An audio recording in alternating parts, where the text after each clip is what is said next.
大嫂，能不能跟娘说说，让我喝碗糖水啊？我实在没力气了。赵氏正在生产，但她已经生了1天1夜了，力气早就被消耗干净了。她清楚地知道，如果不吃点东西，这孩子她是生不下来的。弟妹，你这不是为难我吗？咱娘是什么性格你又不是不知道，你要是给三弟生个带把的，你想喝糖水娘能不给吗？你还是加把劲儿，尽早生下来吧，不然再这样下去可是不太好啊。大嫂，你能给我倒碗水吗？求你了。那你等着吧，我上个茅房就给你倒。臭死了，臭死了。这时候门被推开，大嫂。娘，是我，您还好吗？三妹啊，来，按着娘的肚子，娘让你使劲儿的时候，你就往下推啊。娘，我不敢。三妹，你行的，只有你能救娘的命啊。来吧，用你最大的力气往下推。三妹，你不敢推的话，娘就要死了。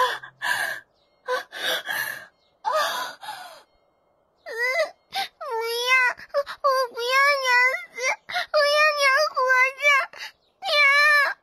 苏三妹闭上眼睛，用力地推着赵氏的肚子。赵氏也蓄力使劲，身体的剧痛让她嘶吼出声，瞬间就脱力了。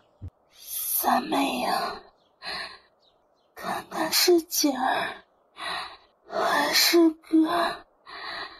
是李氏匆匆走进来了。三弟妹，对不住啊，我刚才有点肚子疼，我以为你这一时半会儿生不了呢，没想到这就生了。让我看看是个什么。三弟妹，恭喜你呀，又添了一个闺女呢。赵氏期待的眼神瞬间有些暗淡。三弟妹，你好好休息，我去给娘报喜了。娘。赵氏没应。娘，我害怕。三妹呀，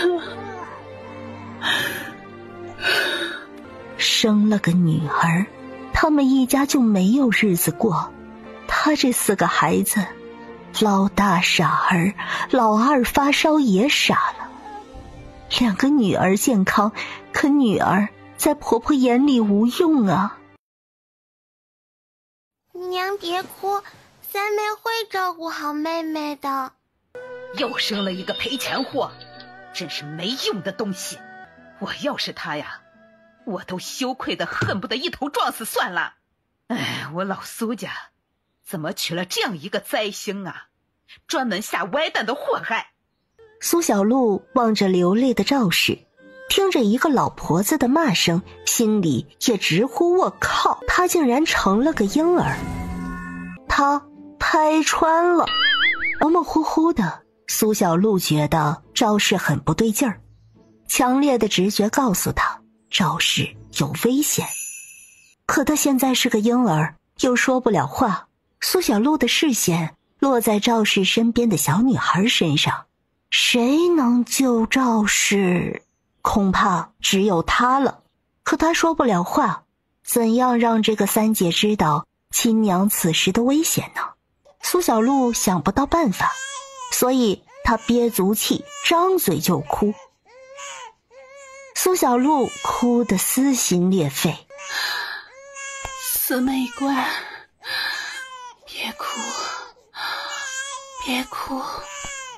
妹妹妹听话哦，不哭不哭，姐姐抱你。四妹，放到娘身边来，去地里喊你爹回来。见苏三妹去搬救兵了，苏小璐也不哭了。你个丧门星，哭死啊！再哭老娘过来捂死你！赔钱的烂东西，哭死你毙死你吧，短命鬼！我家四妹乖乖，要健康长大，长命百岁。他急得要命，突然就眼前一黑，一下就到了一个陌生的地方。这难道就是空间？他深深的呼吸，空气充满了灵气。这一方地方是至宝，空气充满了灵气，土地和泉水肯定也是。如果能给赵氏喝一点这灵泉水就好了。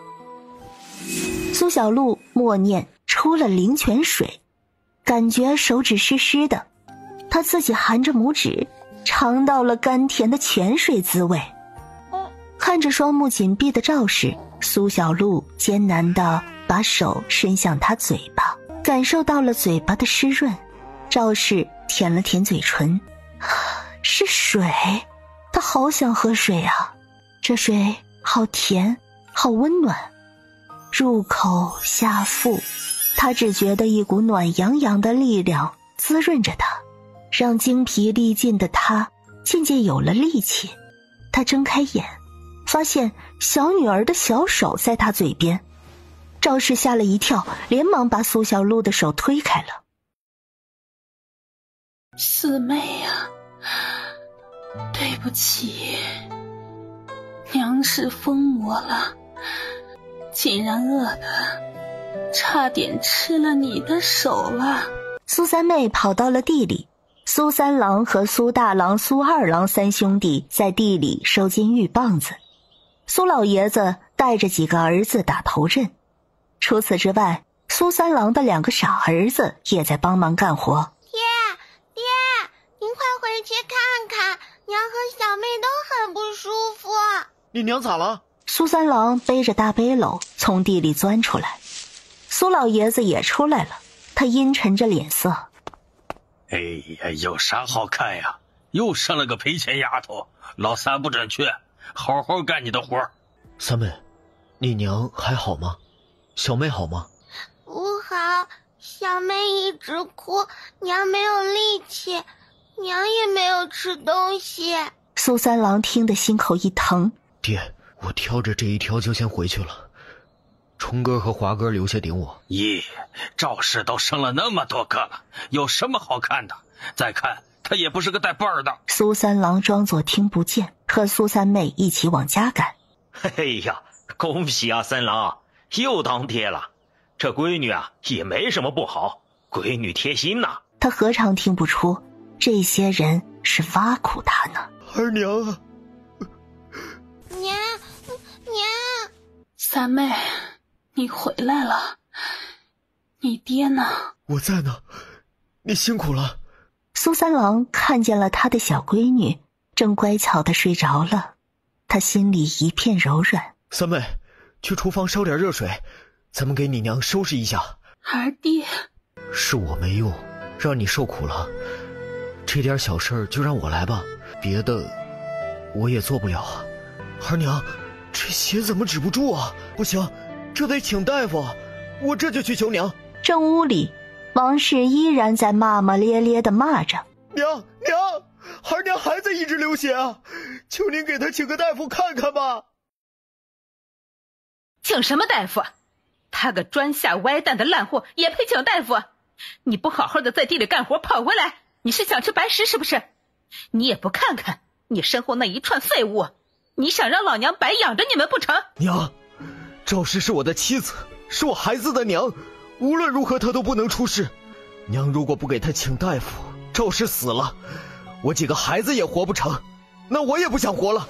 我要是活不成，我指不定会发疯，到时候做出什么六亲不认的事情，娘可别怪我。王氏看着苏三郎，被他镇住了，似乎想起了什么不好的事情，然后他从怀里摸出一串铜板，砸在了苏三郎身上。他大声的嚎哭：不孝子啊，不孝子啊！老大媳妇儿，快去地里请你公公回来！这个不孝子，他要反了天呐！他要杀亲娘啊！李氏闻声出来，就看见苏三郎飞快离家的背影。娘，这是怎么回事啊？三弟他干了什么呀？你快去地里，让一家人都回来，我要把三房分出去。好。爹呀，大郎啊，二弟呀，你们快来看看吧，三弟他动手打娘啊！吴大夫，你快去我家里救救我孩娘，她生了4妹之后一直流血不停啊！苏三郎把铜板全塞进吴老头怀里。老夫虽不擅长看妇人病，但看你如此焦急，便也去看看吧。跟随苏三郎到了苏家，正好遇上王氏在打苏三妹。我打死你个小烂货！3只手，我家的东西你也敢偷？娘！苏三郎的一声娘，让王氏松了手。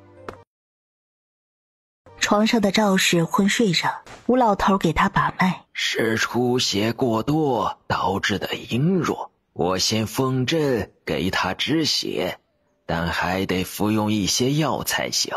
这身子也太亏了，想要他活着，以后啊就不能生了。只要孩娘平安就好。你孩儿娘算是捡回一条命了，要是再晚点儿，就是神仙也回天乏术。一会儿你跟我回去抓点药熬给他喝，他身子亏空的厉害，近2个月需要卧床休养。谢谢吴大夫，我知道了。你小女儿醒了。4妹乖，不哭啊，爹一会儿啊给你喝糖水。真是乖巧，老夫活了60多年，就没见过这么乖的孩子。爹，刚才4妹哭个不停。吴大夫，你看看我女儿是不是有哪不好啊？你这女儿健康得很，气色红润，双眼有神，再健康不过了。好了，血也止住了，后面吃药好好养养就行了。苏三郎松了口气，正想跟着吴老头回去拿药，但外面传来了苏老爷子回家的动静，接着便是王氏哭天抢地的告状声音。猴子啊，你可得给我做主啊！老三这个不孝子，他反了呀他！唉，你要是没空，就让你这小丫头跟我去拿药吧。3妹，跟吴大夫回去给你娘抓药。爹，我不是故意反抗娘，是华哥和重哥他们娘有难了，出血不是危在旦夕了，我才不得已那么做的。赵氏为我生了4个孩子，我不能见死不救啊！你这个不孝子，枉费老娘我一把屎一把尿的把你给养大，早知道你这么不孝顺，当初我就该把你摁进尿桶里淹死你算了。为了一个外人如此对你老娘，你黑心肝呐你！你今天能忤逆我，明天就能骑到我头上来拉屎。既然你心里没有我这个娘，那我也不要你这个儿子了，带着你那一家子烂货滚吧！三弟呀，你可真糊涂啊！媳妇没了还能再找，娘可就只有一个呀。大夫怎么说？吴大夫说他亏了身子，以后不能再生了，再生一定会死。我不会让赵氏再生了。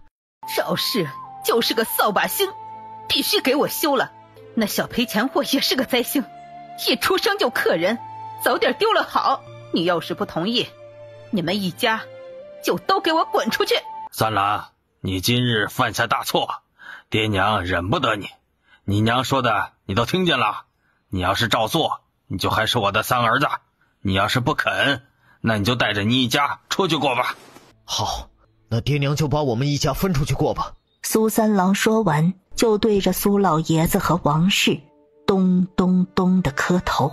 可别磕了，我可受不起。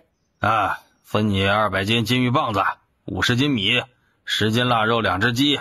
你带着你那一家人呐，去后山那老房子住。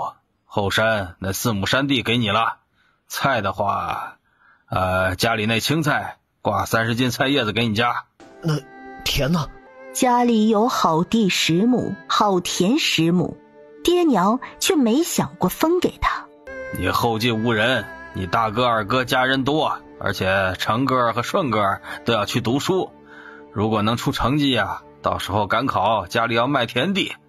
你今日不孝忤逆，我能分你这些已经是仁至义尽了。如你还要胡闹，那我只能请李正请村长把你革出族谱去，以后就当没你这个儿子了。苏老爷子这样说，就等于是放弃了苏三郎。他眼里憋满了眼泪，才勉强从牙缝里挤出那一个好字。家里的锅碗多给你2个，以后你一家人就出去过了。是好是坏和爹娘无关，爹娘养老尽忠，也不需要你插手。苏三郎心头都在滴血，感恩地说：谢谢爹。李氏看着，脸上忍不住带了笑意。大郎，三弟一家要出去过日子了，你跟二弟帮一下忙，给他搬一下东西吧。成。苏二郎也应声：应该的。而没人注意的时候，李氏却悄悄溜去了后屋。三弟妹，醒醒啊！大嫂有好消息要告诉你啊！赵氏被李氏喊醒。大嫂，三弟妹，大嫂可得恭喜你了呀！你这熬出头了哟，我可真羡慕你。以后就不用看咱娘的脸色了。老房子虽然破了点，但住着你一家6口绝对够了呀。虫哥和华哥虽然脑子不清楚，但只要你们教得好，干活肯定是一把好手呢。地还隔得近，就在屋后，你们一家人勤快的打理打理，过几年就肥沃了呢。想想我就老羡慕了。还有，娘给你家2只鸡呢，1公1母，这生蛋抱窝，来年就是一大群喽。肉给你们分了10斤呢，咱家的青菜叶子也分了30斤呢，正好你坐月子的时候有肉有菜吃了。都说靠山吃山，三弟空闲的时候还能就近去下个套什么的，能让你们经常吃野味呢。三弟妹，你可真是一个有福气的，让大嫂好生羡慕你啊。你可别激动，好好休息着，等大郎和二弟三弟把东西都搬好了，三弟就会来接你们母女过去了哈。李氏说完，看着赵氏眼里有了泪水，笑着起身就出去了。李氏一番话让赵氏很快就明白了，他们一家被分出去了，而且就分了这么一点东西，这个冬天他们一家人怎么活呀？赵氏痛苦之际被一道微弱的哭声唤回了思绪，他扭头看去，苏小璐正扁着嘴巴，他才哭了小小的一声。等着赵氏看他的时候，苏小璐对赵氏露出了一个微笑。四妹呀，你是在安慰娘吗？对呀，就是安慰你。儿爹，是你回来了吗？娘，我和弟弟能不能进来？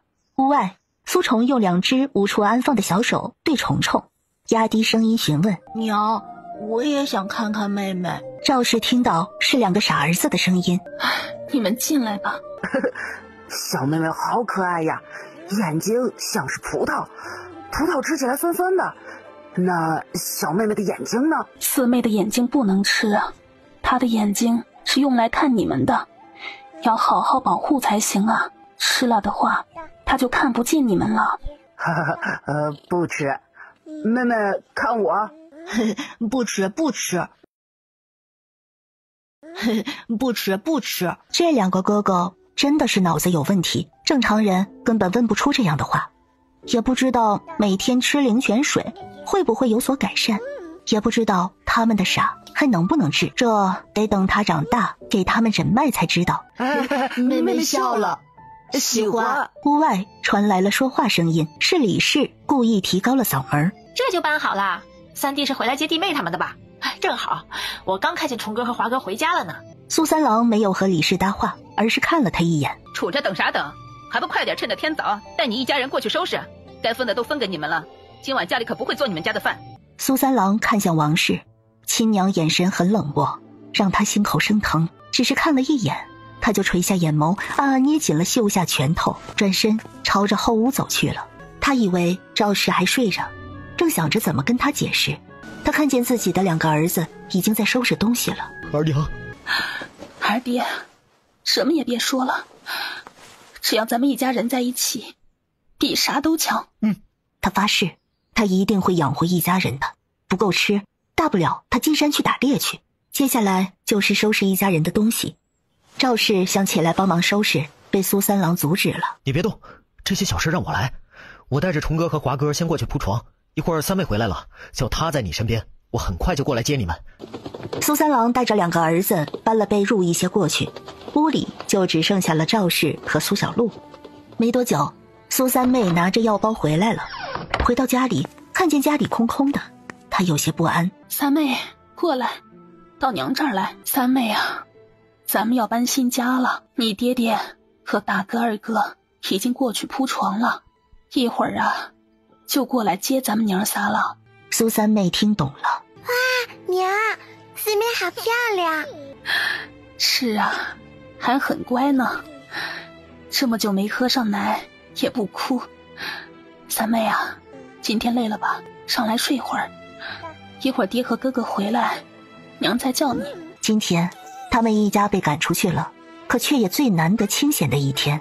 苏三妹爬上床，靠着苏小璐身边，很快就睡着了。搬新家了，赵氏应该就能吃上东西了，他的口粮啊也不远喽。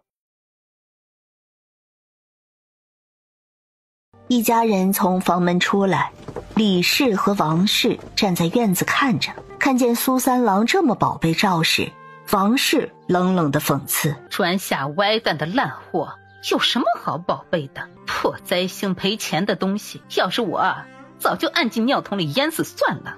苏三郎没有停下脚步，也没有看王氏。童哥、华哥，走快点。王氏心里不大舒服，他很想看见苏三郎跪下求他改变主意，但苏三郎没有。王氏也就更不客气了，直接去厨房舀了一瓢水来，紧跟苏三郎一家后面泼出来。丧门星，远离我家就死绝，没了丧门星的拖累，菩萨保佑，以后我苏家呀大富大贵。爹，啥是丧门星啊？苏三郎脸上满是伤痛，眼泪大颗大颗地砸落在地上。他更不敢看儿子，怕他们看见了自己哭了会害怕，会不安。苏三郎加快了脚步，苏虫和苏华小跑着跟上，苏三妹抱着苏小璐也走得很快。苏小璐睡不着，真怕这瘦小的三姐一下摔倒给她摔飞出去。还好三姐虽然瘦小，但小步子绝对稳稳当当。房子后面一直延续上山林的几亩瘦地，长满了杂草，以后啊就是他们一家人的口粮来源。废弃了几十年的老房子再一次迎来了新主人。二娘，你先好好休息，你今天都还没有吃东西呢。家里啊，咱们明天收拾收拾就好了。我先去烧火洗米做饭，咱们一家人啊，今天吃顿饱饭。二爹，我不饿，咱们东西少，就要临冬了，省着点吃。二娘，你放心吧，山里东西多着呢，咱们一家肯定能越过越好。这第一顿饭啊，必须得先吃饱了，开个好头，以后顿顿都吃饱饭。好。他听到苏三郎叫苏三妹一起烧火煮饭了，听到苏三郎叫虫哥和华哥去把院子里的杂草除了，让2个儿子拔草比赛，谁赢了晚上就能多吃一块肉。他还听到了屋外面有鸡叫声，很快的烟火味起来了。四妹呀，我们一定能越过越好的，对吗？苏三郎煮好了腊肉汤菜，煮了喷香喷香的白米饭，盛了一大碗来给赵氏吃。那1公1母2只鸡，母鸡也没下蛋，不然你就能吃上鸡蛋了。明年咱们也抱一窝小鸡崽，到时候啊，我给你杀2只鸡吃。我不喜欢吃鸡。留着卖钱，给你们爷儿几个扯布做衣服。你给我舀这么多，你吃了没？虫哥、三妹他们够吃吗？你去拿个碗来，我胃口小，哪里吃得了这么多啊？我分出一半来。吃吧，我煮了4碗米，多的是，都吃不完。小闺女到现在都还没喝上奶，一定也饿坏了。你一个人吃，要喂俩人呢。二娘，你只管吃，吃了不够叫我，锅里还多着呢。赵氏含着眼泪点头。这一顿饭，家里每个人吃的都饱饱的。赵氏吃完饭后没多久，就开始给苏小璐喂奶了。2个房间，2张床，疲惫的一家人进入了梦乡。深夜，苏小璐把小手放在了赵氏嘴唇边，继续给他喂灵泉水喝。赵氏迷迷糊糊的醒来，吓了一大跳，连忙把苏小璐推开。晚上明明吃饱了，娘怎么又吃你小手了？哎呀，失算了。四妹真乖。不知怎么回事，她觉得身体很舒服，一点也不沉重。天亮了，早早的苏三郎就起来了，烧火做饭。还有一个冬天要过，今天的饭就没有昨天的好了。米饭里夹着磨碎的金玉棒子，就着油水不多的汤，就这样吃。现在看着赵氏吃得很香，苏小璐也觉得肚子饿了。赵氏的精气神比昨天好太多了。一会儿要热了，三妹会端给你喝。我带虫哥和华哥进山下几个套，顺便砍柴。过几天啊，我上镇上去问问，看看那些大户人家要不要买柴火，我到时候砍柴去卖。孩儿爹，那你带点饭团去，注意安全。苏小璐看着苏三郎，以此打招呼。四妹真乖，乖乖的啊，爹忙完了就回来看你啊。苏三郎跟苏三妹交代之后，就带着苏虫和苏华进山去了。这个时候，村里人都在忙着秋收，收自家粮食还来不及，哪有空进山？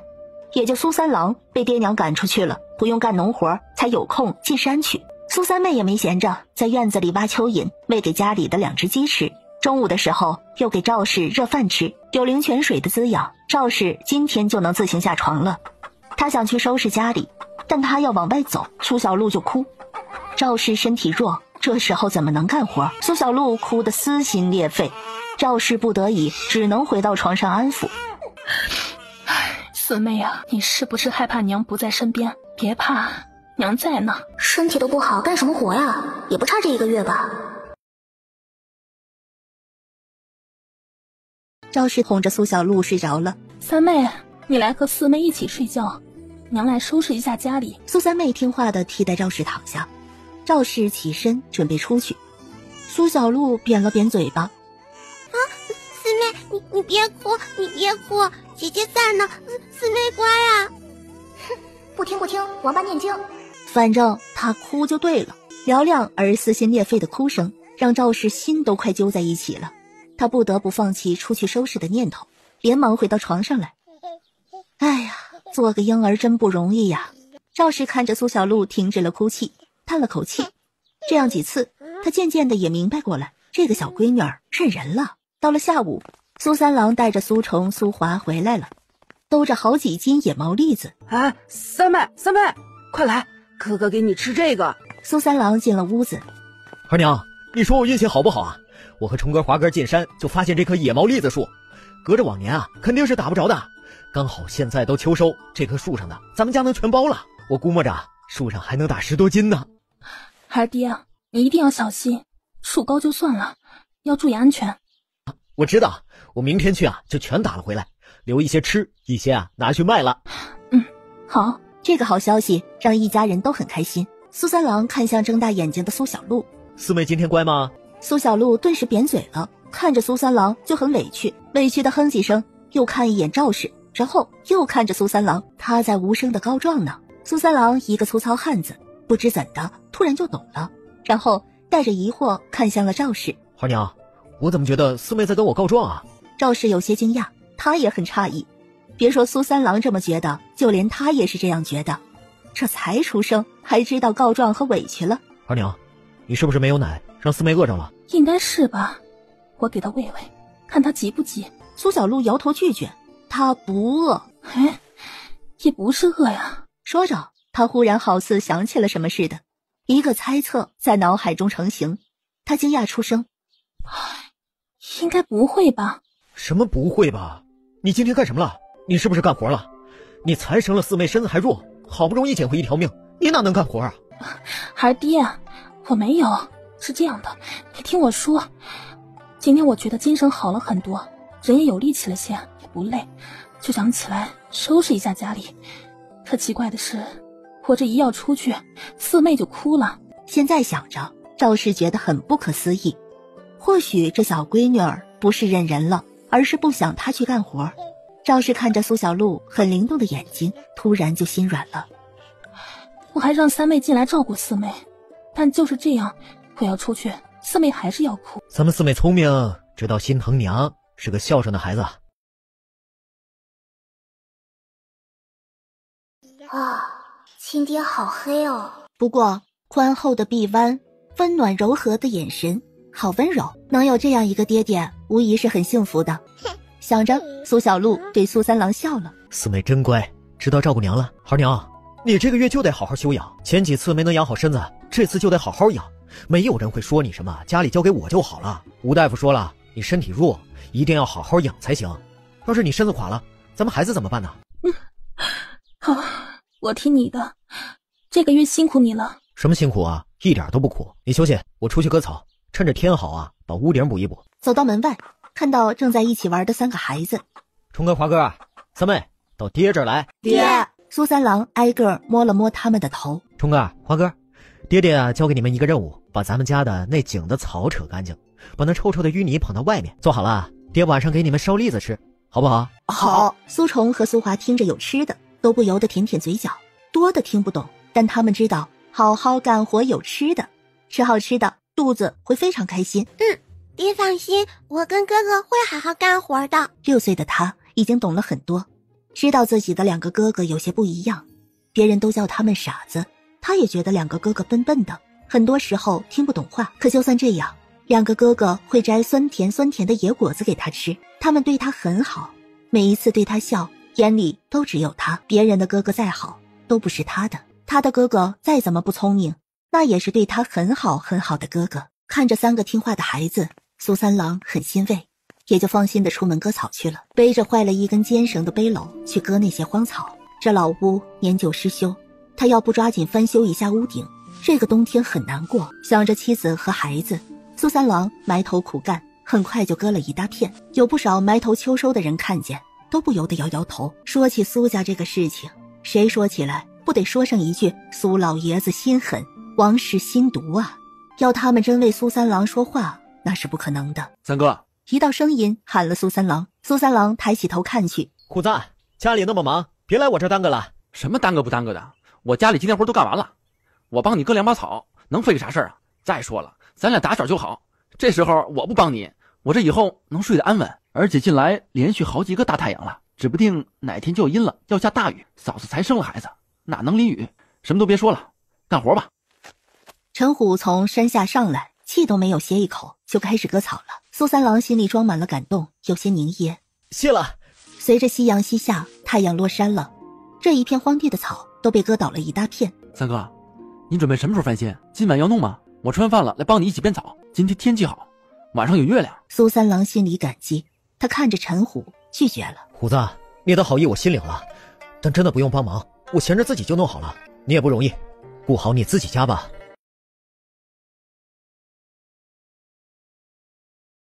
三哥，你说咱命怎么就这么苦呢？我不管，反正我认你是我哥。小时候要是没你捞我一把，这世上哪里还有我陈虎？我就要来帮你，谁说我也要帮。小时候被2个哥哥推进涨大水的河里，是苏三郎冒着危险救下他。小时候他爱跟着苏三郎，苏三郎摸了鸟蛋会给他2个，摘了野果也会给他2个。点点滴滴的真情在岁月的累积下沉沉地刻在他心里。都乖啊，洗洗手，咱们做晚饭去。一会儿啊，爹在火坑里面给你们埋毛栗子。几个孩子高兴地点头。苏三妹立马去帮忙烧火。晚上吃的依然是没有多少油味道的腊肉菜汤，里面的小肉末偶尔会吃到，偶尔吃到了肉粒，眼睛都会一亮。孩儿爹，你也快去吃吧。不着急，我看看四妹。苏小璐也认真地看着亲爹，他还打了个哈欠。不用说，他都从亲爹眼里看见了好喜欢3个字，她一定是又漂亮又萌萌哒的小闺女。好闺女，乖乖的啊，爹也去吃饭了，等爹忙完这一阵儿再好好抱抱你。他说话的时候，小闺女儿眼睛都认真地看他呢。还把可爱的嘴巴张圆了，就好似在对他说：“哦哦哦，知道了。”孩娘，你吃完了再喊我给你舀啊，我去吃饭了啊。你快去吃吧。吃完饭，收拾了碗筷，三兄妹就能去刨埋在火坑里的毛栗子吃，他则是搬了个小圆木凳子去编草了。他自己编织了半个时辰，陈虎就来了，两人也没多说话，就默默地干活。等到天色渐深了，快到子时的时候，虎子，我也不干了，你快回去休息吧。三哥，那今天我就先回去了，明天我再来帮你编一下。咱们不说这些见外的，你快回家休息去啊。古人常说，落井下石是常见，雪中送炭最稀有。咋还不睡啊？四妹闹你了？没有，四妹很乖。孩爹，是虎子兄弟来帮咱们了吧？他会帮着我把屋顶翻修好，近来都是大太阳，可能就要阴天了。我明天去把毛栗子给打了，早点回来，再去割半天草。晚上虎子来帮忙编，后天我就在家里翻新屋顶。唉，辛苦你了。哎，辛苦啥呀？比以往轻松多了。以后咱家有的就都是咱家的，等空闲了我再去砍点竹子来编丝罗。富贵人家里啊，常用丝罗装东西呢。你别愁啊，咱们日子会越来越好的。以往你都没坐过月子，这次咱们坐满1月。过2天我去看看套子，没准咱们运气好会有收获呢。好，我听你的。第二天一早，天还没亮，苏三郎就起来了，烧火做饭温了起来，叮嘱他们3人每人1顿吃1碗饭，然后继续清理水井，让苏三妹先把四妹换下来的尿片洗掉。冲哥、华哥，你们不要跑出去玩，知道吗？要和三妹一起干活。爹晚上就给你们埋毛栗子吃，好不好啊？苏三妹也乖巧的点头，进房间把赵氏换下的尿布都端出去清洗，又把洗了的脏水倒在了院子边上。苏三郎安排好3兄妹，就背着背篓进山了，一路而去，看了一下下的套有没有收获，空荡荡的，他心里难免有些失望。不过还好有那一棵毛栗子树，来到树下，他就地砍下了一根小树，就开始爬树。这一树结得不少，卖了应该能卖个100来文吧。背篓沉甸甸的，苏三郎脸上也不由带着笑意往家赶。远远的看着苏三郎回家来了，3兄妹都很高兴地跑到他身边。爹，您回来了。你们乖不乖啊？我们很乖的。苏三妹跑到鸡圈边，很快的拿来了一个树叶包，献宝似的递到苏三郎面前。爹，我抓了好多虫子给鸡吃，它们都可喜欢吃。要不爹拿这个去做诱饵吧，家里的鸡都喜欢，山上的鸟雀也一定会喜欢。好，爹听三妹的。爹喝口水啊，就要出门割草了。你们在家里啊，也要乖乖的，知道吗？我会好好看着大哥二哥的。二爹，坐会儿歇口气吧。苏三郎拿了拿手里的树叶包，咱家三妹能干，帮着喂鸡又抓了不少虫子，让我去当诱饵放在陷阱里呢。那你要多跑一趟了。就多走1圈的事儿，费不了劲儿。但苏三妹提醒了他，鸟雀都爱吃这些小虫，有诱饵抓到的可能性更大。四妹，看爹爹。苏小璐看了苏三郎，但却没看他脸，而是看着苏三郎手里的树叶包。他闻到了他尿尿的气味，有些尴尬。这些虫子该不会是吃了他3节洗尿布的脏水吧？但意外的，他闻到了空间里熟悉的灵气。苏三郎看着苏小璐，似乎对他手里的树叶包有兴趣。四妹想抓虫子呀？现在可不行，等你长大了，爹让你3姐带你抓。四妹乖乖的啊，爹出门干活了。赵氏想让他多休息会儿。我这出去啊，一路散散步也是休息了。二娘，你好好休息，渴了饿了就喊三妹。赵氏无奈，温柔地看向苏小璐。四妹啊，你以后一定要孝顺你爹爹，你爹爹是这个世界上最好的男人。苏小璐望着赵氏明显好起来的气色，对着他笑。必须的，他亲爹这样的男人可是稀有物。他护他小，他养他老呀。每次看着小闺女儿那黑溜溜跟黑葡萄一样水润的双眼，他就觉得他听懂了。每次看着小闺女儿把嘴巴张成圆形，或者发出咿咿呜呜的声音，都觉得是他给的回应。苏三郎沿着下套的地方，把每一个套都撒了一些虫子进去，然后就去割草了。割一整个下午，分几次全都挑回去。做晚饭吃了之后，就开始编草。陈虎又来帮忙了，两人相视一笑，安安静静地编织着。等到晚上快要子时了，苏三郎停下了手里的活儿。虎子，谢了，这些够了，明天不用来了。好，那我回家了，哥你也早点休息。8月13，今天的苏三郎没有出去，而是开始准备翻修屋顶了。他早上先去砍了竹子来做了梯子，然后把赵氏和苏小璐抱去了隔壁，就开始翻修屋顶，把屋顶旧了坏掉的竹片都拆掉，把编织过的草铺上去扎紧，一层一层的反复。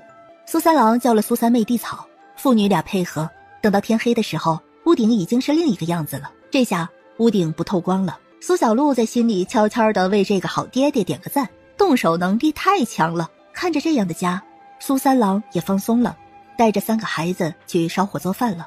饭菜还是老样子，但一家人都吃得特别香。吃完饭，苏三郎难得清闲了，把埋在火灰里的毛栗子扒拉了几个出来，剩下的让3兄妹分着吃。他则是端了药给赵氏喝。孩娘，尝尝这个。孩娘愣着干什么呀？吃啊！孩爹，你给我自己来吧。沾这个手干啥？易手灰，我剥给你。赵氏不由得看向了苏小璐，苏小璐正在西抿嘴巴咽口水呢。四妹是个馋猫呢，你想吃啊？现在可不能给你吃哦。苏小璐抿了抿小嘴巴。知道了，我还是个婴儿嘛，我懂。晚上几个孩子睡下后，苏三郎也上床睡觉。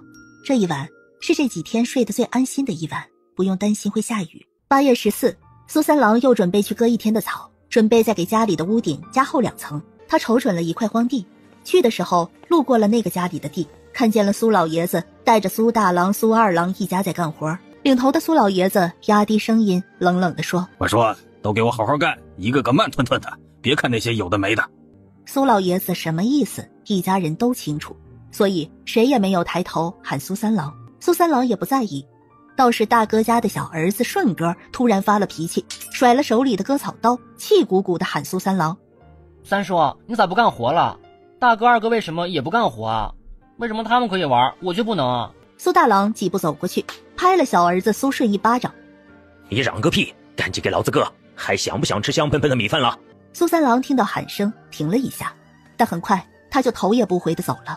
对于那个家，他已经心凉了。爷，别打我，我又没做错嘛，三叔明明就没有干活。哎呀，你三叔家被分出去了，从此以后家里没这个三叔，以后也别叫他，离那2个傻子远点。明年爷呀就要送你和青哥去学堂了，别和那2个傻子说，免得被带傻了。你和青哥要好好读书，将来考取功名，给我们老苏家光宗耀祖。苏二郎用手扯了扯身边的儿子苏青：青哥，跟你爷发个誓。爷，我发誓一定要好好学习，努力考取功名的。苏大郎也不想输给兄弟。顺哥，你也给你爷发个誓。苏顺心里还气呢，但看着自家老爹一脸阴沉，他要是不说就要挨打，所以他也学着苏青的样子发誓了。好了，爷相信你们，都干活去吧。每年就是这个时候荒草最好，苏三郎也是赶上时候了。他割了一大片，就看见吴老头从山上下来。吴大夫，你去采药啊？吴老头看了一眼苏三郎，认出他来了，到了苏三郎身边，干脆坐下来休息。你妻子怎么样了？她好多了，这几天一直有喝药，气色也好了。吴老头看着苏三郎割的草，听说你这几天在翻修老屋，这些荒草啊都要被你割没了。是的，我也没有办法。有什么不好意思的？这本来呀就是无主的，谁割都行，谁想谁都可以割走，我说笑的。苏三郎摸摸头，不知道该说些什么。吴老头休息好了，背起了背篓。晚上来我家，我给你一些防蚊虫的草药，你碾碎了铺草的时候适当的撒一些上去，这样你那茅草顶啊能用好几年都不生虫。苏三郎顿时大喜，这太好了，谢谢吴大夫。道谢完，苏三郎有些为难，可我没钱给啊。吴老头冷哼一声，头也不回的就走了。他那高傲的声音传入苏三郎耳朵里：哼，谁问你要钱了？就这几个钱，老头子我不稀罕。苏三郎又高兴又感动。吴大夫，谢谢。有了防蚊虫的草药，他的屋顶就不用年年翻修，这是第2个对他雪中送炭的人。吴老头走后，苏三郎立马又继续割草，割得差不多了，又分了2次挑回家，而家里的水井所有的臭泥都被3个孩子掏干净了，已经能见底下的泥沙，只要再修整一番，水就能变清了。苏三郎煮饭的时候，就让苏三妹去吴老头那里拿药，拿回来，苏三郎发现药都是磨碎的，他在心里记下了吴老头的好意。简单的捆扎之后，苏三郎爬上了房顶，撒了一圈草药之后，就让苏三妹3兄妹一起地草，把屋顶加厚了2层，这下他心里就踏实了。苏三郎带着3个孩子去清理水井，有他在，水井很快就被清理干净了，水也清了。爹，您快来看呀！苏虫和苏华都被吸引，已经先跑过去了。鸡下蛋了！苏虫、苏华、苏三妹都围着鸡圈里的那个草窝，家里仅有的一只公鸡、母鸡已经默默地到了一边，有些受惊不安的咯咯叫着。鸡下蛋了！爹，能煮点给娘吃吗？能，一会儿啊，爹做蛋花汤，你们跟娘一起喝，都喝一口。三妹辛苦了，这是你的功劳。等你娘出了月下的第1个蛋，爹煮给你吃。好。看着2个傻儿子吸空气，苏三郎无奈地摸摸2人的脑袋，把水井清理好了。苏三郎就去收拾屋后的几亩荒地，他连杂草带地一起挖了。苏虫、苏华、苏三妹就跟着一起把土里的草和草根摔打出来，一家人其乐融融，忙碌到晚上，挖出了1亩地来。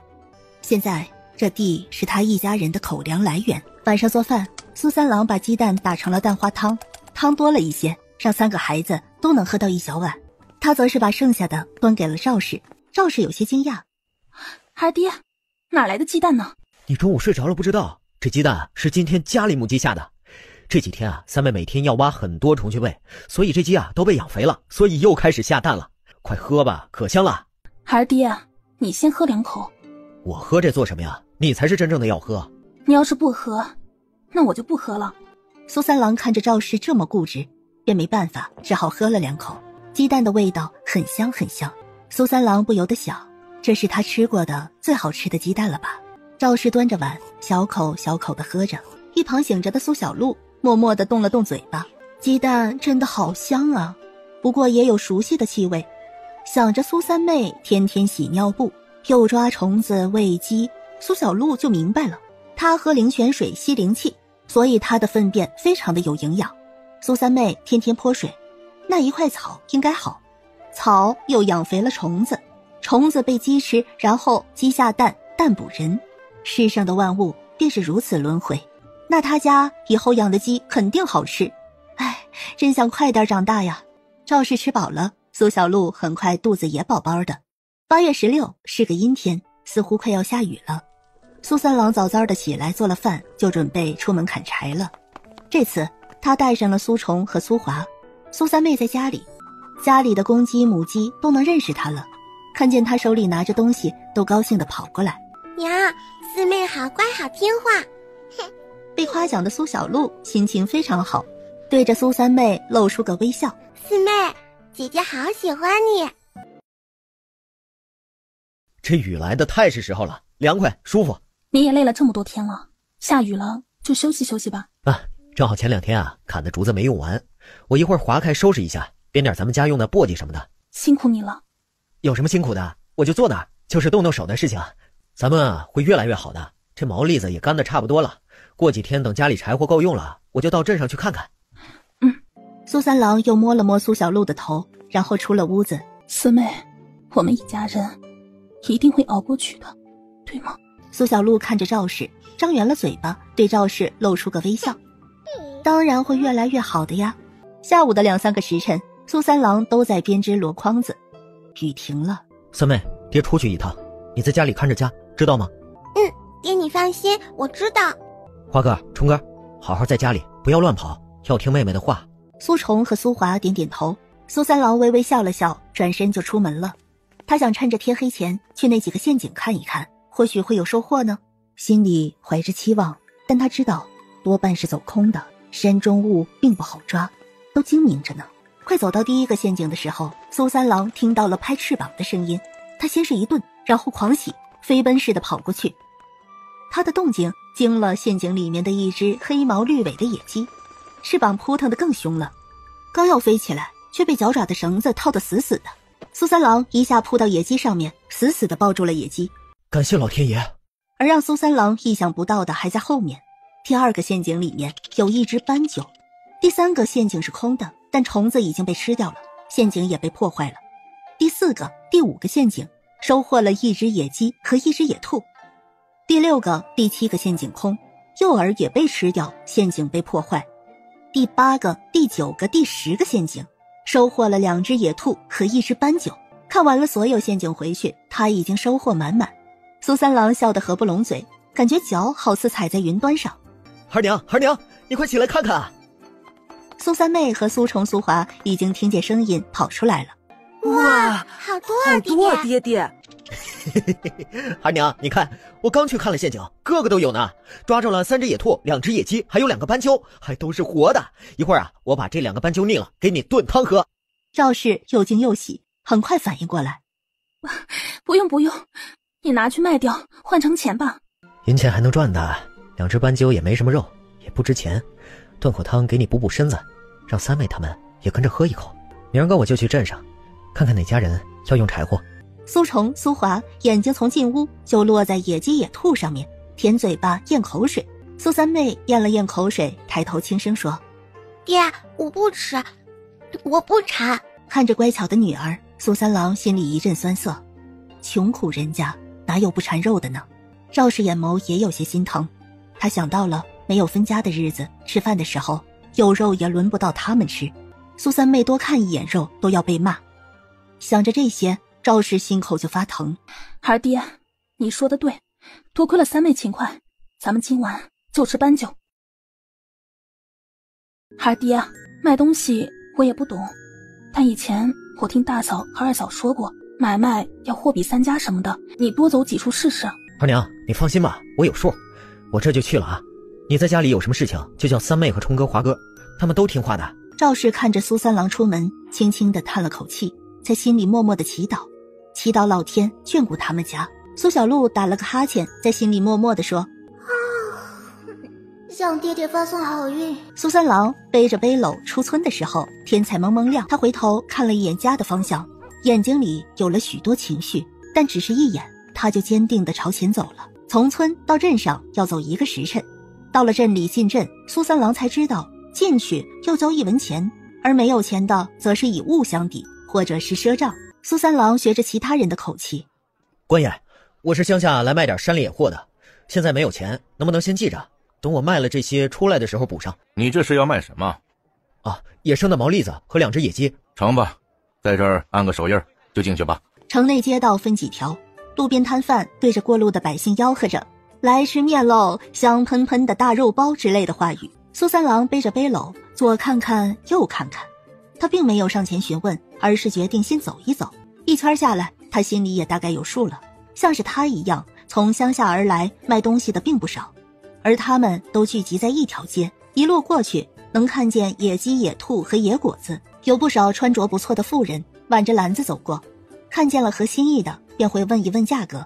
苏三郎观察了一圈，猎户们对野鸡、野兔的价格大多是20文1斤，大家价格都差不多，苏三郎心里也就有数了。他把毛栗子取出来，把野鸡、野兔抓出来，就准备就地坐着等人问。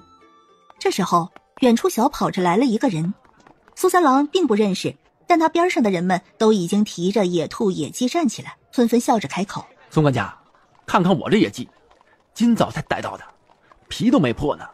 孙管家，您看看我这野兔子，肥美的很呐，这毛也好着呢。孙管家，您尝尝山里的野桃，可甜呢。哎，都让开点，弄脏了我的衣服可是要赔的。苏三郎回过神来了，这是大户人家的管家出来采买，但这会儿他已经挤不进去，只能干干地站着。孙管家并没有选谁的东西，而是朝着前走。人们一让开，孙管家就看到了苏三郎放地上的野兔。你这些个我都要了，背着跟我走吧。苏三郎心里涌出喜悦，他紧张：孙管家，我这野生的毛栗子也很新鲜，风干的正好，甜着呢。是不错，是个稀罕物，一起带着吧，给小主子尝鲜也是不错的。而苏三郎跟着孙管家远离了闹市，到了一处大宅子的后门，看着这青砖青瓦的好房子，苏三郎心有感叹，跟着孙管家进了后门。我看你面生，是第一次来镇上吧？我是第一次来。看出来了。你也别担心，我们孙家不会坑人。你这东西是不错，会给你一个好价钱的。野味儿1斤25文，这野生毛栗子也不多见，就给你按照18文算了。好，谢谢孙管家。苏三郎连声道谢着，跟着孙管家一起到了后厨，把东西放这儿吧。老福，出来看货。老福，出来看货。哎。很快，一个略微发福的人走了出来，就直奔野物去。一看二摸，满意的点头。不错不错，称一下，算钱吧。哟，还有毛栗子呢，正好小主子想吃糖炒栗子了。可不是，我刚就是这么想的。苏三郎默默地站在一边等着算钱，同时也默默地记住了这儿，2样一起共806文。苏三郎听着这数字，心里又惊喜又震撼。孙管家一看他没见过钱的样子，觉得有些好笑。咋傻了？怎么以前没见过钱呢？孙管家是打趣，但苏三郎是真的没有见过钱。他不好意思地点点头，两人并不相熟，贸然问别人家事也不好，所以他也就没有就此事多说，而是把钱利索地数了给了苏三郎，然后又送苏三郎出门去。苏三郎紧紧地把银钱放入胸口，一路上总是忍不住摸摸胸口，如此小心翼翼，倒是让孙管家有些感叹。后生，这出门在外要坦荡些，你这般小心翼翼，是生怕别人不知道你怀里有宝贝啊。苏三郎立马就明白了，心里惊奇，一阵后怕。他感激地看着孙管家。孙管家，谢谢你。不打紧的小事情，你以后打着好货了，紧着我们孙府送就行了。苏三郎感激地点头。孙管家，孙府需要柴火吗？我砍柴也是一把好手，保证全是好柴火的。这个不需要，大户人家是不需要买柴火的，一般的人家才可能会买，但价格也不会很高，而且多数人早就谈好买卖了。你若是早1月，可能还有点生意，现在嘛就难喽。孙管家，谢谢你告诉我这么多。我看你打猎的本事也不差，不如朝这上面使劲吧。好东西送来，孙府绝对不会亏待你。说完，孙管家就进去了。苏三郎无法对孙管家说自己不是真正的猎户，捕猎全靠运气，他只得笑着应好。从孙家离开，苏三郎几次想摸胸口，脑海里就想起孙管家的提醒，抬起的手又放下去，就当自己是个没钱的普通人吧。想着家里的薄褥子，苏三郎问了路，去了布店，算了算手里的银钱，一咬牙买了1匹棉布、1匹麻布和10斤一般的棉花，一下子就花去了700文。虽然很心疼，可想着今年冬天一家人不会挨冻了，他脸上又露出了笑容。他又去了杂货铺买了一些食盐，盐很金贵，50文才得了半斤，还剩下56文。看了看天色，约摸着已经是申时了，他得回家了。出城的时候，苏三郎缴纳了欠着的进城钱。官兵放行后，苏三郎就迫不及待地背着背篓朝着家的方向赶。1个时辰后，回到了熟悉的村子，村里人多数都在田地里忙碌，路上没碰见几个人，但还是有人看见了苏三郎背着一背篓东西回去。还没到家，远远的他就看见了苏三妹带着2个哥哥在抓虫子，隐约还能听到2个儿子高兴的欢呼，目光染上了笑意。爹爹回来啦！爹，又有鸡蛋了！苏三郎惊喜。爹，今天又有1个鸡蛋呢，我捡了放在家里了。爹，我和华弟弟摸了摸鸡蛋，没有摔坏呢。爹，鸡蛋好香啊！都是乖孩子，爹晚上再给你们做蛋花汤。好耶！苏虫、苏华齐齐拍手。苏三妹咽了咽喉咙，她也想吃鸡蛋，但想起娘和妹妹。爹，我不喝，让娘多喝一点，这样4妹才能吃饱。这个懂事的女儿总是让苏三郎心里心疼。给小妹妹。爹，我也不要了。苏虫懵懂地看着苏三郎说，他在让，但也露着一脸难以割舍的样子。我也不要，给妹妹吃饱饱。苏华也摆摆手，同样的在忍痛割舍。苏三郎心里说不出什么滋味。好孩子啊，都是好孩子。纵然是两个心智不全的儿子，也懂谦让。他们可能永远都不会懂得这多么珍贵。孩儿爹，你辛苦了。儿娘，我买来了棉花和布，咱们冬天不用受冷了。真的吗？赵氏高兴得直掉泪，双手颤抖着摸着布和棉花，充满了小心。儿娘，别哭，伤眼睛。娘不哭。他心里是高兴啊，从被赶出来开始就担忧冬天怎么过，现在好了，他终于可以不用担心了。苏三郎也开始说着自己进城镇之后发生的事情。老天爷到底还是眷顾着咱们家里的。作为没有什么存在感的苏小璐适时地发出了可爱的声音。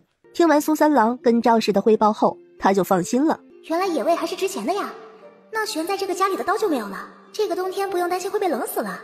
有勤快的三姐在，这个冬天说不定还不缺肉吃。哎呀，四妹醒了。儿娘，让我抱一抱四妹吧。苏小璐看着他，张圆了小嘴巴。四妹真乖。爹，四妹在家可乖了，看见我们都会笑，一点儿也不哭。四妹，我是你三姐姐。孩儿爹，一会儿啊，我给你量身做衣服吧。我这身子已经大好了，这点小事情啊，也不累人的。好，但你不能累着了，我也不急着穿，天还不冷呢。等给你们爹爹做好了新衣服，娘就给你们做。有新衣服穿，苏虫苏华别提多开心了。娘，我不用穿新衣服，给四妹做新衣服吧。冬天太冷了，他害怕这个刚出生的小妹熬不过去。苏三妹的过于懂事，让赵氏鼻头发酸，苏三郎心里也发疼。三妹乖，爹买的布够了，咱们一家都有新衣服穿，你有，四妹也有。谢谢爹，也谢谢娘。对了爹，今天我跟大哥二哥提了不少虫，鸡都吃不完，我全都包起来了，我拿给你。爹，我比华弟弟多抓了3条，妹妹说我好棒。苏虫说着，伸手学着大人的样子摸了摸苏华的脑袋。呵呵，不过嘛，华弟弟抓的虫比我抓的虫胖得多哦。哥哥棒，我也棒，听三妹话。你们都棒，都是爹娘的好孩子。苏三妹很快地把叶子包着的虫子拿进屋来。三妹，爹把饭煮上，你在家看着火照顾娘，我带你大哥二哥出去把陷阱重新布置一下。有这么好的诱饵啊，再抓到猎物的可能就更大了。好，弟弟小心。二娘，这会儿天还没黑，那几个陷阱也费不了多长时间。孩儿爹，你路上小心。华哥、虫哥要听爹爹的话，知道吗？哎呀，咋还不回来呢？二娘，我回来了。三妹，去给你爹打水洗手吃饭。好嘞。苏三妹利索地下床出门去。今天实在是太晚了，苏三郎抱歉地对着3个孩子说：那个鸡蛋爹明天再做给你们吃好不好？不要，不要，给小妹妹吃。爹，我们不吃，等明儿干母鸡又下蛋，给娘煮荷包蛋吃。好。苏三妹并不知道鸡并不会每天下蛋。苏三郎先给赵氏送了饭过去，才出来吃饭。爹，明天我还得大哥二哥抓虫子吗？明天啊，虫哥和华哥要和爹翻土，不能和你一起捉虫子了，你捉就好。柴火的生意是做不成了，下的陷阱也不一定有收获。家中最重要的还是土地。好，我会捉很多很多给咱们家的鸡吃。苏三郎温和地笑了笑。吃完饭没多久，一家人就洗漱上床睡觉了。第二天一早，苏三郎就先起来去翻地了。下午的时候，有一个身影提着个篮子朝着苏三郎家而来。苏三郎看见了，也认出来这是他的小妹苏小芝。小芝，你咋来了？苏三郎放下了锄头，在抓虫子的苏三妹看着苏小芝，腼腆地笑了笑。小姑好。哎，我家三妹啊，真懂事。说完，苏小芝又看向苏三郎，目光流露出担忧之色。三哥，你们可咋过啊？看着苏小芝快要流泪的样子，苏三郎却是笑着摆摆手。小芝，难得你来，来进屋坐会儿，看看三哥的小闺女可好看了。苏小芝看着苏三郎这样豁达，心里一阵心疼。三哥，你回头跟爹娘服个软，认个错吧，带着孩子们回家去可好？冬天总是格外的冷，爹娘根本没分多少东西给三哥，这个冬天怎么过去？苏小芝不敢想，她知道三哥一家都委屈了，可她还是这么劝着，委屈总比死了好啊。三哥，你就听妹妹的，回去跟爹娘认错吧。我知道你心里难过，但你想想孩子们，等他们长大就好了。小芝，别说那些了，三哥一家现在挺好的，三哥的事情你就别操心了，好好过你的日子吧。苏三郎沉重语气里的决绝让苏小芝心颤，到底是什么事情才让他的三哥对爹娘彻底冷了心？三哥的脾气他是知道的，到这个份上，苏小芝就知道不用再劝说了。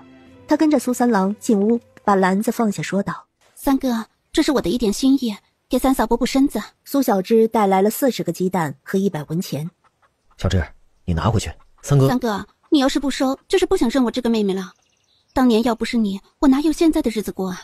日子虽然不富，可夫家都待我好。若不是当年你为我出头，我哪有现在呀？苏小芝都这么说了，苏三郎哪里还说得出拒绝？这钱就当三哥借你的，以后有钱了还你。行，只要三哥收下就行。看着这翻修过的茅草屋，苏小芝还是叹了口气。苏三郎知道他的担忧，别担心，我把土翻了，过几天撒菜种。就后山林子还有好几个陷阱，能抓到野鸡野兔呢。前几天就抓到了一些，拿去卖了，买了布匹和棉花。你三嫂挣财布，准备做衣服呢。看着有布有衣服，苏小芝放心了不少，但心里的担忧还是下不去。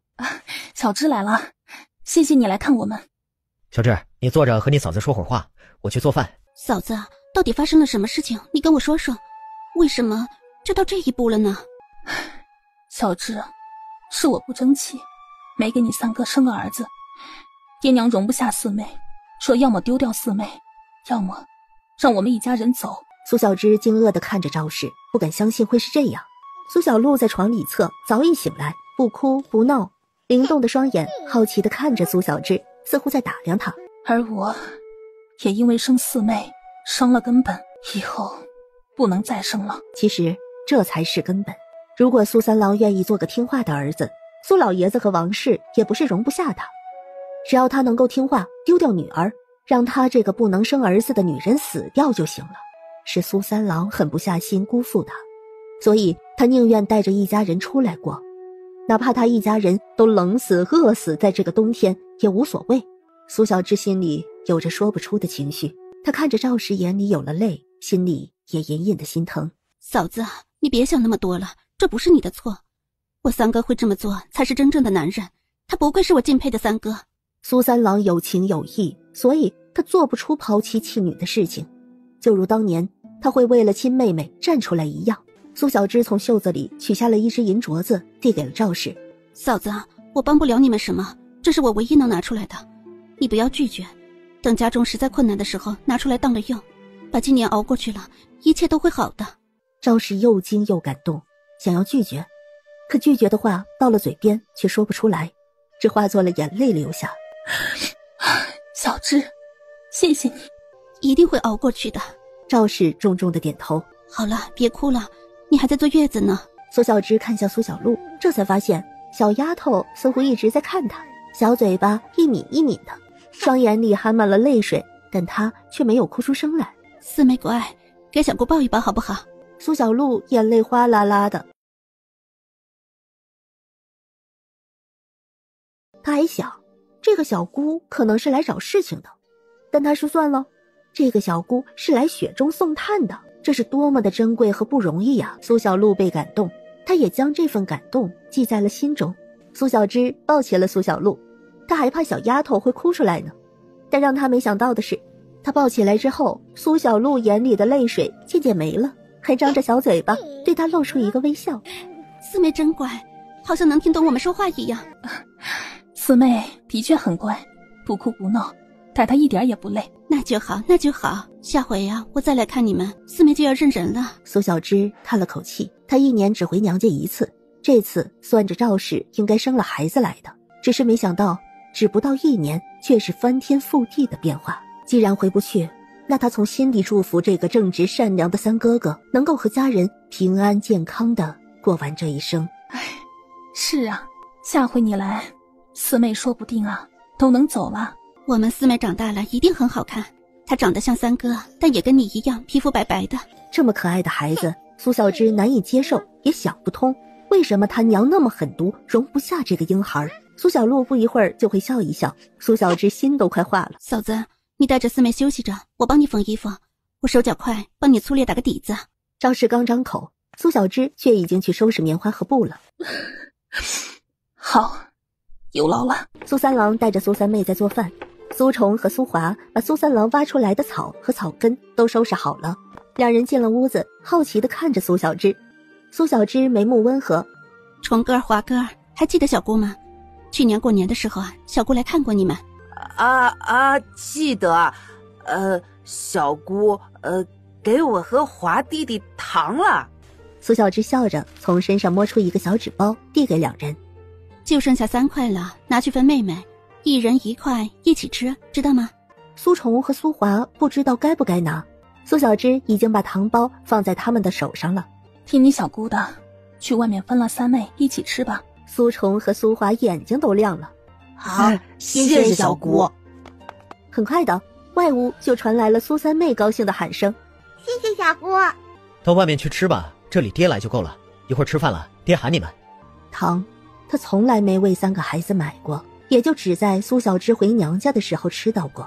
想起在那个家里，大哥、二哥的孩子是经常有糖吃的，而他的孩子连糖渣都没能吃上。苏三郎心里发沉，又心疼。下次抓到猎物了，他也买些糖回来给仨孩子吃。苏三妹带着苏虫、苏华抓虫子喂鸡，但苏三妹却发现母鸡没来吃，而是蹲在那一捆草堆上一动不动。嘘，大哥、二哥，你们不要说话，我们家的母鸡要下蛋啦！鸡要下蛋？苏虫和苏华没见过，小心翼翼地跟着苏三妹，悄悄地在鸡圈外面蹲下看。你真棒！等一会儿我再给你抓虫子吃。爹，你看，今天又有一个鸡蛋。苏三郎有些诧异，这只鸡自从下蛋以来就天天有蛋，而且也都比较大个儿。好孩子，你们小姑啊送来了1篮子鸡蛋，今天啊爹给你们煮荷包蛋吃。饭依然是米掺杂碾碎的金玉棒子，菜则是菜干泡发，切了一小块腊肉进去煮了，然后他打了5个荷包蛋，做了荷包蛋汤。短短的1个时辰，苏小芝就缝了3个孩子的棉衣底子。二娘，吃饭了，咱家的鸡啊又下了1个蛋，小芝也带了1篮子鸡蛋来给你吃，以后每天啊都给你煮1个鸡蛋吃。孩儿爹，你别管我这儿，出去招呼小芝吧。吃完饭，苏小芝就要走了。苏三郎拿着家里的鸡下的2个鸡蛋送苏小芝出门。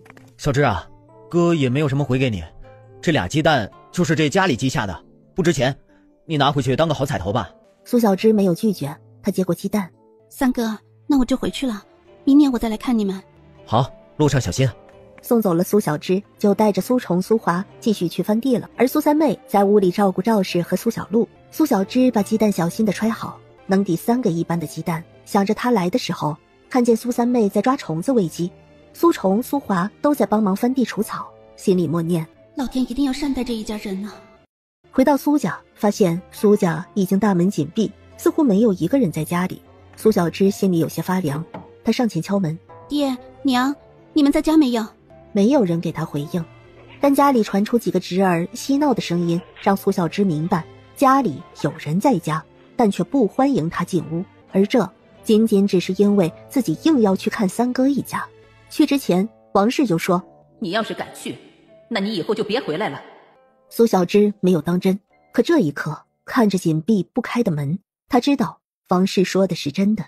苏小芝心里有些疼，但她一点也不后悔那么做。既然爹娘这么狠心，不肯要她进门，那她就不强求了。爹娘，时候不早了，我先回家去了。而她刚走，王氏就开了门，一瓢水就泼出来，伴随着的还有王氏毫不留情的咒骂：祸害东西，永远也不要回来了！早知现在，当初老娘就捏死你算了。和那烂东西一家走，你也是烂东西，滚！苏小芝背影顿了顿，颤了颤，她还是没有回头，加快了脚步就走了。王氏看着苏小芝走了，心里一点也不解气，叉腰跺脚，又恨恨道：等血一盖，我看那一屋子烂东西怎么活！呸！赔钱货，丧良心，气死我了！骂完了，王氏凶狠狠地回头对李氏和周氏发脾气：看能把粮食都看家了呀，还不快点去干活！谁要是吃闲饭，就从这个家里滚出去！李氏和周氏有苦难言，不敢当面和王氏叫板，但都在心里暗暗地咒他早点死呢。家里没有了赵氏那个任劳任怨的受气包，王氏的气都撒在了他们俩身上。李氏和周氏背着背篓下地，这活还得苦1-2个月呢，累死个人。整个南山村就找不到比咱娘更狠心的婆母。唉，谁说不是呢？连自个儿子女儿都不要，这样的日子也不知道什么时候才有头。这会儿啊，我都有些羡慕三弟妹了。李氏这么一说，他就知道李氏打什么主意了。他可不傻。哎呀，大嫂，话可不能这么说呀，这三弟妹的难处可不少呢，还是咱们的日子好过，你说是吧？这倒也是。周氏这样说，他就知道他不可能拿周氏当刀使。周氏精明着呢。俩人心里都有自己的主意，谁也没有再说话了。苏小芝遭遇的事情，苏三郎一家并不知晓。苏小芝一走，苏三郎就带着2个儿子继续翻地了。有苏三妹照顾赵氏，苏三郎也不用担心。苏三郎把地挖了2遍，清理出来厚厚一堆的草和草根。一天下来，也就整理出1小块地，半亩都没有。吃了晚饭，洗漱之后，孩子们都睡了，苏三郎才睡下。二爹，您个休息1天吧。哎呀，多大点事儿啊！我身体好都不打紧。那地啊，就是难挖了点儿，不过等我处理出来，明年挖地的时候就不用这么费力了。二爹，你应该开始让三妹别捡咱们家鸡蛋了，让母鸡抱一窝鸡。我算着时间快的话，10月份就能出小鸡了。到时候天要是冷了，就养进屋子里来。赵氏开始打算了，苏三郎为了这个家这么辛苦，他又哪里舍得他独自辛苦？那些送到他嘴边的鸡蛋，他又哪里吃得下去？成，听吧，多亏小芝送了鸡蛋来，你有的吃就好了，我就不担心了。苏小璐身边就是苏三妹。半夜，苏小璐醒来，又悄悄地给苏三妹喂灵泉水。8月19一大早，苏三郎就去检查了一遍陷阱。让他惊喜的是，又抓到了4只兔子。其他陷阱虽然没有收获，但也没有被破坏。提着兔子回到家里关起来。兔子的精气神儿很好，他这几天忙着翻地，也没空去镇上，所以就打算先编个大笼子养着。早上吃了饭，苏三郎编笼子，苏三妹就带着苏虫、苏华去抓虫子、扯草喂给兔子。而他经常洗尿布那地方，青草绿绿的，正好给兔子吃。赵氏在屋里做衣服，听到抓到了4只兔子，也很高兴。给苏小璐喂奶的时候还自言自语：唉，老天爷厚爱咱们呢。苏小璐吃饱饱后吐了个奶泡，对赵氏露出个微笑来。他现在是不担心这家人会冷死饿死了。苏三妹抓的虫子带着微末的灵气，苏三郎做的陷阱就不担心抓不到。每天给勤快的郝三姐喝灵泉水，三姐身子好了，就会抓更多的虫子，就能更勤快。苏三郎编好了笼子，就进屋来看看苏小璐，逗逗她。四妹，爹爹要去挖地了，你和娘在家里要乖乖的哦。而苏小璐对苏三郎露出个微笑，眨巴着眼睛，笑完之后张圆嘴巴。爹爹去吧，小璐向你发送爱心。二娘，你做衣服慢慢做，别累了，我出去了。赵氏温和地笑着点头。四妹，你帮爹看着你娘，你娘要是不听爹话，爹回来你就跟爹告状。苏小璐张着嘴巴给出回应。没问题，我必须要告状。小兔子别怕，快吃草，吃得饱饱的。苏三妹还看见了有一只兔子在扯其他兔子的毛。小慧，你不能这样啊，拔了毛就不好看了。爹，还是把那只坏灰兔子分开吧，它们的毛都要被它拔掉好多。苏三郎也有些发愁，现在分开养，他也没有多余的笼子了。赵氏隐约听到了，他心里有个猜测。孩儿爹，你到屋里来，我有话跟你说。孩儿爹，我可能知道那兔子是怎么回事了，但我也不太确定是不是真的。我只是听其他人说过一嘴，说这兔子要生了就会拔毛做窝，那只兔子可能是要生小兔子了。那怎么办啊？爹，我们养起来，这样等以后我们就会有很多很多兔子，我可以扯很多的草给兔子吃。苏三郎回过神来，也有些惊喜。要是有一窝小兔子，长大了不就是一大群？孩儿爹，不管有没有，先把那只兔子分开来养，没有笼子不要紧，用背篓先盖上。好，就听你的。苏三郎出去把4只兔子分开的时候，还特意提了提兔子。那只有可能怀孕的灰兔子还真是比其他兔子重一些，而且还凶。提它还蹬腿儿。可能因为有所期待，一家人的心情都不错，粗糙的饭也吃得很香。腊肉苏三郎也舍不得天天吃，用煮荷包蛋的水煮菜，骗自己说有点荤腥。第二天早上，苏三郎还特意重新给兔子编了个笼子。苏三妹带着2个哥哥捉了虫子给苏三郎拿去放陷阱里。等苏三郎检查完陷阱回来，手里又提着一只死掉的野鸡。苏虫和苏华围上来，眼巴巴地看着。他们没有问出来，但那眼神分明是在说：爹，我们要吃吗？苏三妹也有这个疑问，死掉了是卖掉还是吃掉呢？苏三郎似乎看出几个孩子的疑问。这鸡死了，拿去卖给城里人会嫌弃不新鲜，烧开水处理了，晚上爹啊炖鸡汤给你们喝。好耶！苏虫、苏华高兴得不得了，这只野鸡有4斤呢，除了毛和内脏也有近3斤。几刀剁成小块，炖一半留一半。把鸡炖上了，苏三郎就去挖地。鸡汤的香味香浓，苏三妹都觉得自己被香了个跟头。四妹，你闻这香不香？这可是肉哦，可惜你现在还小，不然三姐就喂给你吃。赵氏在一旁缝着棉衣。那么香啊？好香好香，我从来没有闻过这么香的。等以后啊，咱们家里孵出了很多的小鸡，咱们1个月啊就能吃一回鸡肉了。好，小心四妹抓着你。不会，四妹不会抓我，四妹也好香，甜甜的，像是小姑给的糖一样。说起糖，苏三妹还没有吃完呢。苏三妹从怀里拿出纸包打开，拿糖给赵氏。娘，你吃。赵氏猝不及防被感动，她费力忍住。你这孩子啊，娘吃什么糖？你快自己吃吧。我想娘吃，吃了补身体。苏三妹把糖塞进赵氏嘴巴，然后就起身拿了尿布去洗尿布了。赵氏含着糖，眼泪还是流下了脸颊。四妹啊，老天爷对娘可真是好啊，让娘遇到了你们爹爹，有了你们这么懂事的孩子，娘一定要好好养身体，看着你们长大，嫁好人。苏小璐认真地看着赵氏，对她笑起来。一定会的，等她长大点会为家里做出贡献。这么好的三姐姐，她会亲自长眼，为三姐姐挑个良配。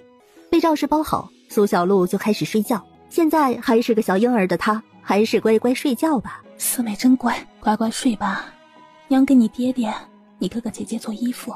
苏三妹洗完尿布的功夫，鸡肉就炖熟了。随着天色渐渐暗了，苏三郎看着挖好的大半亩地，心里有满满的成就感。虫哥、华哥，今天的活干完了，咱们回家做饭吃去。苏虫和苏华立马眼露金光，顿时就撒丫子跑下去。炖鸡的香味儿，他们早就闻到了，可香可香了呢。疑似要下崽的兔子还没动静，但它已经拔下了自己的许多毛，垫了草。其他兔子吃着青草，也精神得很，养个3、5天绝对没问题。苏三郎准备把地都翻完后，再去镇里卖这几只兔子，到时候顺便买一些菜种回来撒地里。饭熟了，3个孩子早就迫不及待了。每人都得了3块鸡肉后，3个人都端着碗慢慢的吃着。至于锅里还有的，3孩子看都不看一眼。如此好的脾性，苏三郎安慰又心疼。二娘，快尝尝，孩子们吃的可香呢。一早起来，苏三郎就去看了兔子，还没动静。他关上笼子就出门去看陷阱了。很快他就回来了，这回他又提着2只活着的野鸡和1只野兔，他脸上的笑意都收不住，他就进屋和赵氏报喜。二娘，咱们的运气可真好，今天又抓着了2只野鸡，昨天的陷阱还没动静，还有几个陷阱被破坏了。那太好了。二弟，怎么会次次都有？这是为什么？这我也不知道，可能是运气好吧。运气好，这也太好了吧，好的让人不可思议。以往那个家里1年也就能抓到1、2回，那都算运气好的了。可现在他做了几次陷阱，如果次次都抓到，那就是次次都不走空。这运气都不能说好，得说逆天了。二娘，我想起来了，这几次做诱饵的虫子都是咱们三妹抓的，她天天抓虫子喂，咱们的母鸡就下蛋了。你说会不会是那些虫子太好了，所以母鸡吃了好，就连野物也格外喜爱？这一下好似什么都豁然开朗。说起来，三妹天天在哪儿抓虫子啊？虫子也好像抓不完啊，我先出去看看去。苏三郎心里有疑惑，说着就转身出门去了。娘，那我以后还能在那抓虫子喂鸡吗？能，这是好事呢。娘，那我每天都抓给鸡吃，以后孵出小鸡也给小鸡吃。那块的草长得最好了，虫子也很多，我昨天抓完了，睡一觉起来，今天去又有很多呢。苏三郎很快就回来了。二娘，那一片虫子挺多的，蚯蚓都特别肥，其他也没什么，就是蚯蚓和蛐蛐什么的，没啥特别的，放心吧。8月22，苏三妹在给兔子喂草的时候发现了异样，那只灰兔子不吃草，一动不动地趴在窝底。出于好奇，苏三妹用棍子戳了戳灰兔子。灰兔子跳开后，苏三妹惊叫了一声：“啊！三妹，怎么了？出了什么事儿了？”娘，那只灰兔子生小兔子了。哎呀，正好也中午了，你去告诉你爹，让他回来，顺便喝口水，休息休息。苏三妹高兴的点头，笑着跑了出去。很快的，苏三郎和苏虫、苏华就回来了。知道灰兔子生了小兔子，他也很高兴。这只灰兔子就不用卖了，可以养起来。再看看另外的兔子有没有公兔，一公一母留着养。日子越来越有盼头了。8月29，前前后后挖了有10天，总算是把那4亩地都给翻出来了。今天一把火把那些杂草烧了个干干净净。苏三郎心情都明朗了，今天收拾收拾，明天就进城去。收拾好了土地，苏三郎回了家里，难得休息了一天。孩儿爹，衣服我都做好了，你明天要去镇上，你试试看，穿着咋样？啊，真合适，辛苦你了，孩娘。哎呀，我辛苦啥呀？我就是动动手，这段日子才是真的苦了你呢。孩娘，等把这些卖掉了，我再买些米粮和种子回来放着，菜种撒到地里去，这样冬天就不担心了。哎，你安排的好，都听你的。四妹，看爹爹，哒哒哒。苏三郎逗着苏小璐，苏小璐也非常给面子，咯咯地笑着。他都快满月了，也没听过爹娘准备起名字，每次都是四妹四妹的叫。苏小璐有点发愁。四妹呀，和爹爹一起睡吧，啊，乖乖的，不要吵爹爹，知道吗？爹爹太累了。苏小璐当然很乖，她现在的日常就是吃喝睡。苏三郎睡了一觉起来，已经是下午了。咋不叫我起来啊？又没睡多久。爹，你醒啦？没事儿，你跟哥哥们玩吧，时间还早，上午做饭爹做就行了。苏三郎说着就去鸡圈看了看2只鸡。公鸡现在精神抖擞，鸡冠子红艳艳的，比以前大了1倍，看见苏三郎来，发出咕咕咕咕的声音。而那只母鸡正蹲在鸡窝里，也警惕地看着苏三郎的一举一动。这段时间没捡鸡蛋，鸡窝里面已经有11个鸡蛋了，要不了多久，母鸡就会开始孵小鸡了。苏三郎又去看了看野物，都活得好好的，还挺精神。看了一圈，苏三郎才去收拾锅碗，准备做饭。不丰盛的饭菜，孩子们一如既往的吃得很香。吃完饭，苏三郎就让他们洗漱洗漱睡觉。8月30，苏三郎天不亮就起来了，煮了饭菜温在锅里，然后把野物用麻袋装起来。二娘，我这就去了，有什么事情你让3个孩子帮你做。孩儿爹，你路上小心。苏小璐适时的算是给爹爹一个好祝福。苏三郎一直记着孙府孙管家说的话，所以缴纳了进城费之后，他就直奔孙府去。这么多野物，他也不知道孙府能买多少，反正买多少他就卖多少。到了上次孙管家带他来过的后门。你找谁？啊，我是来卖野物的，上回我来过，还请小哥给我通报一下孙管家。孙管家上次说我打的猎物很不错，说下次有了先来孙府。那行，你先等着，我去厨房那边给你通报一声。好嘞。苏三郎一眼就认出来他是上次孙管家口中的老福，而孙管家并没有来，可能是并不在府上。福师傅，你还记得我不？之前我来送过野兔、野鸡，还有野生毛栗子。孙福还有印象，他看了看苏三郎背后的背篓。你这次带了很多来？最近抓到了一些，因为家中翻地就没找到镇上来，所以今天才一并背来，全都是活的，都很精神。那你先进来，我话呢说在前头。今天孙管家才采买了一些野物，你的呢可能要不了多少，先看看货物好不好再说。没问题。你说你养了一段时间是吧？苏三郎点头。那你手可真好，这野玩意儿那就是不服人养。我见过越养越差的，越养越好的倒是少见了。东西呢是真好，就是有点太多了。哎，你在这等等啊，等我去前院问个话，再过来同你算。没多久，孙福就提着兔子回来了，脸上带着笑意。哎，小李、小周，出来帮忙称重了，恭喜你了！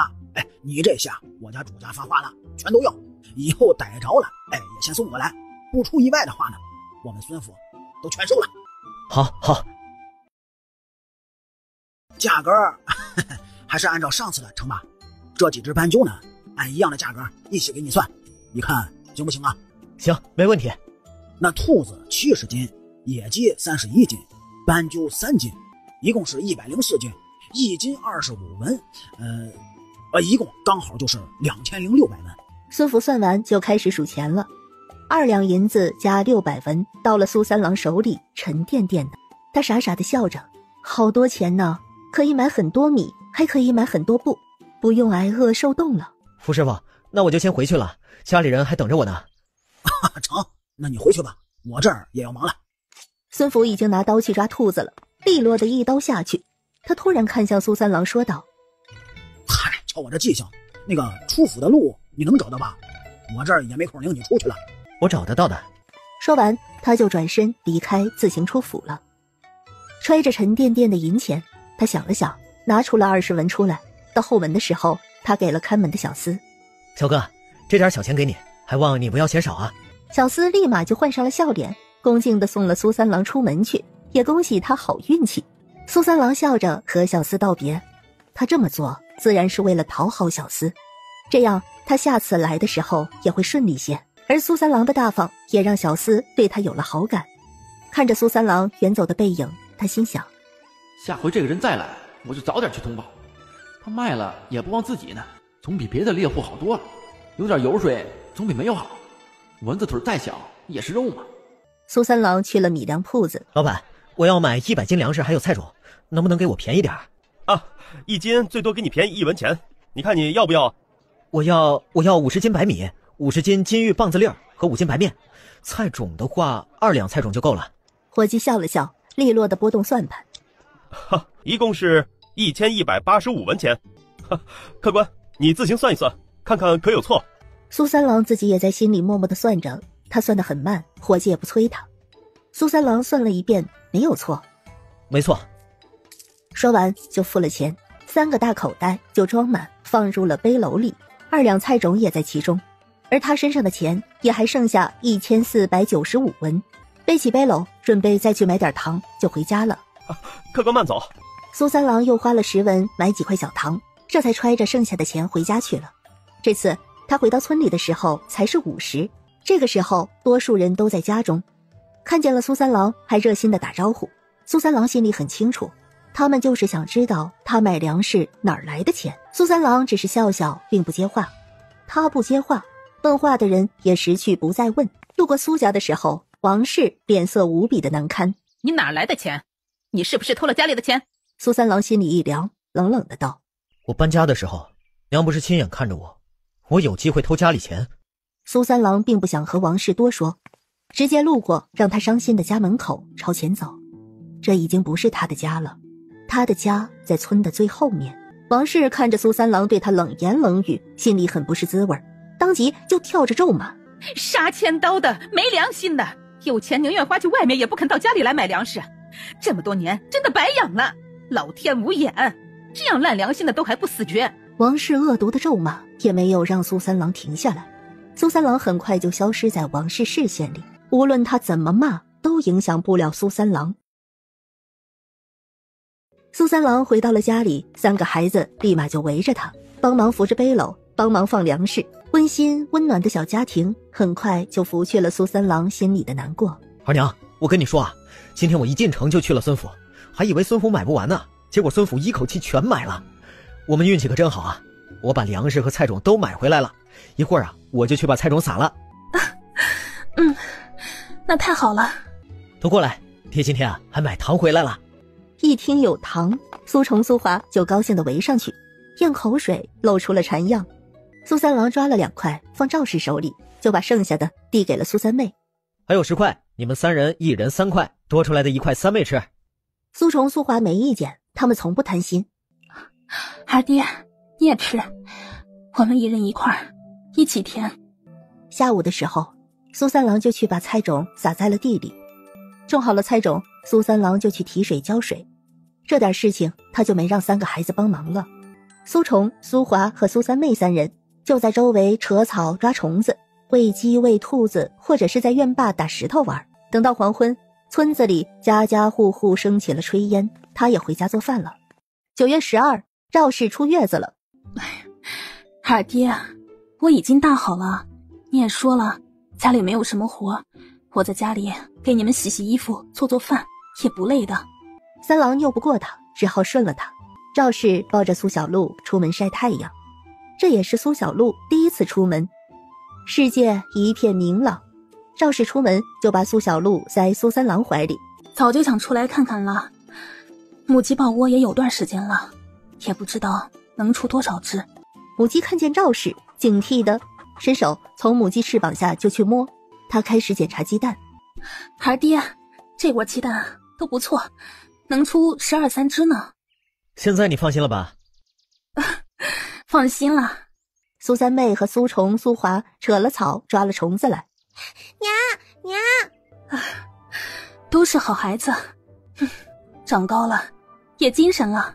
曾经他摸孩子的头发，他们的头发总是枯燥的，像是干枯的稻草一样。但是现在他摸着3个孩子的头发，只觉得顺滑。他仔细地看了看3个孩子，苏虫和苏华依然满脸天真，不谙世事，脸色也比以前好了不少。苏三妹也胖了点，还渐渐的白了，瓜子脸，大眼睛，很好看。真好啊，二爹，你辛苦了。我有什么辛苦的？四妹，你好香啊！苏小璐希望苏三妹带她，因为苏三妹会抱着她在屋子周围转悠。于是不爱哭闹的苏小璐开始哭闹了。苏三妹发现苏小璐很喜欢看家里的破水缸，每次苏小璐哭闹必须得在水缸边上玩一玩。四妹，你为什么喜欢这个水缸呢？也没有多好看啊。苏小璐动动小手，她哪里是喜欢水缸啊，她是想把手指放进去，让空间的灵泉水流一些到水缸里。家人都吃这个水，总归是没有坏处的。但奈何苏三妹没理解她的意思，每次就抱着在边上站着一会儿。苏三妹低头看着水缸，发现了水里她的倒影，她觉得很稀奇，蹲下身去看。她没注意到苏小璐终于把手指碰触到了水缸里，属于她空间的灵泉水就流入到了水缸之中。原来四妹是想看自己的影子，四妹真聪明。不过你太小，不能靠得太近哦，水缸是很危险的。大哥、二哥跟好奇宝宝一样在看她。四妹，我是大哥哥。四妹，我是二哥哥。苏小璐对2人露出微笑。四妹好漂亮呀，四妹是神仙吧？神仙四妹。四妹不是神仙，她是娘生的，和我们一样，都是娘和爹的孩子。二娘，说不定咱们四妹真的是神仙呢。二爹啊，孩子们乱说，你也信啊？二娘，我这样说都是有依据的。你看生孩子危险的时候，她就哭个不停，还有三妹经常在那洗尿布，那一块的虫多草又青，让咱们家的牲畜长得多好啊。反正我相信我们四妹是神仙来的。希望四妹啊是个有福的。有福气好啊，以后找个好人家去，不愁吃喝。女人这一辈子就像是被风吹落的草籽，落到肥处迎风长，落到瘦处苦一生。二娘，明天我再进城一趟，把那些野物拿去换成钱。积攒了10来天，又得有100多斤的野物。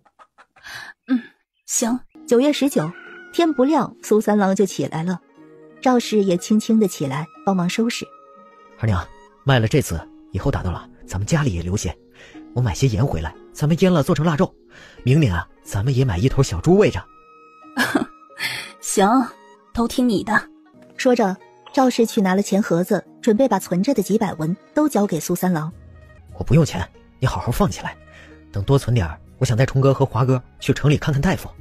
这句话触了赵氏的泪点，他瞬间落泪了。二娘，我们会越过越好的。这段日子，我觉得崇哥和华哥都聪明了很多，或许还有机会呢。所以这钱啊，咱们好好存着，争取尽快的带他们去看看。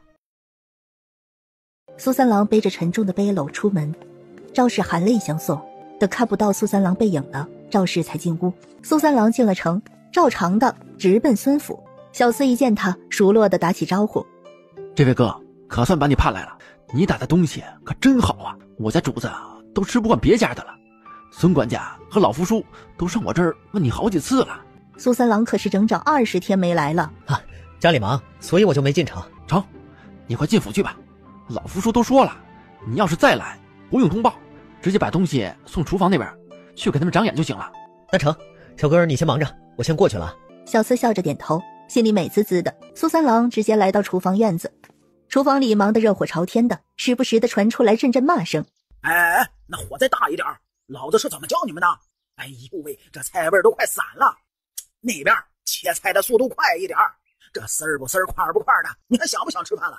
一个个的烂手艺，什么时候能出事啊？孙福脾气火爆，厨房油烟呛人，他索性出去，出来就看着苏三郎了。哎呦，大兄弟，好久没来了呀。可是寻到了其他好处？福师傅误会了，我没有卖给别家，是家里太忙了，所以抓到了一直养在家中，今天才来镇上。没事没事啊，就是打趣你一下。哎，让我看看这次你都带了什么好货呀？苏三郎把背篓放下，把麻袋解开，还和之前一样，是野兔和野鸡，还有斑鸠。这次背来的猎物还和上次的一样好，只只都很有精神，一看就是养得很好。孙福随便提起一只，好货。哎，大兄弟，你养的可真好啊！上回我才养了1天，都不吃不喝的。你这是怎么养的呀？孙福问出了心中的疑问。是家里的孩子扯草抓虫子喂养的。这是真的，只是那草和虫可能有些特别，但这个特别原因苏三郎不会说，这点心思他还是有的，而且他也没撒谎，足足有210斤。爽快地给苏三郎算了钱，210斤，每斤25文，一共是5250文，换成了5两银子和250文钱给了苏三郎。这次算了钱，孙福没有让苏三郎立马离开，而是让徒弟给他倒了碗水，拿了2个馒头来。大兄弟，我呢是这个孙府的厨师，叫孙福。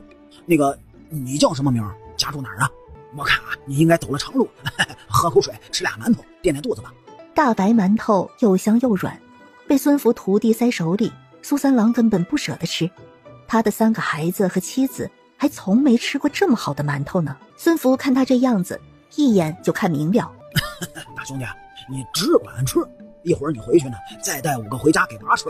哎，你别推辞啊，这在孙府啊不值钱，都是我们下人吃的口粮。苏三郎看着孙福这么坦荡，也不再扭念，吃了馒头，喝了水。我叫苏三郎，住在南山村里。那你有几个娃呢？4个，大的2个儿子，一个11岁，一个今年腊月就10岁，小的2个女儿，3闺女6岁了，前不久小闺女刚出生。你这打猎的手艺这么好，咋不做大点的陷阱，抓个野猪啊、野羊啥的？这冬天呢，吃羊肉暖和呢。要是抓着了呢，你直接从孙府来，价格比这些小东西还高20文呢。孙福觉得苏三郎应该是个高手，打到的猎物都是活蹦乱跳的，现杀现做，味道都提升好几个级别。苏三郎惭愧地摆摆手，我做不了，我都不是猎户，就是碰碰运气。那你啊可以试试，说不定真的给你碰着了呢。这抓个1头2头的，你儿子以后娶媳妇儿那就不用发愁了呀。想起2个儿子，苏三郎神色暗了暗。苏兄弟，你可是有什么难处？福师傅，不瞒你说，我的2个小儿都心智不全。大儿小时候曾经磕头过，2岁才会走路，心智停留在4岁左右。我也不知道他是天生就傻，还是磕头后才傻。2儿源于4岁高热发烧，侥幸活下来后也傻了。这些日子积攒了些银钱，我想带他们看看大夫。敢问这镇子可有好的大夫啊？哎，那你啊，受苦累了。多少苦累我都不怕。要说这镇子上的大夫嘛，医术啊只能说是一般。哎，你可以去镇子上的杂医堂试试。哎，就算是结果不好，你也不用灰心，赚多了钱呢，还可以去芙蓉州看看。苏三郎记下了。傅师傅，谢谢你告诉我。哎，小事情，你运气好，我就祝你好运吧。说着，孙福转身对徒弟吩咐：“哎，去包10个馒头，把那卤肉切半截，一起包上。”傅师傅使不得啊，白面馒头已经够了，我怎么能再要肉啊？不打紧，带回去给孩子们尝尝鲜儿。孙福热情相送，苏三郎无法拒绝，只好连声感谢后离开。因为有孙福相送，苏三郎也不好再给小厮20文钱表示感谢。看着苏三郎走后，孙福对看门小厮说道：“贵子，这是个苦命人，有4个娃，2个儿子都傻了，只有2个闺女，这日子不好过呀。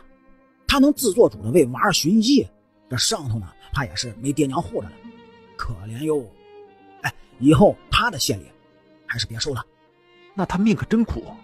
老夫说，你放心吧，我们日子比他好过多了，他那点儿我不要就是了。改天我在你安叔的面前多说你几句好话。那真是谢谢你了。苏三郎又拿250文买了2斤半的盐就回家了。一到家，他就迫不及待地把大白馒头拿出来。二娘，我们运气真好，孙福可真是好啊！这大白馒头就是孙府的厨师送的，还有一块卤肉呢。这卤肉听说只有酒楼里面才有呢。他们心真好啊！看着3个孩子一人拿着一个舍不得吃，赵氏和苏三郎想哭又想笑。吃吧。娘，你跟爹也吃。苏三妹舍不得咬。苏虫和苏华在赵氏发话之后就咬了一大口，露出了满足的表情。娘会吃的，你吃吧，这还有呢。二娘，你也吃一个，这剩下的一会儿我们晚上当晚饭吃。这卤肉啊，晚上切了煮干菜吃。孩儿爹，那我分你一半。时刻被惦记，苏三郎心里很温暖。二娘，我在孙府已经吃了2个大馒头了，都是福师傅让我吃的，还让我喝了水呢，我没骗你，真的。那我吃了。苏三妹带着2个哥哥出去吃了。苏三郎把5两银子拿了出来，交给赵氏。二娘，你把这银子收好了，我跟福师傅打听过了，羊角镇有个杂医堂，再过2个月咱们再存点银子后，过年咱们一家人进城一趟，带虫哥和华哥去看看大夫，也顺便让大夫给你看看身体恢复的好不好。好，听你的。苏三郎抱起苏小璐，逗着她玩。苏小璐微笑着，对这个家的未来也充满了期待。二娘，这段时间家里就要辛苦你了，等明儿我进山走远一点，我会带着虫哥和华哥一起。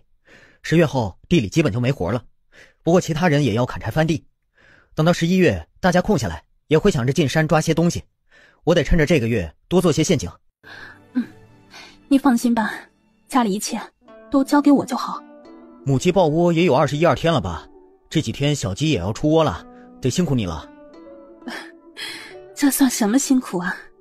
家里的事情你不用操心，我做得好。赵氏让苏三妹3兄妹照顾着苏小璐，他则是去烧温水揉面，然后用来蒸馒头，这样一个个大的粗馒头就出来了。这是他给苏三郎带着孩子进山准备的。第2天一早，苏三郎就叫醒2个儿子起床出门了。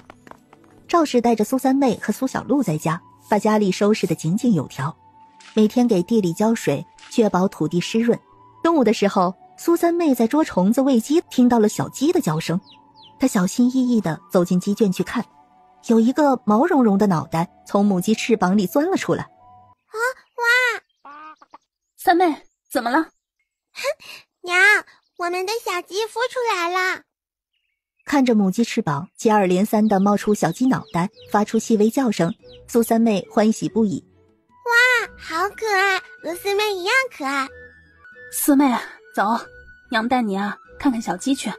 我估摸着也是这2天要出窝了。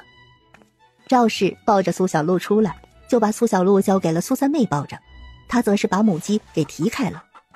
16个鸡蛋已经出壳了8个，其他8个也都有着壳的迹象。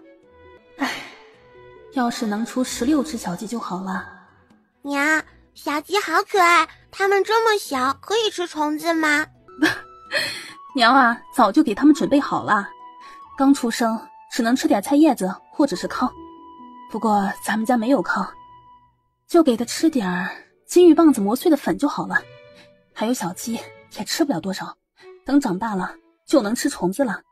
那等小鸡能吃虫了，我天天给它们抓很多虫子吃，把它们都养得胖胖的。三妹不怕辛苦啊？苏三妹摇摇头，她不怕，而且抓虫子一点也不辛苦，她都是在玩呢。苏小璐原本也在看，但是看了会儿就没什么兴趣了，就挣扎着把脑袋看向外面。苏三妹一下子就懂了。娘，四妹想到院子里去，我抱她出去玩。四妹，你为什么总是那么喜欢水缸？好吧，那我们就去看一会儿哦。苏三妹抱着苏小璐到水缸边，她没注意到苏小璐的手搭着水缸，而有一股小小的水流流入水缸里面去了。玩了一会儿，苏小璐就不哭闹了，打了个哈欠想睡觉。苏小璐很快就睡着了。娘，四妹睡着了，我去找点虫子喂鸡吃。啊，去吧，娘把这些鸡蛋壳清理一下。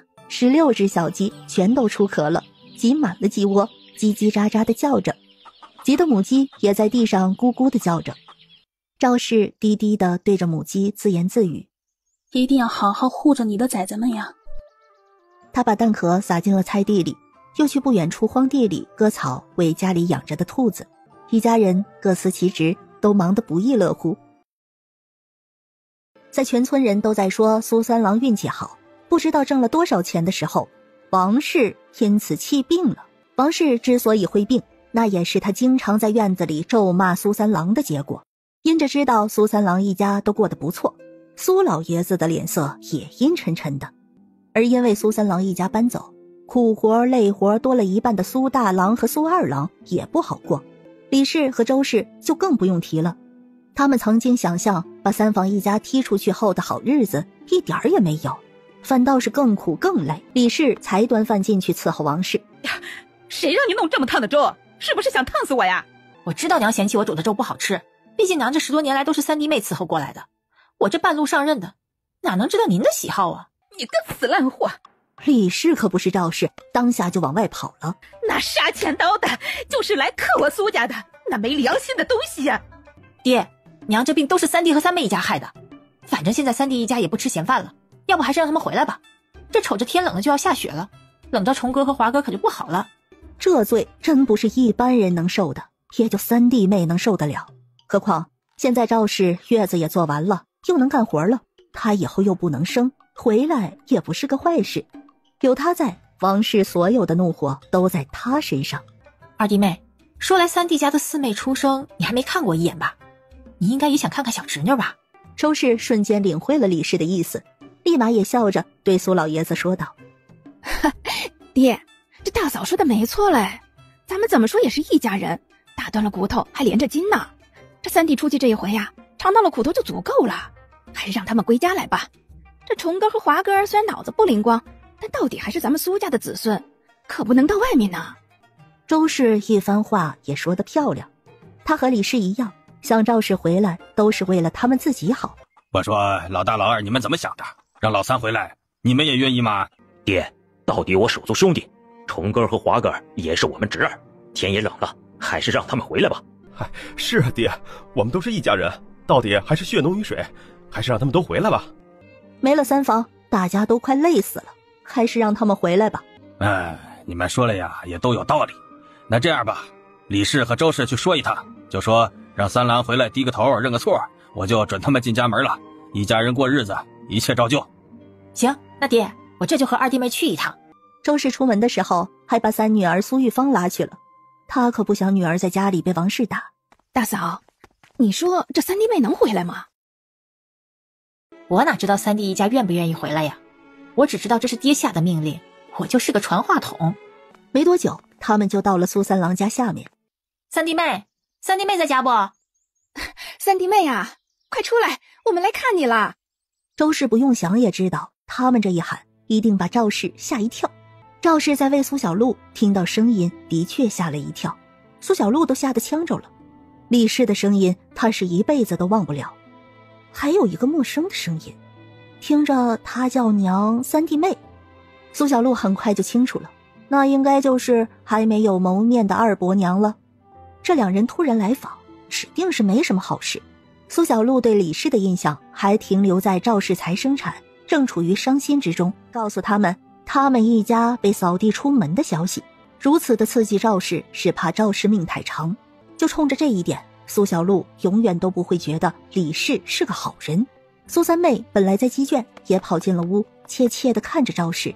娘，三妹别怕，有娘在呢。三妹出去抓虫子吧，你大伯娘二伯娘来了招待就好了。苏三妹有些怕，不知道该听赵氏的话，还是该留下来陪着赵氏。没事的，他们不敢对娘怎么样的，放心吧。赵氏担忧的是，苏家人知道他们手里有银子了，从而起了什么想法。苏三妹点点头，乖巧地出去了。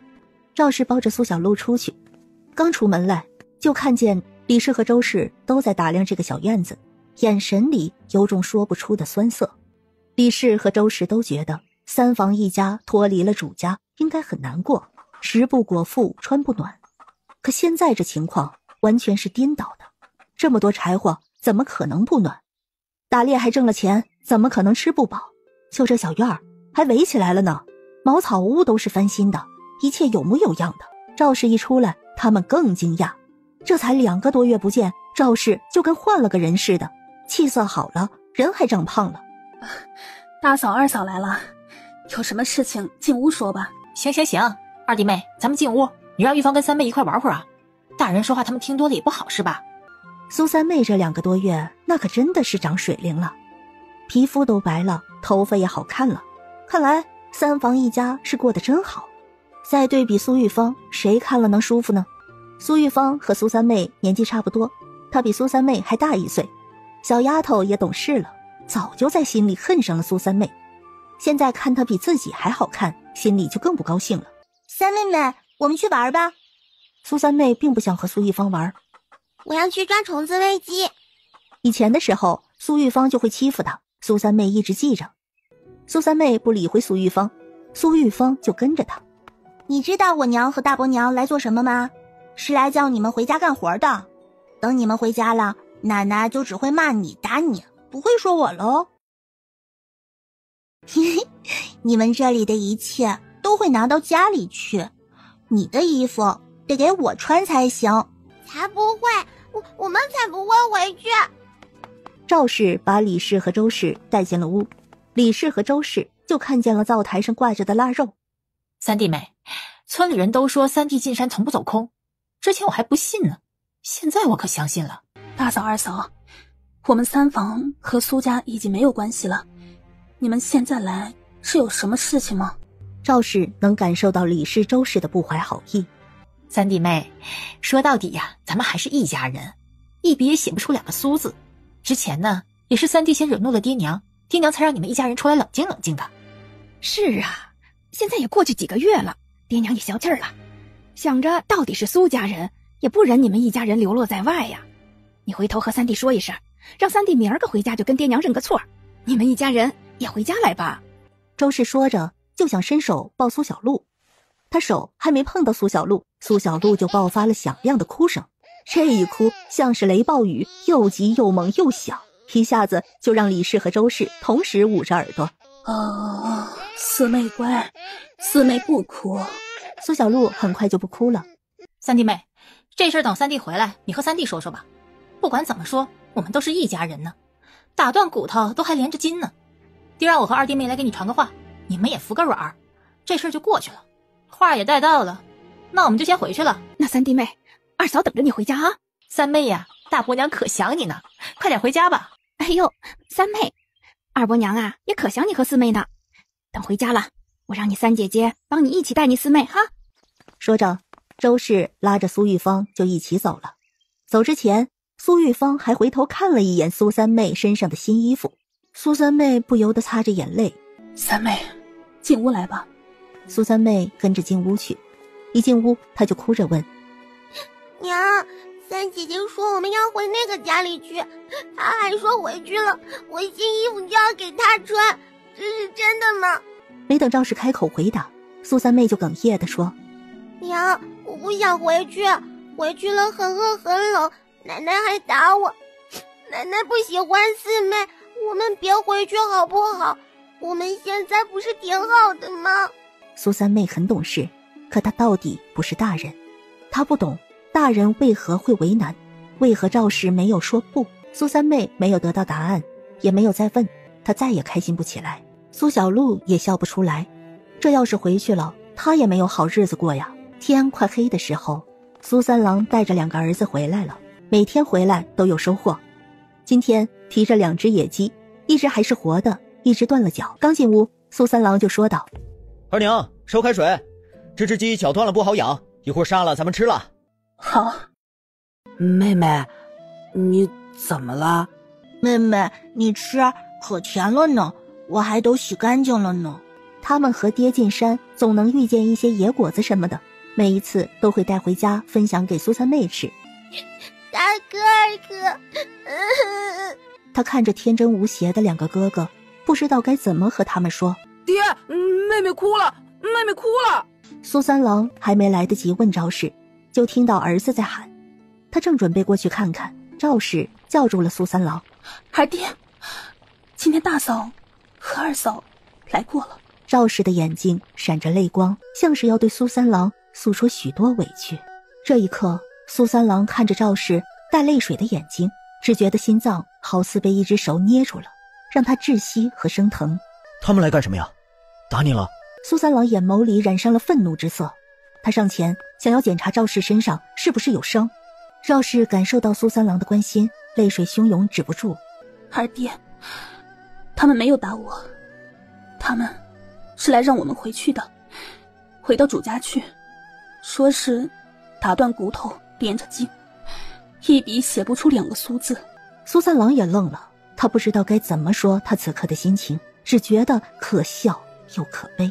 擦去赵氏脸上的泪水，郑重地向赵氏保证：我们不会回去的，就是死，我们一家也死在外面。苏三郎心头决绝，赵氏看得真切，他知道苏三郎是被伤透了心。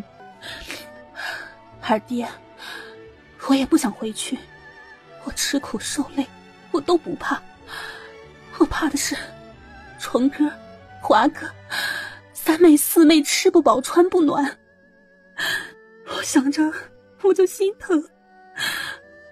今天大嫂二嫂来的时候，二嫂家的玉芬也来了，她竟然对三妹说等我们回去了，三妹的衣服就都是她的。赵氏按着心口，这话就好似挖他的心一样难受。如果他不曾被阳光笼罩，那么死在黑暗里他也心甘情愿。可这段被光笼罩的日子让他看到了人生的希望，他不甘失去。你放心，没有人能抢走三妹的衣服，我们一家人都不会回去，再苦再累也跟别人无关。二娘，既然那边来话了，于情于理我也该去回个话，我去就行了，你带着孩子在家里做好饭等我，我很快就会回来了。苏三郎说完就转身出门去了。赵氏追了2步，看着苏三郎的背影停了步子，他轻轻叹了口气，直到苏三郎的背影消失在视线里，他才回身，一转身就看见3个孩子抱着苏小璐站在不远处，担忧地看着他。赵氏勉强地露出个微笑，别怕，你们爹爹会解决好的，三妹照顾好四妹，娘给你们做饭吃。这是自打搬家之后，苏三郎第一次走进曾经熟悉的家门。苏老爷子一家在正屋吃饭，苏三郎进了院子，也没有人发现。苏三郎到屋檐下，正要敲门，却听到了屋内传出说话声音，而那内容让他抬起的手又放了下去。我说明儿个三郎回来了，他和赵氏磕头认个错，这事儿也就过去了，你呀也别老拉这个脸了啊，听见没？那个丧良心的小畜生回来，我能给他好脸？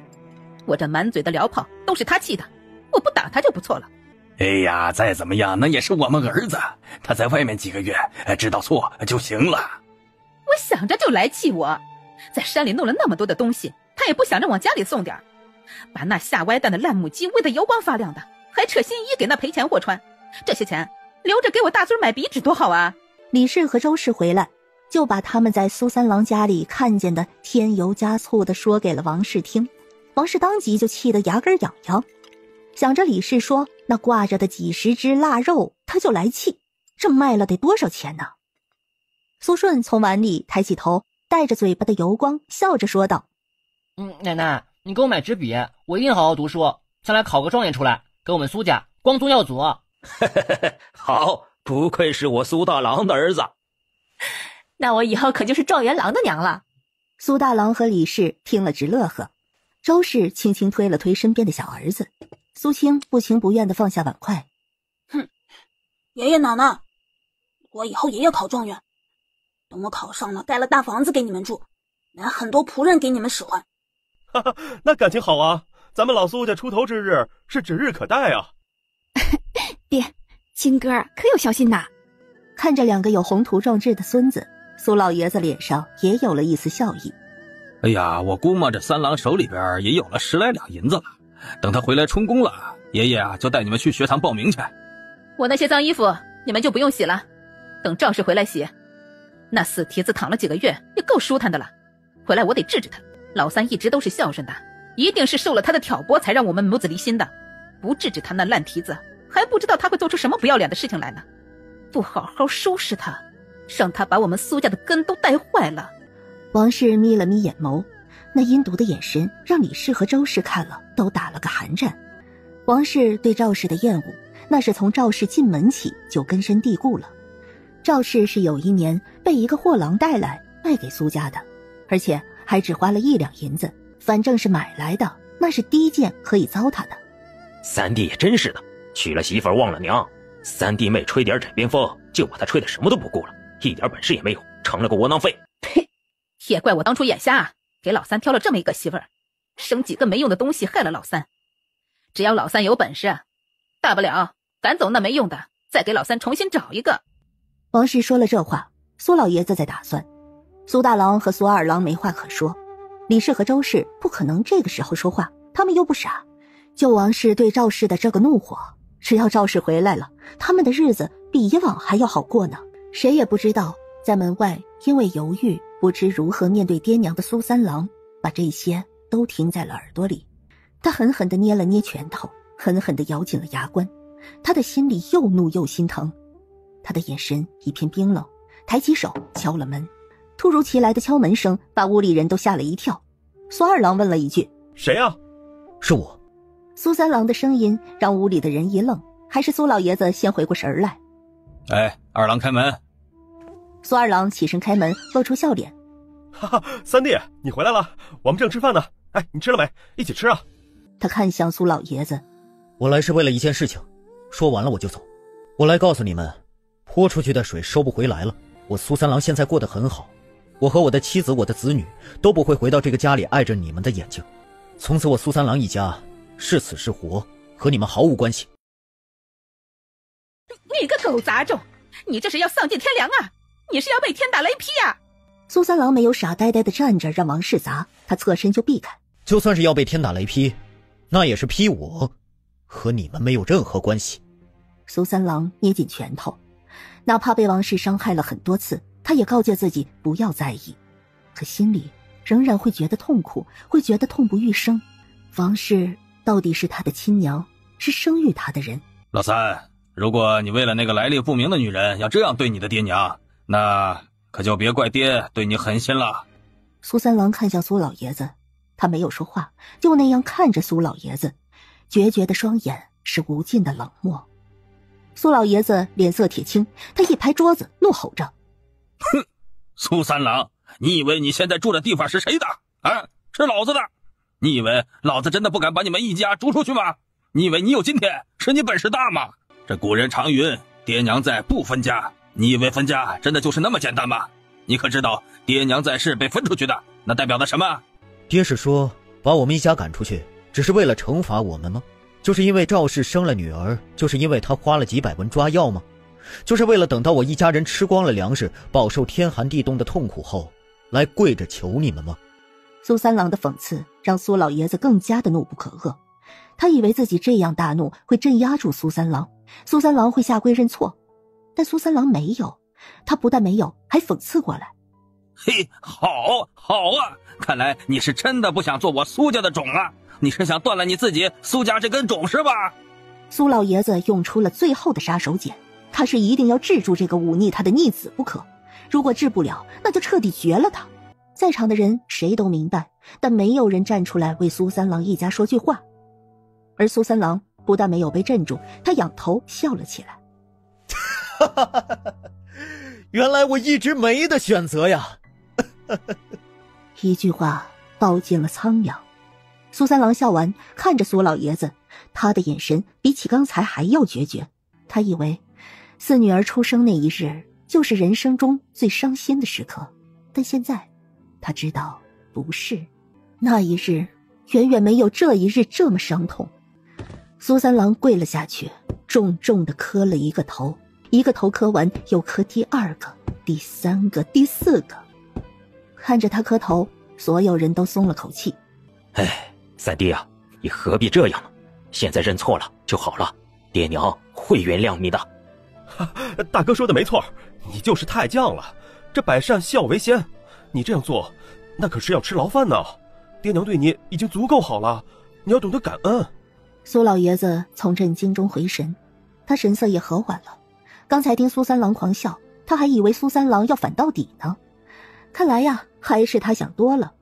从族谱革除，没有人能过得了这一关。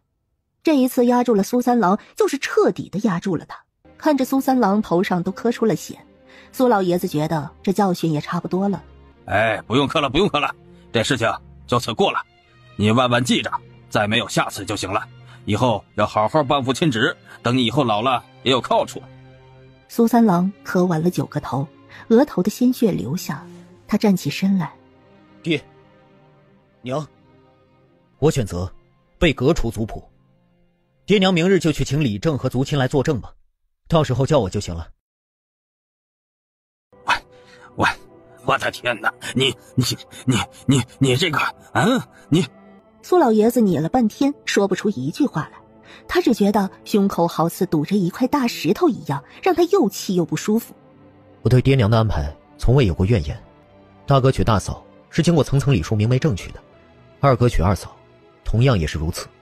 到了我，娘说家里没钱不宽裕，没法为我娶妻，赵氏只要1两银子卖与我为妻，我同意了。赵氏心地良善，对我一心一意毫无怨言，让做什么做什么，哪怕被娘搓磨轻贱也暗暗忍下。我没说什么，也没有为他忤逆爹娘，可爹娘又何曾拿他当人对待？大嫂二嫂生下长子都做了20天月子，赵氏生下重哥只睡了3天就要下地干活，我也没说什么。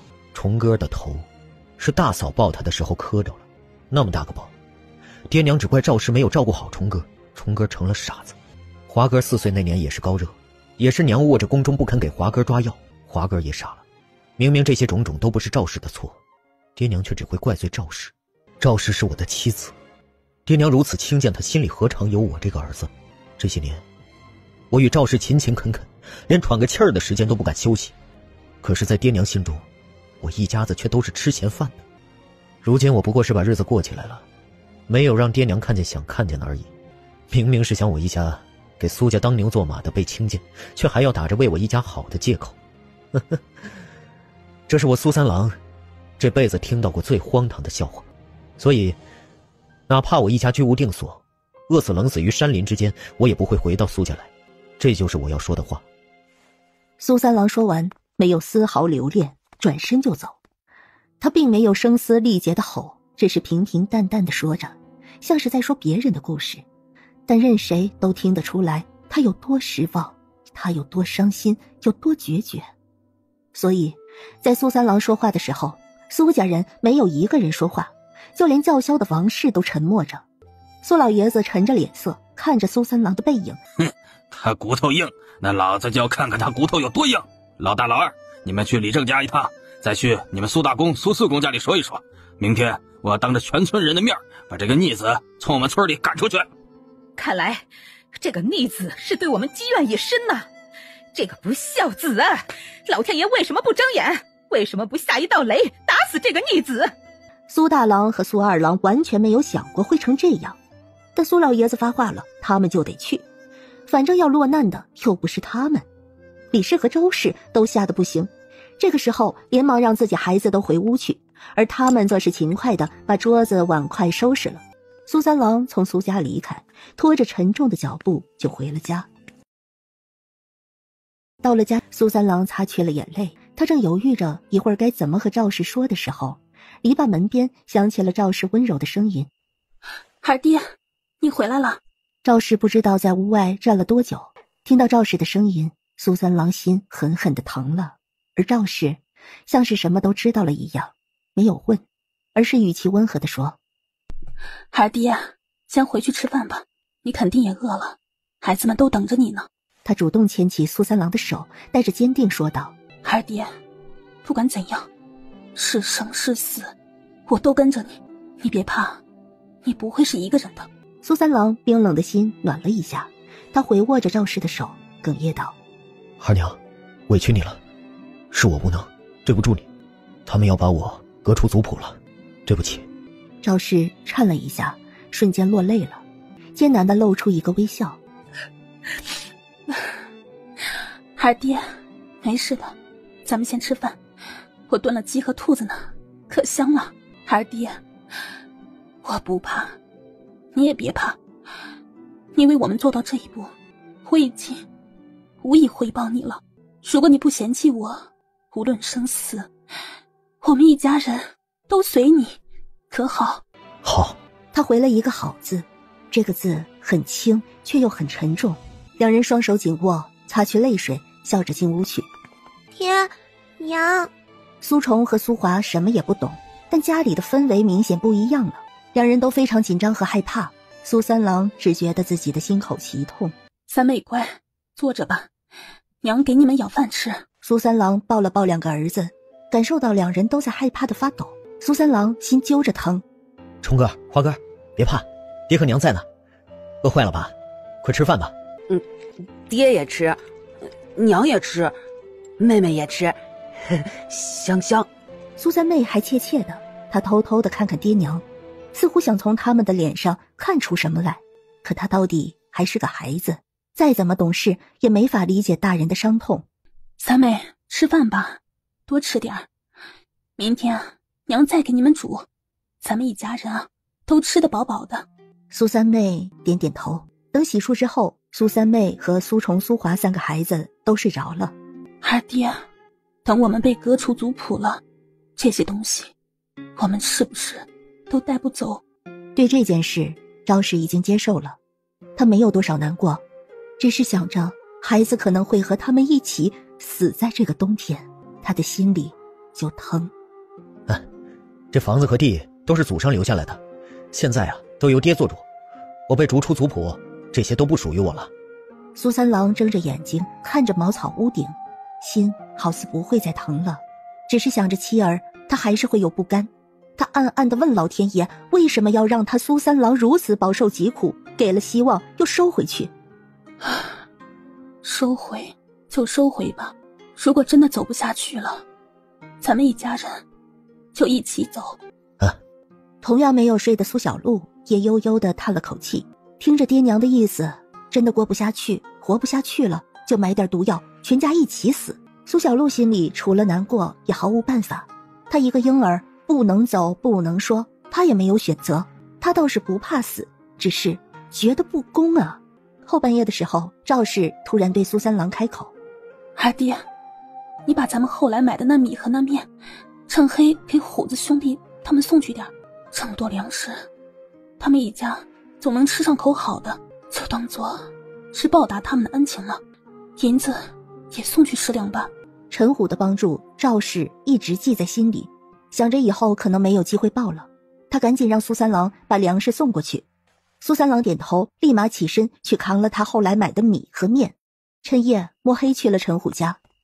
苏三郎敲了敲窗子，学了鸟叫。陈虎听到声音，迷迷糊糊地醒来，听出了这鸟叫是苏三郎曾经和他约定过的信号。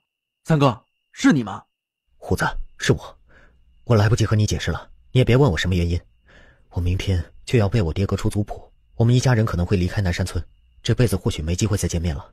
这点东西你拿着，悄悄放着，找机会给孩子们做了吃。不行，我得去三哥家好好问问，到底是怎么回事。二爹，你不能去，你去了就是让三哥的心血白流了。你先冷静，这些东西咱们好好放着，明天你抽空去打听打听，看看三哥家是不是有什么事情。前世的话句句在理，陈虎听了也冷静了，思虑过后，他点头：好，听你的。苏三郎回到家里，轻声地对赵氏说道：二娘，睡会儿吧。你也睡会儿吧。黑夜里静悄悄的，但谁也没有睡着。第二天一早，一夜没睡的赵氏和苏三郎起床，两人没说话，默默地养着的几只野鸡野兔都杀了。等到苏三妹和苏虫苏华起来的时候，家里已经充满了香味，炖煮的汤浓白鲜美。赵氏让3个孩子先喝了一碗汤，然后就吃肉，连饭都没煮，一整锅肉和汤，一家人都吃得干干净净的。娘，我还能去抓虫子喂鸡吗？小兔子也要吃草了。赵氏心疼地摸了摸苏三妹的头发，她狠心地说道：不去了，今天不用去抓虫子，今天娘用细米喂。赵氏去用米喂鸡喂兔子，她的心很难受，可她没有停下来。她刚喂完，一转身就看见下面路上来了好些人，有村长王老爷子，还有住在另一个村的李正爷李老爷子，还有苏家族亲中辈分较高的苏大公苏四公，还有一些其他亲戚和村里邻里。赵氏眼神暗了暗，在如此大的压力下，他们一家人显得那么的无助。没多久，他们就来到了苏家外面。还不开门？苏三郎听到动静，带着孩子从屋内出来，他好似做好了准备，不卑不亢。李老爷子看了他一眼，淡淡开口：苏三郎，你应该知道你爹娘今日请我们至此是为什么事情吧？今日我问你，你是不是真的不肯认错回家，坚定的要和爹娘断绝关系？王老爷子作为村长，这时候叹了口气，劝道：三郎啊，你何必这么倔呢？跟你爹娘认个错吧，不然你执意如此，那我也帮不了你了。王氏冷冷地斜了苏三郎和赵氏一眼：呸！村长，李正爷，一定要好好收拾收拾这个没有孝道的东西，这样的儿子我可不敢要了，把他们赶出去，别坏了我们南山村的名声。苏三郎捏紧双拳，咬牙切齿。王氏连往后退一步，颤抖着指着苏三郎说道：你们瞧瞧啊，他这眼神还是想要吃人呢，这样的畜生谁敢要啊？苏三郎闭上眼，嘴唇颤抖许久，才艰难地开口：我苏三郎甘愿从族谱革除，此后我妻子我子女都和苏家没有任何的关系。苏老爷子冷冷一哼：好，既然如此，那我就成全你。三郎啊，你可要想清楚了，这是你爹是你娘啊，你真的说不要就不要呢？纵然他们也有做的不对的地方，可他们毕竟是你爹娘，你如此的忤逆，丝毫不留情，你也怪不得他们不容你呀。苏大公叹了口气，苦口婆心地说道。苏四公也劝道：三郎啊，这要是革除了，可就回不来了，你可要想好了，可别到时候后悔了，又怪我们没劝你啊。苏三郎垂着眼眸，谁也不看，他声音淡漠：我已经想好了，我宁愿我带着我一家人走。淡漠的声音里透着绝不改变的决心。既然做好了决定，那我就给你说说这事儿怎么处理。顶撞爹娘不知悔改，被革除族谱者必须是白身离开，属于公家的所有东西全不能带走。这儿呢是3份证明，要是做好了决定，你和你爹娘都按下手印，代表着认可这份证明。以后桥归桥，路归路，你也不用给你爹娘养老。李老爷子从怀里掏出纸笔，然后蘸了墨水就写：这个东西一份留给你爹娘，你们自己持有，还有一份则是由我上交县衙，收纳在册。这样就是说，经过了公家点头，以后要是出现什么牵扯，对簿公堂了，也不会按照情分什么的。到那个时候，那就是黑是黑，白是白。要是现在后悔，也来得及。等按了手印画押后，就变不了了。期间没有人说话，似乎都默认了这样处理。等到证明写好，苏老爷子和王氏立马按了手印，还让苏大郎和苏二郎也按。等他们按完了，就到苏三郎。二娘，你也来按，让三妹和虫哥、华哥也来，把四妹也抱过来。按了手印儿，王氏就用恶毒的语气对苏三郎一家说：你们都给我滚吧！这房子就是给狗住都不会给你们。看着比落水狗还沮丧的苏三郎一家人，王氏只觉得心头大快，准备带着妻儿走。王氏眼珠子转了转，喝道：站住！苏三郎和赵氏沉重的脚步就顿住了。老大媳妇儿、老二媳妇儿，上前去搜身，看看他们有没有拿走属于我们苏家的东西。这一身皮子花的可是我苏家的银子。苏三郎听着这无情的话，身子颤了颤，轻咳了一声。二爹！苏三郎像是被伤狠了，一口血就吐了出来。赵氏吓坏了，眼泪扑簌的落下，扶着苏三郎，却不知道该如何是好。按理来说，除了银钱器物不能拿，身上的衣服是可以穿走的。看着苏三郎竟然吐血，那神色悲伤中带着绝望，李老爷子心有不忍。他想，这其中或许还有他不知道的原因。李老爷子只有叹了口气，孰是孰非，怕只有让时间来证明了。衣服能穿走，可谁知道他们有没有藏银钱？老大媳妇儿、老二媳妇儿，搜一下。三弟妹啊，你配合点，我们也没办法是吧？赵氏泪水如珠，她一个字都说不出来，没有任何反抗。爹娘都如此，就别提苏虫、苏华和苏三妹几个孩子了。苏大郎和苏二郎也上前把苏三郎身上搜了一遍，确定都没藏银子。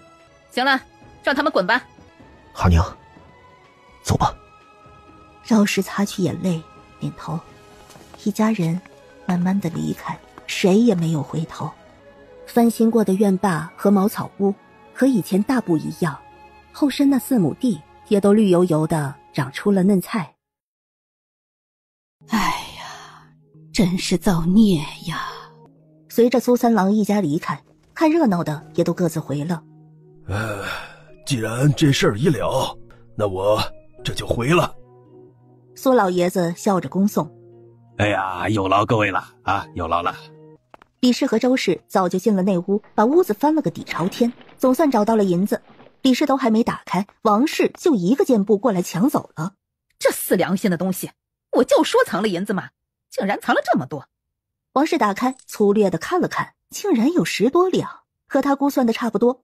娘，三弟他们这几月可是有很多收获呢，这有多少银子啊？有没有少啊？是啊，我听村里人说，起码得有10多两吧。哼，差不多吧。把这些被子都抱回去，把那些肉啊、畜生都抓了回去。真是个败家子儿，都不知道被他们吃掉了多少。苏三郎一家慢慢的走过了村子，苏三郎终是昏了过去，赵氏扶不住他，苏三郎倒了下去。二爹，你醒醒啊！你不要吓我！爹，你醒醒，我们害怕，爹，爹，你醒醒啊！我们害怕。爹，你醒醒啊！我们害怕。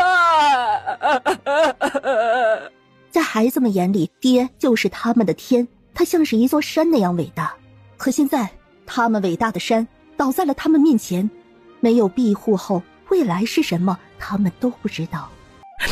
二爹，你快醒醒，你快醒醒！你说过我们要一起走的，你不能撇下我们呐！啊！赵氏伤心地哭着，他的天地好似都陷入了昏暗，前后都是一片深渊。三哥，三哥！这时候，一道着急担忧的声音传来，原来是陈虎赶来了。嫂子，别哭了，咱们先送三哥看大夫才成啊！你们要振作起来，一定会熬过去的。陈虎想要背起苏三郎，可他本不强壮，又是瘸腿，他做不到，急得满头大汗。四处一看，眼睛一亮，吴大夫的家就在旁边，我去叫他。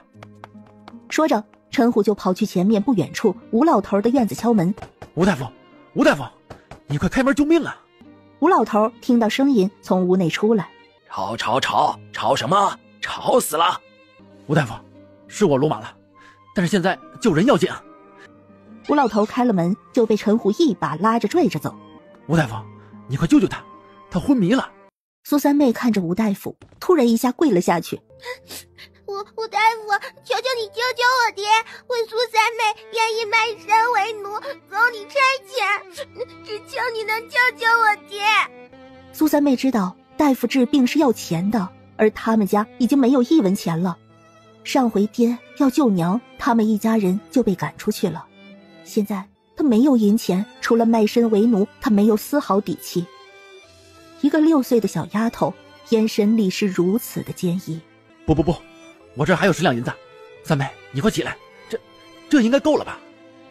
陈虎拿出银子给吴老头，这是早上钱氏收拾米粮的时候，发现里面竟然有银子。钱氏给了陈虎，陈虎今天干活都心不在焉，这抽空回来打听了事情，知道苏三郎一家都被革除族谱了，他都来不及震惊就来追。还好他们还没有走出村子，但他却看到苏三郎一下子倒下了。过伤吐血，既然给了银子，那老夫就用好药把他这命给拉回来。好，直接扒开了苏三郎的衣服，拿出了银针开始下针。赵氏他们则是在一边担忧地等着。陈虎擦了擦额头的汗水。大约1刻钟后，苏三郎醒来了，歪头就在床边吐出一口黑血来。吴老头开始取银针了，他淡淡开口道：命保住了，心脉大伤，一会儿我抓了药，熬了吃几天就行了。陈虎松了口气。没事了就好。吴老头瞅了瞅苏三郎，漫不经心地问：给我说说，这是出了啥事儿？怎就如此大的伤心，差点就伤心而死了？苏三郎闭口不言。陈虎抿了抿唇，一咬牙说道：吴大夫，是这样的，是苏老爷子见不得三哥一家出去了也过得好，所以就把他们一家革除族谱了。这几个月他们努力得来的也都归了苏家。陈虎心里也难过，他为苏三郎不公，可世道就是这样，父母恩大于一切。吴老头看了看赵氏和赵氏身边的几个孩子，心里已经有数了。所以你们一家子现在是无家可归了？赵氏垂下头。苏三郎在床上虚弱地说道：吴大夫，过会儿我们就会离开的。三哥，你现在这样怎么离开啊？这离开了，这样离开了，哪有什么活路？剩下的话他说不出来。他咬紧了牙，捏紧了拳头，却也没有办法。他不能带苏三郎一家人回去，他的爹娘不会答应的。苏三郎却是什么都知道。虎子，你回家去吧，我这儿你别管了，你身体不好，回去吧啊！你为我一家做的已经够了，你身后还有老婆，还有孩子，回去吧啊！陈虎对他这份情谊，他一辈子都会记住的。他不能拖累陈虎一家，他的不幸已然注定，不能让陈虎一家也因他一家而变得不幸。三哥，你让我怎么狠心回去啊？那些话，那些可能会发生的事情，不用说出来，他们心里都明白。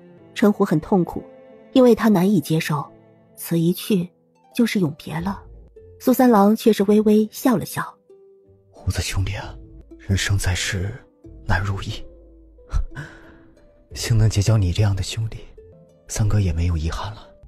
我知道你有情谊，但你也有妻子有孩子，你做到这个地步已经非常好了，什么也别想了，去吧啊！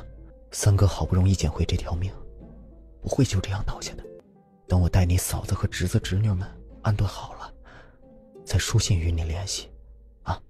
苏三郎眼神透着坚毅，他振作起来了。好，我等你安顿好了，书信于我。好孩子，你们都乖乖的，好好听爹娘的话。叔叔回了。虎子兄弟，谢谢你。陈虎没有说话，大步的离开了。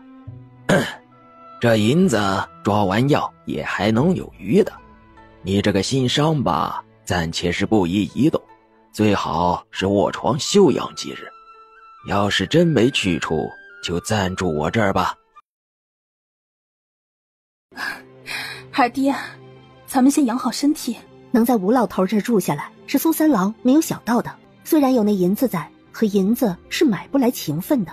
他们一家人住在这里，就是一种打扰。吴老头自从来了村里，一直都是独居，他甚至没有要续弦的打算。这证明他并不喜欢热闹。如今能让他们一家暂住，真的是开了大恩。苏三郎默默把恩记下，如果以后有机会再回来报恩吧。孩娘，是我无能，辛苦你了。赵氏摇摇头。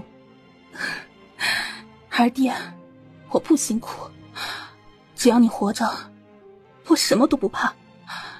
二爹，你好好休息，我去拿药，给你煎药。虫哥、华哥跟娘一起去，看看吴大夫有什么需要帮忙的地方。三妹，你留在这里照顾爹和四妹。苏三妹乖巧的点头，她安安静静的在床边坐着。苏小璐被放到了床上，她并没有睡着，也没有哭闹。苏三郎叹了口气，看了看苏三妹，和苏三妹担忧的双眼对上，看着那双小眼里藏着害怕，他微微笑了笑。三妹别害怕，爹爹会好起来的。苏三妹轻轻点头，表示她相信。苏三妹很听话地照顾苏小璐，这么久没吃奶了，苏小璐也不哭闹。苏三妹眼神有些心疼，她的四妹也好乖啊。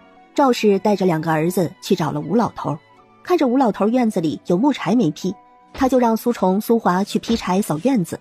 吴老头拿了药出来给了赵氏。这银子足够你们一家人在这儿养好身体了，吃住也都随意点，厨房的东西随意用，我也没有什么忌讳。做饭的时候连我的一起做就行了，家里的肉类不用省着。说完，吴老头就顺手走到背篓边，拿起来背着朝着门外走去。赵氏拿着药包连连道谢。谢谢，谢谢。吴老头没理会，女人呐就是麻烦。赵氏去了厨房，厨房并不干净，锅里还有许久没洗的碗筷。赵氏利落地烧水刷碗。灶台上方是10来块腊肉，足足有100-200斤，而且看着应该是才熏不久。赵氏心里就有了数，吴老头应该是很喜欢吃肉。米桶里面也都是白米，他有些愁，没找到金玉棒子，煮饭的话难道只煮白米吗？收拾好了厨房，就给苏三郎熬起了药来。苏虫和苏华也很听话的把木柴劈完了，院子扫干净了。做好这一切，2人就去厨房帮忙。赵氏药煎好，拿去给苏三郎喝，这会儿才抽空给苏小璐喂奶。苏小璐不吃，她哭了起来。哎呀，快憋死了，好想尿尿拉粑粑。苏小璐不肯吃，哭了一会儿，赵氏就明白了。苏三郎喝了药，好受了点儿，一家人围在一起。二爹，你休息吧，天色差不多了，吴大夫还没有回来，我去做饭，等他回来。苏三郎点头，赵氏就带着苏虫、苏华去了厨房。他不知道吴老头的喜好，只能随便做。去后屋菜地摘了菜，洗了1块腊肉，炒肉，然后煮菜煮饭。天色暗了，吴老头也回来了。赵氏连忙去厨房舀米，把饭菜都端去了正屋。吴老头洗手进屋后，赵氏已经退出去了。他这么小心翼翼的，吴老头皱了皱眉头，没管他。看着满满当当的饭和1碗肉，吴老头吃了几口，好似想起了什么，他起身出去，很快的来到偏房。这一家人并没有吃饭。吴老头进来之后，赵氏就站了起来，似乎有些紧张和担心。吴老头淡淡的问：你们吃过了？不等苏三郎一家人有所回答，苏虫的肚子就发出了一道咕咕的响声。吴大夫，我们还没有，您先吃，一会儿我们再……什么先不先后不后的，去吃饭，我又不是什么不讲道理的人，该吃吃，该喝喝，不吃不喝，身体能好才怪。真不想麻烦我，就赶紧好起来。吴老头有点凶，他转身出去，直接去了厨房。好家伙，锅里面就只有菜汤，一碗肉一块都没留，全在他那儿。锅里的饭也没了，还有一层锅巴，都在他那一大碗里面，都是白米。赵氏是不敢也舍不得煮很多，但他也不知道吴老头的饭量，所以煮了不少也不多，都舀给吴老头的。这锅巴估计还是想着吴老头年纪大了不喜欢吃才留着的。真是烦死了。吴老头不耐烦地嘀咕着。赵氏把厨房收拾得很干净，就连他长久不用的桌子都洗刷干净了。吴老头出去，从正屋把饭菜都端回了厨房。见偏房还没有人出来，他凶巴巴地吼：还等啥等？等我嚼碎了喂给你们吃吗？还不快点来吃饭？在屋内的赵氏一抖，几个孩子也怕怕的。吴老头很凶，但他态度也明确，出来吃饭。二娘，过去吃饭吧，孩子们都饿了。二爹，你先等会儿，我一会儿就给你端来。带着几个孩子过去。等到赵氏到厨房的时候，吴老头已经把菜汤舀到锅里泡锅巴了。他拿了碗，把饭都分了出来。看见赵氏来，他没好气地说道：你这饭呢，煮的也太少了，我那米粮也不少，明天多煮点。肉也太少了，我都不够吃，明天也多煮。鸡圈的鸡鸭2天杀1只，米桶边上还有一个放的是面，你要是会做包子、馒头、面条就换着做，老吃米饭我觉得烦，懂不？赵氏迷迷糊糊的点头，看了看几个孩子，吴老头脸色好了不少，说道：快吃吧，吃不饱就怪你们娘煮的太少了，先吃着，不够吃一会儿让你们娘再熬点粥吃吃。谢谢爷爷，谢谢爷爷。苏虫端着碗筷乖巧的点头，他没有动筷子，而是道了谢。看着吴老头的年纪，他就说谢谢爷爷。他记得以前爹爹说过，村里的老人都是爷爷，村里的老人辈分都是爷爷辈儿，所以苏三郎这样教也没错。苏华也反应过来，谢谢爷爷。苏三妹看向吴大夫，也小声地说：谢谢吴爷爷。吴大夫愣了愣，眼神柔和了不少。都吃饭吧。但几个孩子都没动，等他也坐下了，他动了筷子，几个孩子才开始吃。教得不错，你丈夫本该吃点汤饭，但现在孩子都不够吃，一会儿吃完了，你切肉熬粥，再给他送过去。苏三郎的2个儿子心智有问题，他有所听闻，2个心智不全的孩子都能教得这样，说明苏三郎夫妻是用了心的，在几个孩子上面做的都不错。赵氏听了吴老头的话，点头应声。吃饭的时候安安静静的，几个孩子都不会夹菜添饭，赵氏也不会夹菜添饭，毕竟在他看来，现在有一口饭吃就不错了。吴老头只得给几个孩子夹菜夹肉，看着实在是太乖巧的孩子，他的态度也一再改变。把饭菜都吃干净了，吴老头就起身出去前，他还不忘说道：熬粥多熬点儿，把煮饭的锅熬满。我起得早，我早上要吃粥，白天我没在，也多煮点饭。再让我看见你煮那么点儿，别怪我不给你好脸看。说完，吴老头就背手出去了。娘，吴爷爷是好人。苏虫和苏华也点头。娘，爷爷好。娘知道。你们去看看爹爹，娘收拾一下熬粥。吴老头虽然凶巴巴的，可他的善意也是能感受得到的。赵氏心里已经放心了，虽然不知道以后他们一家人能去哪里，至少在吴老头家这几日可以安下心来。苏三妹帮忙赵氏收拾，苏虫、苏华去看了苏三郎，把这些说给苏三郎听。熬粥，赵氏放了不少肉粒和米，没多久香味就传出来。吴老头在院子里洗草药，等到苏虫、苏华出来，2人立马就过去蹲下就要帮忙。吴老头看着2个乖巧安静的孩子，你们想帮我？苏虫、苏华点点头，他们想帮，而且是在等着吴老头教他们怎么做。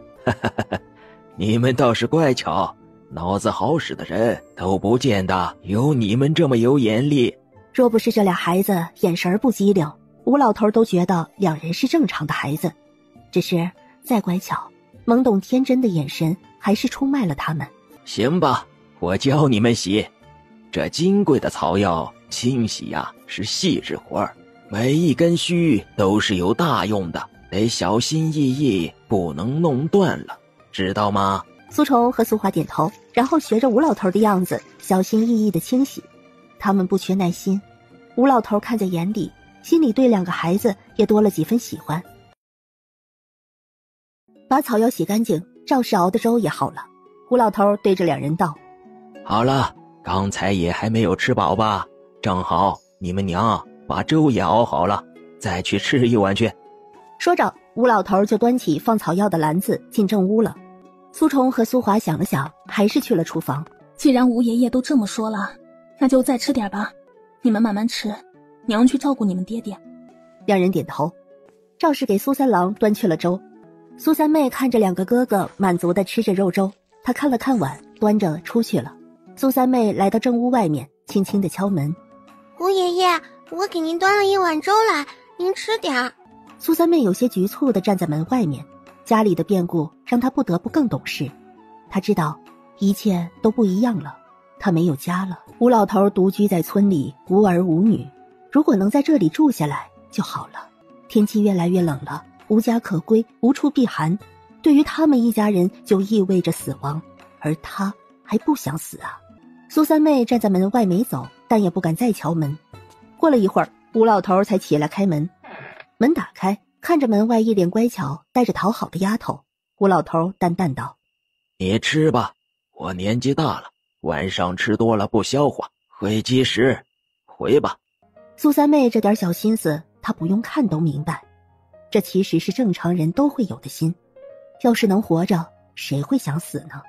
但让这一家子留下，就意味着以后都很麻烦。吴老头可不会让自己变得平易近人，如此的平淡有距离感。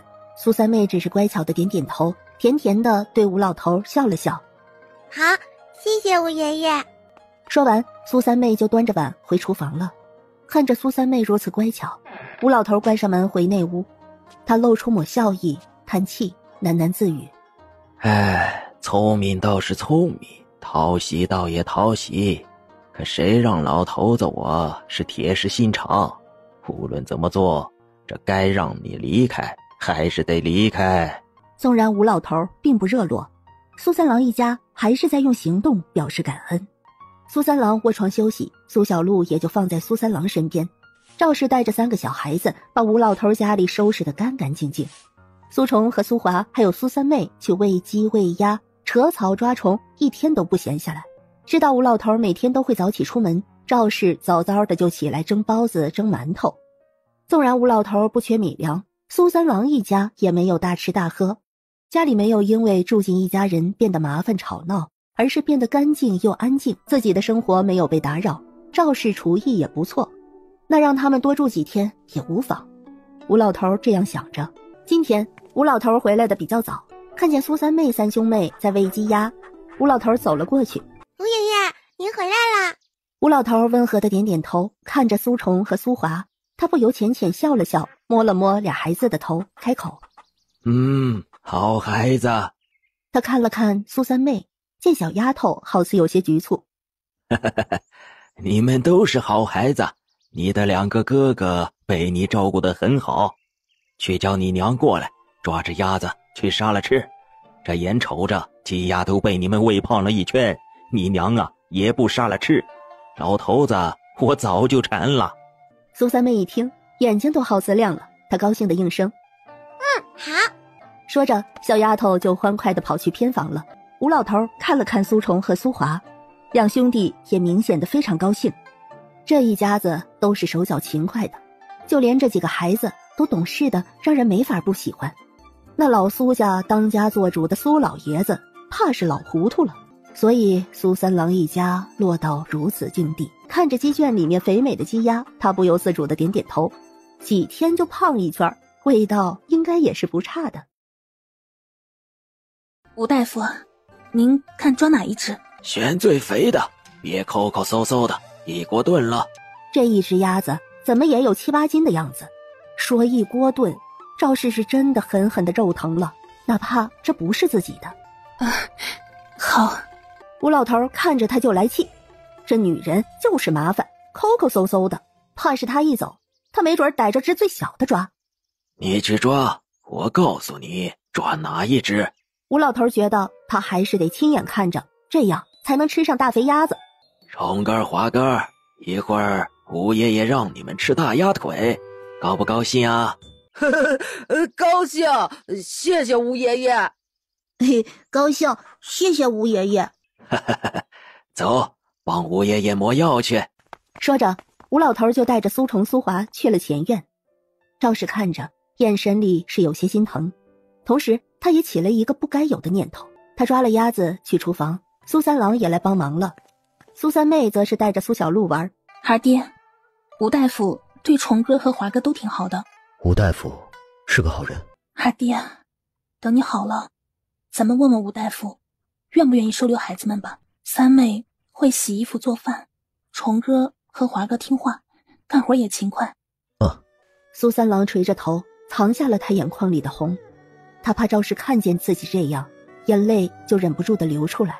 吴老头是大夫，他这里不缺吃穿，如果他愿意留下他的孩子，那他的几个孩子就有活路了。无论如何，他也要为孩子们求上一求的。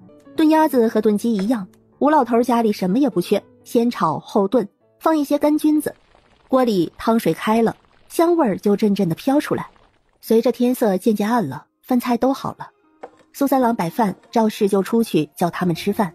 饭做好了。好了好了，今天就不做了，明儿个有空再做，先吃饭。苏三妹抱着苏小璐乖巧的在厨房里坐着等。等到吴老头来了，吴爷爷好。小丫头嘴巴是很甜的，吴老头点点头。吃饭吧。香喷喷的米饭，鸭肉汤，满满的一盆肉，闻着都很香，里面有他自己晒干的菌子，味道别提了。孩子们都睡着了。二爹，天冷了，应该要落雪了吧？都11月12了，差不多也该落雪了。苏三郎知道赵氏心里担忧，他不由伸手拍了拍赵氏的肩膀。快睡吧，不早了。赵氏浅浅应了一声，这一点两人谁也没提。前路迷茫，不是说一句睡觉后就真的能睡着的，只不过是闭上了眼睛，任由那思绪东南西北的去想。此时的屋外依然是大雪纷飞，不多时就在地上铺了一层洁白。此时的村落安安静静，所有人都进入梦乡中，却见那安静的山林树木晃动，有鸟被惊飞，好似有什么东西从山林中下来了，跌跌撞撞的直奔村子里。很快就有求救的声音大声的响起。吴大夫，救命啊！吴大夫，你快起来救人啊！出事了，山上的大猫伤了人了。来人在外面这么一顿大喊，把吴老头吵醒了，连带着苏三郎一家也醒了。二娘，你带着孩子们睡，我出去看看吴大夫需不需要帮忙。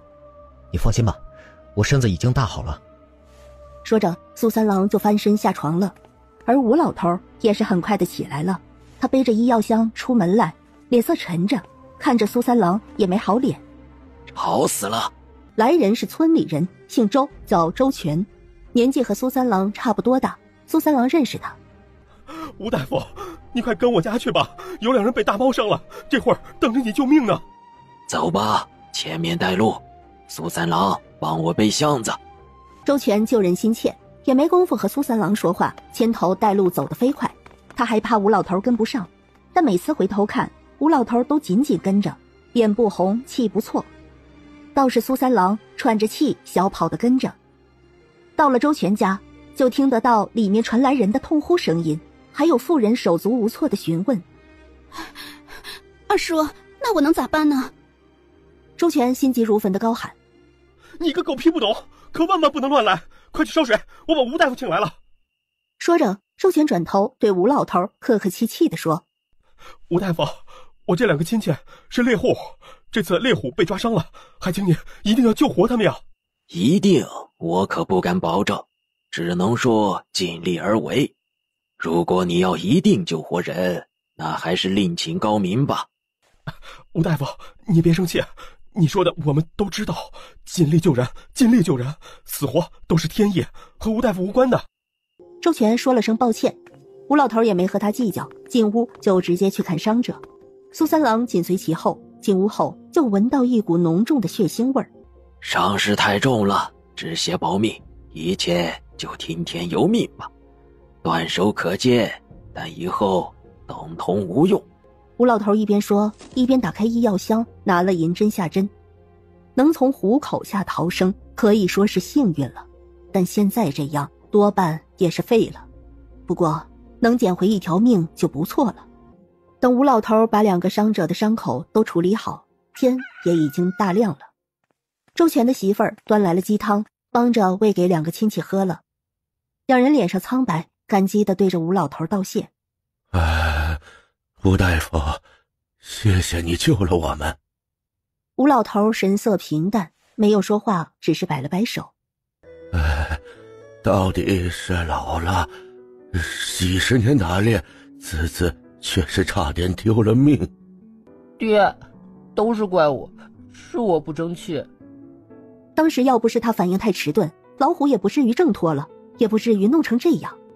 这怪不得你，老虎不比其他猛兽，你怕也是正常的，这是天意。虽然没能得大富贵，但我们父子捡回一条命也是幸运了。豪侄啊，这回我们父子能活，可多亏了你请来大夫。二叔，咱们是同族，你说这见外话干啥？就在家里好好养着伤。吴老头收拾好了东西，一会儿来抓药，1天3次，按时喝药。每天我会来换1次药，只要这3天不高热，基本就没有性命之忧了。好。周全连连点头，一边对着夫人说道：还愣着干啥子？快跟吴大夫去抓药啊！好嘞，好嘞。苏三郎似乎有心事，吴老头去抓药，孙氏则是等着。见苏三郎没走，他笑了笑说道：对了，苏家兄弟，我记得你捕猎也是一把好手啊，或许你应该去试试抓那大老虎看看。要是真的抓到，那你可就发财了，一头虎啊，随随便便就是几百两银子了。你别看我那二叔父子现在受了重伤，他以前可是抓过老虎的，那大野猪也是经常的事情。咱们一般人家苦兮兮的一年到头也没几两钱，他们打猎有本事的，随随便便就是几十两几百两呢，咱们就是跑个腿都能得好几两银子呢。苏三郎神色平淡，并没有和孙氏搭话，转身离开。孙氏撇了撇嘴巴，也不在意，反正他就是随口一说。抓了药，孙氏就回去了。苏三郎去找了吴老头，但还没想好怎么问。吴老头先不耐烦了，没好气地说道：你一个大男人，怎么和女人一样磨磨唧唧的？有什么话要说就说，不说就出去，别在这儿碍眼。吴大夫，一头老虎能值多少钱啊？虎浑身是宝，起码是能值上百两银子的。如果是年轻体壮的猛虎，那价值则是最少300两。苏三郎眼睛好似被点亮了。吴老头看着他这样，不用想都知道苏三郎想做什么。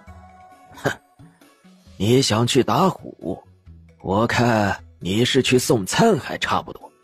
从那父子俩的伤口来看，他们猎的是一头雄虎，而且正值壮年。年轻体壮的雄虎，我劝你打消了这个念头。吴老头这话无疑是一盆冷水浇下来，苏三郎眼神黯淡下去。老虎很值钱，但也是他豁出去命也不一定能成功的。苏三郎心灰意冷地出去了。吴老头看着他的背影，轻轻摇了摇头。苏三郎有心事，赵氏第一时间就察觉了。联想吴老头去救治的2人，赵氏一下就知道苏三郎是什么打算了。晚上做饭的时候，赵氏就流了泪，他对着苏三郎说道：二爹，我不准你去。二娘，如果我运气好，咱们就不用离开了，咱们可以建房子，咱们可以买地了。苏三郎这样说，赵氏不但没有止住眼泪，泪水还落得更凶了。二爹，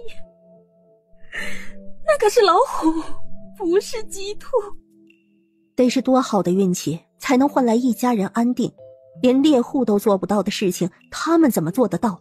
更大的可能是丢命啊！孩娘，你就让我去吧，我保证我一定会回来的。赵氏坚决不答应。看着苏三郎铁了心要去拼，赵氏一咬牙说道：好，那我跟你一起去。要是活，他们夫妻就一起活着；要是死，那他们就一道死。赵氏的坚持让苏三郎心口都疼了一下。孩娘，我哪能让你去啊？孩爹，那我又哪能让你去？咱们离开这儿，哪怕是去乞讨都无所谓，只要是跟你在一块儿。如果让你独自去，我做不到的。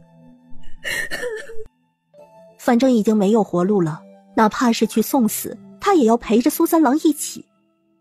苏三郎垂下头，没有再说话。赵氏以为他打消了这个心思了，孩子们都睡了。孩娘，天越来越冷了，他好的差不多了，也该离开了。可天大地大，也没有他们一家的容身之处。天这么冷，离了南山村又能去哪儿呢？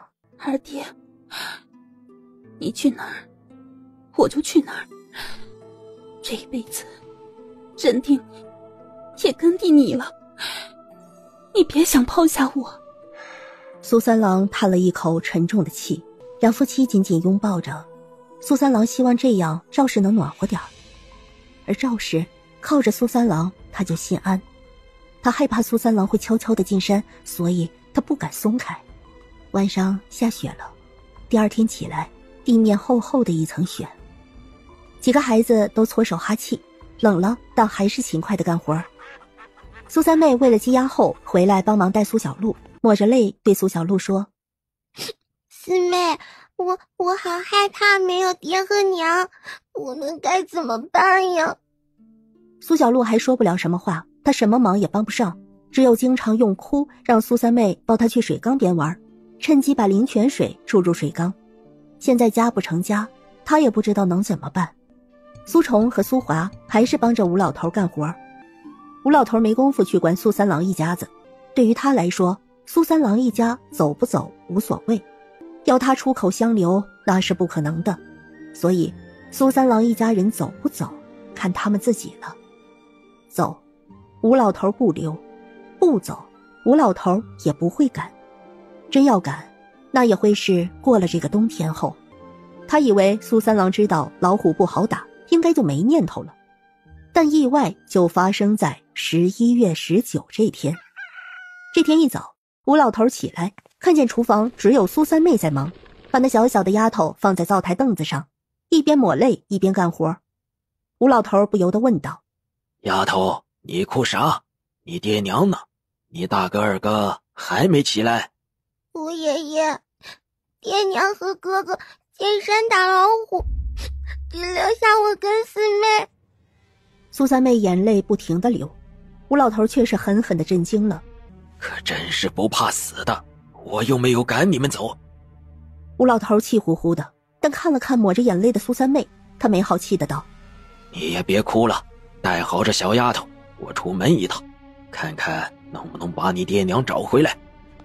吴老头是真没想到苏三郎竟然带着妻子儿子一块儿去，这不是胡闹吗？这不就是去送死吗？吴老头一走，苏三妹就哭出了声。苏小璐也很想哭，但她到底是忍住了，只在心底为苏三郎他们祈福。昨晚夜深了，苏三郎本是悄悄起来，准备悄悄离开，赵氏就带着哭腔说：二爹，你休想丢下我。孩娘，你就让我去，我若是回不来，你就求吴大夫，看看他愿不愿意收留你和孩子们。要是愿意收留，哪怕是一个，那就留一个。而你带着孩子们离开，到了那一步，也别怕，我在下头等着接你们。不，我们一起去，哪怕是去做个诱饵，也让我去吧。你不让我去，我不可能让你一个人去的。赵氏抱着苏三郎说什么也不肯放手，而后几个孩子就醒了，大家都哭了。苏虫、苏华哭得一抽一抽。苏虫说：爹娘，我也要去，我力气大，我可以帮忙的。爹娘，我也要去，让老虎先吃我吧，再让大哥捶碎老虎脑袋。华哥不怕死的，真的。爹娘，让我去当诱饵，无皮难，死我一个就行了。我的儿啊！一家人抱在一起哭成一团，无论苏三郎怎么说都不肯让他一个人前去。苏三郎抱着妻子孩子，喉头哽咽几许，说道：我若是无能，没能给你们一个家。二爹，我想过了，咱们要打虎也不是没可能。你听我说，老虎可怕，乃是个畜生。我来做饵，你的力气大，虫哥和华哥力气也大，我会抱住他不放，你们用棒子和刀只管砍他的脑袋就行。咱们这个家，如果牺牲我一个，全家都能活，我心甘情愿。现在天都亮了，也不知道爹娘到了哪儿，吴大夫去又是否能找回他们，又或是带回他们葬身虎口的消息。四妹，爹娘都说你是天上的神仙来的，我好希望这是真的。如果你是神仙，你一定能保护爹娘和哥哥平安回来，对吗？你保佑他们平安回来，姐姐一辈子对你好，好不好？如果老天爷真的对我不薄，那就让我的爹娘平安回来吧。苏小璐始终觉得老天赐予他空间，带着灵泉绝不是偶然。如果心诚则灵，那么我愿意以后用我一身的本事去救这100个恶人，来还这一份福报。晚上的时候，吴老头一个人回来了，他寻找一天也没找到。他和苏三郎一家无亲无故，做到这个份上也足够了。山里的，我没找到你爹娘他们。苏三妹就抱着苏小璐跪下去了。吴爷爷，我求你留下我跟妹妹，我能干活，我也吃得很少，哪怕是为奴为婢，我也愿意照顾吴爷爷，只求您收留我跟妹妹吧。起来吧，不用你为奴为婢，你给我洗衣做饭就行了。只要我在这个村子里住1天，就有你们姐妹1碗饭吃。冰天雪地，吴老头也做不出赶走苏三妹的事情，心有不忍。小丫头也懂事，就当做好事了吧。苏三妹听了连连磕头道谢，她谢谢吴老头能留下她们姐妹，同时她也祈祷有奇迹出现，希望她的爹娘和哥哥能够安全的回来。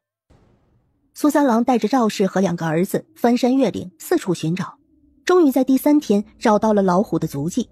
循着足迹找寻2个时辰，他们听到了虎啸声音，低沉的嘶吼，沉着有力，让人听了都会抖上一抖。他们开始小心翼翼地布置陷阱，苏虫和苏华手里面是一根大的棒子，苏三郎手里面是一把砍刀。赵氏做诱饵，苏三郎和3个孩子藏起来。赵氏划开了手腕，让鲜血流出来，他把鲜血抹在周围，只要老虎朝着他扑来，他就能被绳网抓住。他为饵，可能会被老虎一口咬死，就算是如此，他也无惧，只要能打死老虎，他们一家人就能活下去了。虫哥、华哥，一会儿老虎来了，你们不要害怕，爹叫你们打，你们就使劲打。好。老虎嗅着血迹寻来，当老虎金黄的身影走入视线，老虎很警惕，远远地看着赵氏，并没有第一时间靠近，也没有扑上来。赵氏也看见了，他颤抖着，牙齿都打颤，头皮发麻，不过他还是冷静下来，手腕的伤口鲜血直流，血腥味刺鼻。老虎也慢慢靠近了，在他眼里的赵氏无疑成了一顿鲜美的大餐。赵氏舌尖死死地顶着上颚，抓了一把血，朝着老虎扬过去，他在激怒老虎。而老虎果然被激怒，一个猛扑就朝着赵氏扑去，带着腥风的虎口朝着赵氏身体咬去。绳笼一下子收紧，把赵氏连同老虎一起吊了起来。他拼命挣扎，同时用巨大的爪子朝着苏三郎拍去。苏三郎一刀砍在老虎头上，自己也被老虎一爪子抓在脸上。打，使劲打，打死他！苏三郎顾不得疼痛，老虎那一爪子抓伤了他眼睛，他看不清楚了，也用砍刀一刀一刀砍在老虎身上。而苏虫和苏华拿着大棒子也使劲地砸在老虎身上，纵然是年轻体壮的雄虎，也渐渐没了气息。他的爪子也抓伤了苏虫、苏华，可他们就像是不会痛，就是受伤也没有停下来。老虎死了，我们成功了，二爹！苏三郎踉跄地解开绳网，撕下一块布，把赵氏流血不止的手臂扎紧。孩儿娘，我们回家，我们有家了。纵然付出了惨痛的代价，可他们有家了，以后他们的家谁也抢不走。走了几个时辰，终于回到了南山村。抬着老虎从村尾路过，有人看见了，当即就惊呼大喊：哎呀，大家快出来看呐！苏三郎打了一头大老虎回来了。苏三郎并没有停下，他带着妻儿回了村头吴老头的家。苏三妹一听到声音，担忧的大喊：爹娘！才惊喜完，苏三妹就哭着朝着院子喊：吴爷爷，你快出来，你出来救救我爹跟娘，你快出来！苏三郎和赵氏把老虎抬进院子，整个人也瘫坐在院里长喘气。而他身后已经有不少村里人跟着来了，纷纷进院子观摩大老虎的尸体。谁也没有想到苏三郎竟然会进山打虎，而且还让他成功了。只有苏三妹跑去正屋，哭着拉吴老头出来。他的眼里没有什么大老虎，只有爹娘和哥哥们的一身血。吴老头没有想到苏三郎一家还能活着回来，当下就快步地跟着苏三妹一起出来。看着人们围着一头老虎尸体议论纷纷，吴老头皱了皱眉头，走过去冷声喝道：让开爹！人们让开，吴老头就看见了苏三郎一家人，没有一个好的。哎呀，三郎啊，你可真威风！听说这虎骨酒能治病呢，你这卖了这老虎肉，能不能给婶婶一根虎骨啊？三郎啊，能不能也给我家一根啊？苏三郎很冷淡也很平静地说：没有给你们的，我们都会卖掉。我看是年纪大了，脸都不想要了。别人一家走投无路的时候，怎么不借你们一颗菜一碗米？别人无容身之处的时候，怎么不借你们帮个忙？全都给我出去，别在我家院子脏了我的院子。吴老头可不是什么好脾气的人，他从来不会在意谁的脸色，不高兴了看病也不去。村里人敢得罪苏三郎，可不敢得罪吴老头，只得纷纷的退出去。还傻坐着干什么？怕死的不够快？吴老头气呼呼的回屋，拿了医药箱出来。苏三郎一家还是在院子里，吴老头气得直翻白眼。守着做什么？他都死了，是会长脚跑掉是不是？你们这伤要是再不处理，我保证你们用不着等老虎卖钱了过好日子，你们就都得升天。这虎爪虎牙都是有毒的。苏三郎看向吴老头，艰难地说道：吴大夫，这是我们一家人拿命换来的，我必须拿进城去换成钱。我知道您心好，求您帮帮我吧。吴老头真是服气了，看着苏三郎这决然的样子，说道：你就是再要银钱，也得先把伤口处理了。你看看你儿子妻子都快没气儿了。苏三郎身体好，但赵氏身子并不强。苏虫和苏华到底是个孩子，受了那么严重的伤，怎么可能什么事情都没有？能够坚持到现在，已经是在强撑着。苏三郎一看心口都疼，他连忙跪着求：请您救救他们。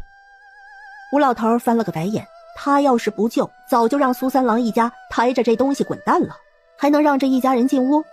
最终还是拗不过苏三郎，把大老虎的尸体也抬进屋。吴老头给苏华和苏虫处理伤口，拔毒、敷药和包扎。赵氏的手臂被咬了一口，虽然骨头没碎，手保住了。可这只左手以后就没有什么力道。最后是苏三郎，吴老头清理了苏三郎脸上的血迹，脸色沉重地说道：你这只眼睛瞎了，你知道吗？眼球都被抓烂了，我得给你这眼球割掉。知道瞎了，苏三郎很平静。好，一只眼睛而已，只要一家人还好好的就好了。听着苏三郎这语气，吴老头叹了口气，是个汉子。虽是平平农夫，却有多少人没有的傲骨和勇气。就算是走投无路，也不是所有人敢去打虎的。苏三郎敢，他也真的成功了，纵然付出了不小的代价，但对于他们一家来说，这应该是一个好的结果。一只眼和一只手换来了全家人的活路，就冲着这份傲骨，吴老头都对苏三郎刮目相看。这东西你准备怎么个卖法？羊角镇有一大户人家，姓孙，这几个月我常去那边送野味。吴大夫，我想请您帮我带个信去，看看孙府要不要这老虎。如果要的话，就让他们到村子来抬了去。苏三郎觉得孙府应该是要的，这几个月的来往，孙府的事情他大约也知道点儿。孙府的小公子和小小姐生来体弱，每天都在食补，野物味鲜美，配合补药极其养生。老虎也是大补之物，且用处多，孙府应该不会错过。行，我帮你这个忙，但是现在太晚了，明天一早我早早就去。吴老头答应了，苏三郎就放心了。他受的伤最重，现在又没了一只眼睛，整个人已经是撑到了极点。现在放心下来，人就开始昏睡。苏虫和苏华也昏睡着，赵氏还强撑着帮忙去熬药。等到都喝了药，一家人才紧靠着睡下。吴老头没睡，晚上还几次来看看苏三郎一家的情况。说不信吧，也是幸运的，猎户都拿不下，偏偏让你们拿下了。只是不知道这其中到底经历了怎样的艰险，如此幸运，只能说是老天保佑了。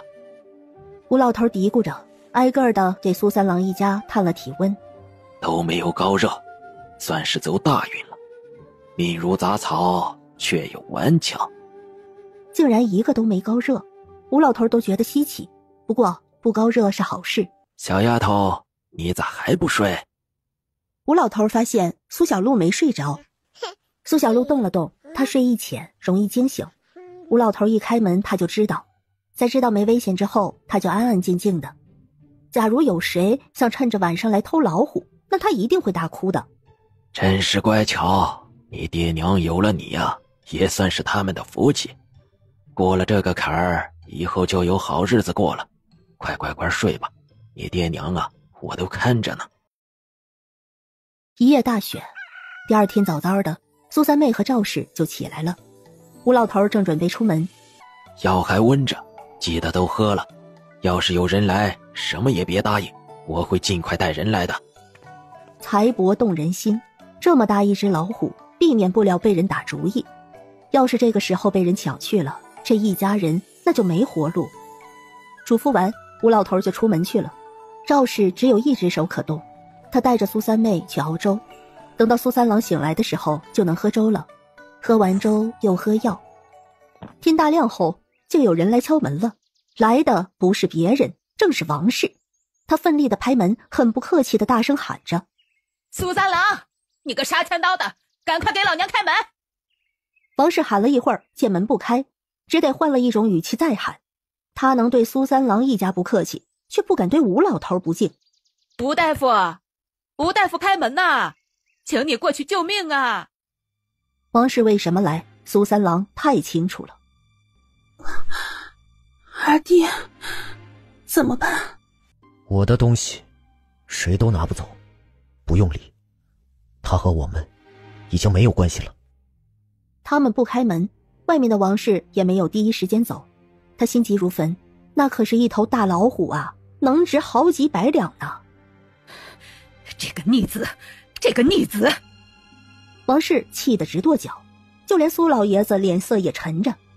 苏大郎和苏二郎想爬墙，两人的眼里也有着贪欲。老三家咋就这么好运气呀？进山不是野鸡就是野兔，哼！现在更厉害了，直接一头大老虎。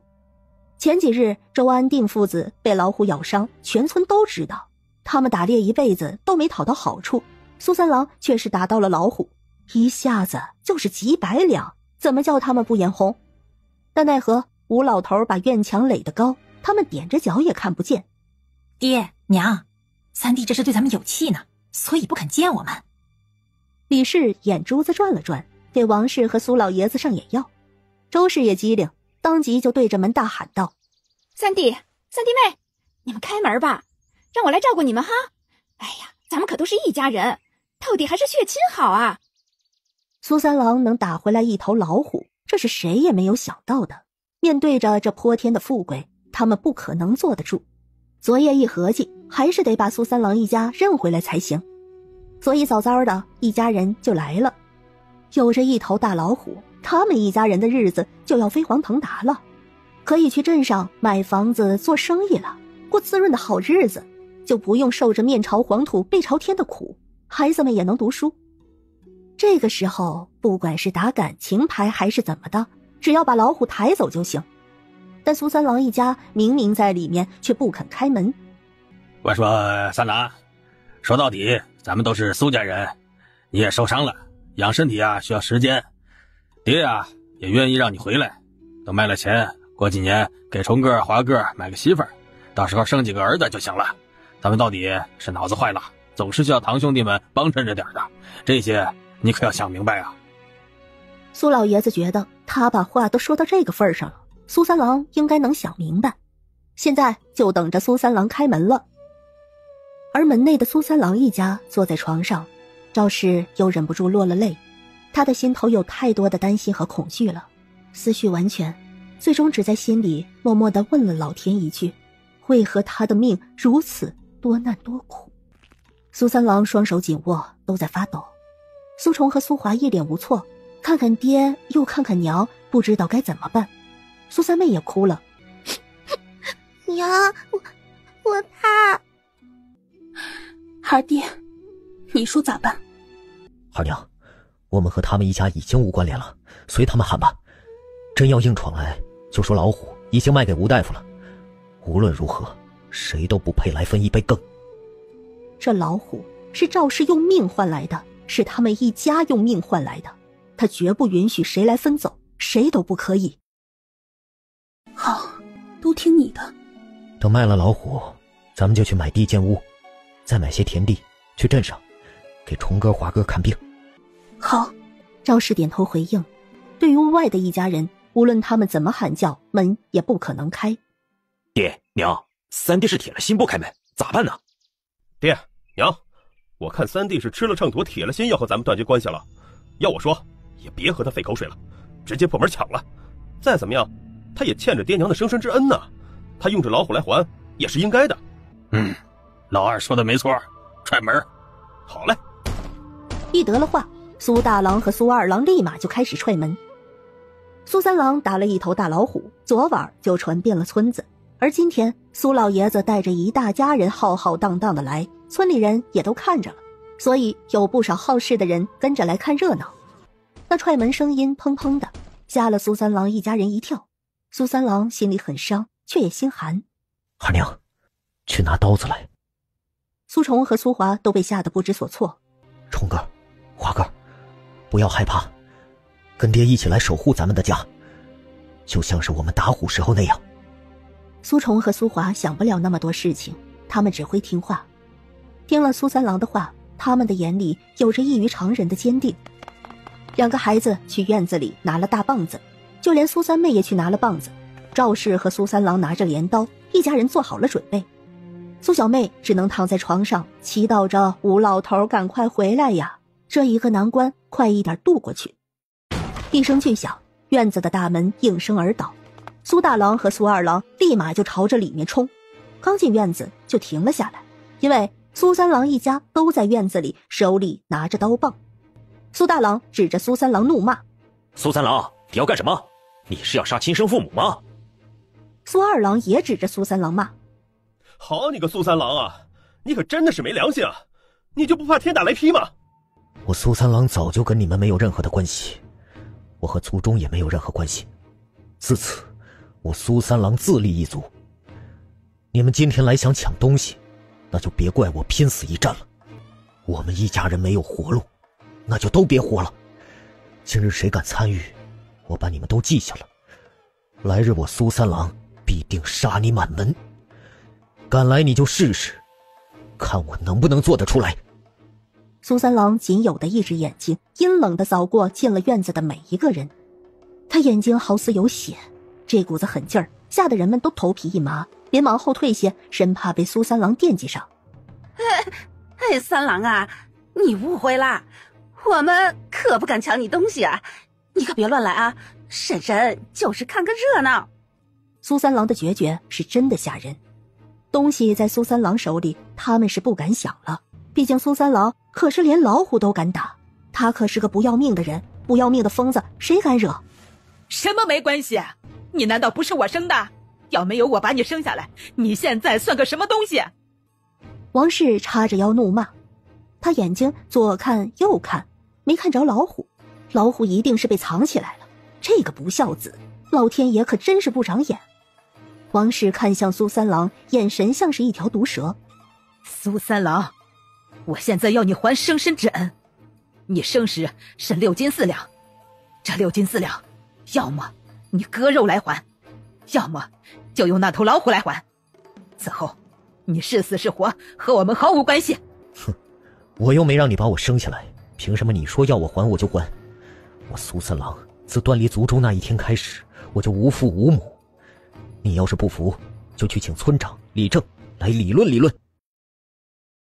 既然你们这么想要一头老虎，你们也可以自己去打，也不要什么，拿你老妻去做饵。你们3父子年轻体壮，打死一头老虎也不在话下。运气好，你的老妻也能捡条命活着回来。只要你们小心些，不要像我一样丢一只眼，被拍几下就行了。苏三郎说的轻描淡写，把苏老爷子气得够呛。哎呀，你个逆子，如此大逆不道的话，你也敢说出来？我为什么不敢说？我苏三郎就是这般打虎的，只要豁得出去一条命，打一头老虎有何难？不只是我苏三郎，任何一家人都能打一头虎。苏三郎大声地说道，他像是一头虎一样嘶吼着，他一家人用命去换的，这些人凭什么要来抢？他不只要说，还要大声地说。苏大郎，你有3个儿子，也都是半大的小子了，他们不曾挨饿受冻，想来力气也都不小。你让李氏去围饵，不说打头老虎，打几头野猪也是不成问题。苏大郎没有回话，李氏却是吓得脸色都白了，颤颤地说道：苏三郎，你少在这挑拨离间了。哼，什么挑拨离间？我妻子赵氏就是这样做的，同样是为人母，她都做的，你难道就做不得了？李氏气得差点吐血。赵氏怎么能和我比？我又不是走投无路，我3个儿子脑子都聪明，谁像他一样专下烂蛋？你是不能和赵氏相比，因为你不配，你永远都比不上他。他敢送身去虎口，你敢吗？苏大郎有3个儿子，要你也没用了。你送身虎口去换头大老虎，不但3个儿子能过上好日子，苏大郎也能重新给孩子找个娘。你看多好啊！李氏只觉得心都快要窒息了，他气得想尖叫。苏三郎这是想把他往火坑里面推呀！苏三郎分明是想转移火力，李氏快气死了。当他看着苏大郎看向他的眼神带有思考的时候，他颤抖地开口说道：大郎，他这是挑拨我们呢，这山里老虎哪有那么多，老虎哪有那么好打？要是这么好打死，老虎早就灭绝了。他是要把我们送去给老虎都吃掉，好让我们一家断根呢。苏三郎冷笑一声，不止苏大郎起了心思，就是其他人也有起了心思的。二弟妹，你说我说的对不对？要是打老虎真那么轻易，咱们就是去做诱饵又何妨？只要儿子后辈能有好日子过就行了。可要是只是让我们去送死，那就得不偿失了呀。你说我说的对不？这大嫂说的对呀，那老虎是不好打的，咱们做娘的死了就死了，但孩儿爹和孩儿要是有个好歹，那可就没意义了。就是当官的那不也叫人见了老虎猛兽离远点呢？如果你们想要问我怎么打老虎，我苏三郎一定毫无保留地说。但谁要是想抢我的东西，那我苏三郎也绝对不会手软的。误会，不会抢，乡里乡亲的，谁干那事儿啊？这样的苏三郎，谁敢抢他的？他为了妻儿自愿革除族谱，这样的人也能让妻子去做诱饵抓老虎，他的心绝对非一般的狠辣果决。现在人们连看热闹都不想看了，呵呵笑着说两句好话就纷纷回了。最后留下的就是苏老爷子一家人，仍有不甘心，却也不敢硬抢。三郎，你以为你打了头老虎就能安身立命了吗？在这个世上，要不是有祖辈在，你根本无法落地扎根。能不能在这里落地扎根，是我苏三郎的事情，和你们没有关系。死也好，活也好，都与你们无关。好，那我便要好好看着你们一个瞎子、残废带着那2个傻子能活成什么样子。走，还瞅着干什么？没看见别人不欢迎吗？王氏眼神怨毒又不甘心。那头大老虎就这么便宜他们了？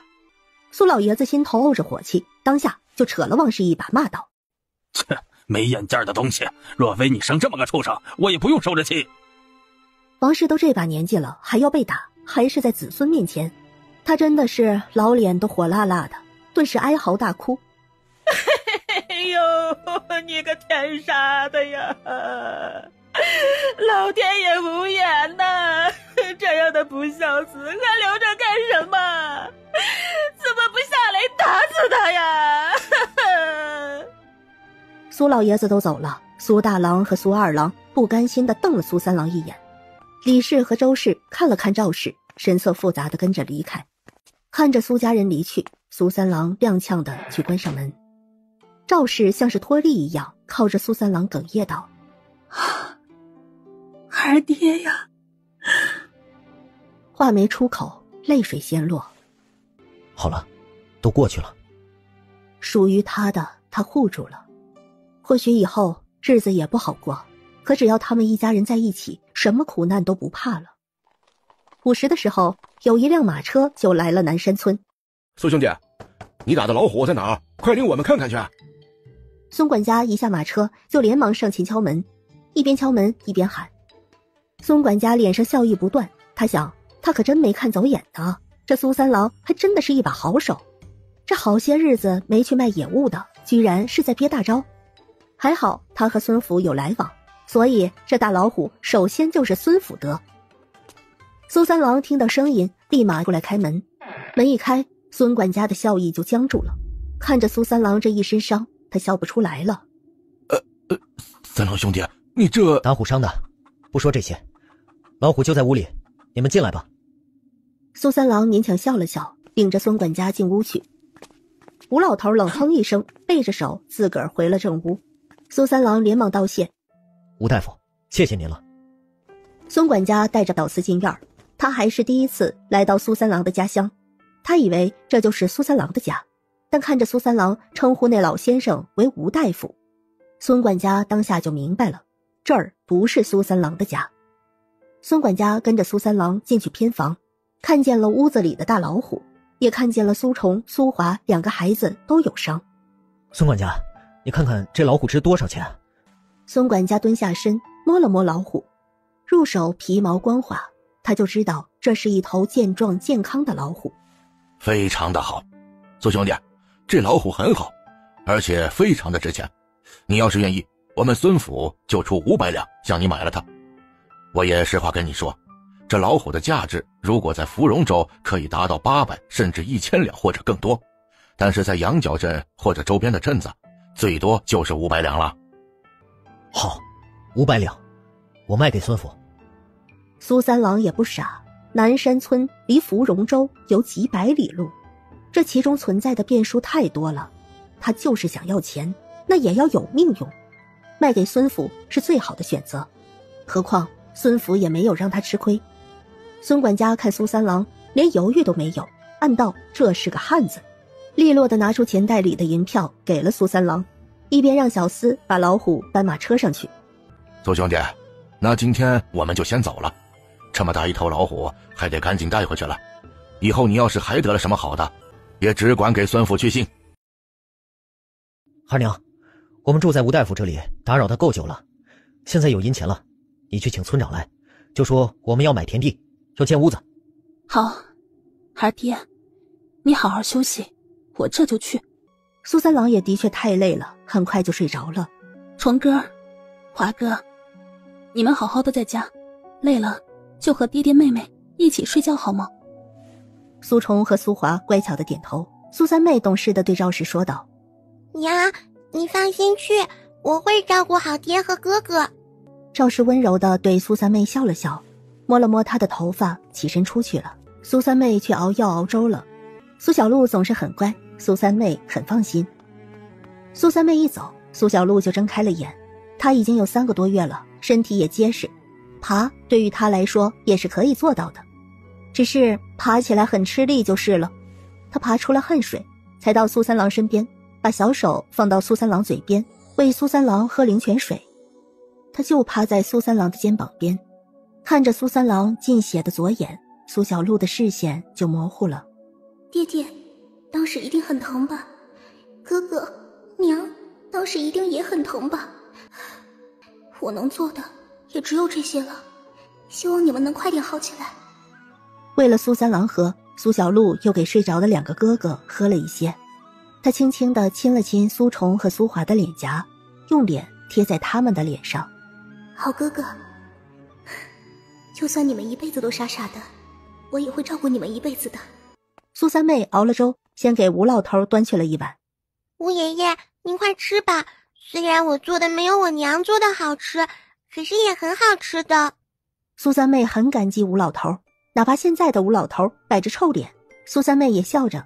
她觉得吴老头肯定是心疼爹爹了才会这样。去照顾他们吧，一会儿我来给他们扎针，好得更快。谢谢吴爷爷。苏三妹高兴地跑出去了，她还要照顾爹和哥哥呢。下午的时候，赵氏请来了村长。王老爷子走进屋子，赵氏已经把苏三郎叫醒了。王老爷子叹了口气，对苏三郎说道：三郎，你媳妇儿说你要买田地，要建屋子。咱们村里现在有田6亩，上等田3亩，中等3亩。土地的话，有上等地3亩，中等地5亩。上等田地的价格1亩地12两银子，中等地要9两银子。说，我全买。中等地在吴老头家边上，还是连着的。他准备在这儿盖房子，地好好养几年就能变好的。买下田地，他们一家就有根了。那成，我去找李正来做个公证，写个地契。你把银钱准备好，你身体也不方便，明儿个我直接带着地契过来给你画押。好，有劳了。三郎，以后好好过日子吧，和村里人关系不要闹得太僵，这对你没好处的。谢谢叔，我会的。苏三郎按了手印后，田地就归属他了。村长王老爷子在走前对苏三郎说：三郎，你建屋子可要从村里请人呢。苏三郎毕竟要留在村子，王老爷子其实是在点苏三郎，请自己村子可以和村子里的人打好关系。苏三郎当下就懂，他点头：我准备等我好点了，就请大家做帮工，争取年前把屋子建好。那成，你有打算就好。王老爷子见苏三郎也上道，就笑着出去了。毕竟肥水不流外人田，苏三郎留了下来，为村里带来一笔收入是很不错的。田地的事情解决了，苏三郎就放心了。11月30，苏三郎身上的伤已经好了大半，连吴老头都觉得不可思议，怎么好得这么快？就连苏虫、苏华的伤都愈合了，只等结痂脱掉。赵氏的手也是一样，都好得很快。这天，苏三郎去了羊角镇，买了一些家用，打了2壶好酒回来。晚上的时候，赵氏带着苏三妹炖了鸡鸭。在饭桌上，向来安静的苏三郎一家今天破天荒地说话了。苏三郎带着赵氏给吴老头敬酒，他感激地看着吴老头：吴大夫，感谢您救我们一家人，这份恩情无以为报，我苏三郎承诺您，他日有事，我绝对不会推辞。我们叨扰您这么久，感谢您收留我们。吴老头吃着肉，端着酒，一口就喝了。大男人别婆婆妈妈的，看着烦。你的新老妇临了，吃饭吧。苏三妹给吴老头夹了个大鸭腿，甜甜地说：“吴爷爷，您吃。”这一次吴老头没有拒绝，吃饱喝足，吴老头头也不回地回正屋去了。晚上的时候，苏三郎和赵氏商量：“二娘，我现在也好了大半，我想明个请虎子兄弟来帮我们一起建房屋。我打听过了，外头做苦活一天得30文，咱们请村里人一天40文。咱们以后要在村里生活，我请村里人建屋子也算一个情分。”听你的。这个地方到底是熟悉的，本来和村里人也没什么大恩怨，无非就是苏三郎打了头大老虎，让不少人一时嫉妒了。但只要回头冷静一想，就知道那天苏三郎说的都是气话，而且卖老虎的钱都花在买地建房子上面。村里人有的是他们舍半条命换来的。苦了你了。苏三郎叹了口气，他抱着赵氏瘦弱的肩膀，声音微微哽咽。赵氏情不自禁红了眼眶，他温声回应：“二爹，我不怕苦，我也不觉着苦，我其实是幸福的。”安心睡吧，今年我们可以过一个好年了。这一个难关，他们一家终于熬过去了。12月初1，赵氏请了陈虎来。陈虎看着苏三郎，笑着笑着，眼眶就红了。他喉头哽咽：“三哥，你想建个啥样的房子？”陈虎为苏三郎一家能留下来扎根高兴，但看着苏三郎少了一只眼睛，他的心里又狠狠的难受了。苏三郎拍了拍陈虎的肩膀：“建个大点的，给虫哥和华哥和三妹四妹都建一个大屋子，院子也围起来，厨房正屋都建大点，后院子搭个关鸡鸭的圈，还要打口井。”“好，必须建得好。”陈虎笑着答应，因为苏三郎把这样的好差事交给他，在家里陈虎的日子也会过得好一些。和陈虎商量了半天，苏三郎拿银钱给陈虎，陈虎就去买建造房屋的材料。在村里请了40人建造房屋，来帮苏三郎建房子，有银钱挣，大家都乐呵呵的，也不在意之前的嫉妒，说起了好话。而这么多人建造房屋进度也很快，房屋几乎是一天一个样子。每天苏三妹都会抱着苏小璐看看新屋成什么样子了，就是苏虫和苏华也懂得这以后就是自己的家，每天也会帮帮小忙，带着期待数着日子一天天过去。四妹，我们终于有家了，爹说了给我和你都盖了大屋子，等以后你长大了就可以自己睡，我好开心啊！还有大鸡圈，到时候又可以养鸡鸭，我又可以抓很多虫子给他们吃了。12月28，新屋彻底完工了。苏三郎买了爆竹放，也把工钱结算给了村里人，每人都得了1两多，自然是高高兴兴的说着祝福话语才回去。建房子和工钱一共花去了100两银子，材料都是用好的。苏三郎这一家也在这一天搬进新家去。走之前，吴老头依旧是摆着臭脸，不耐烦地挥挥手：“快走快走！”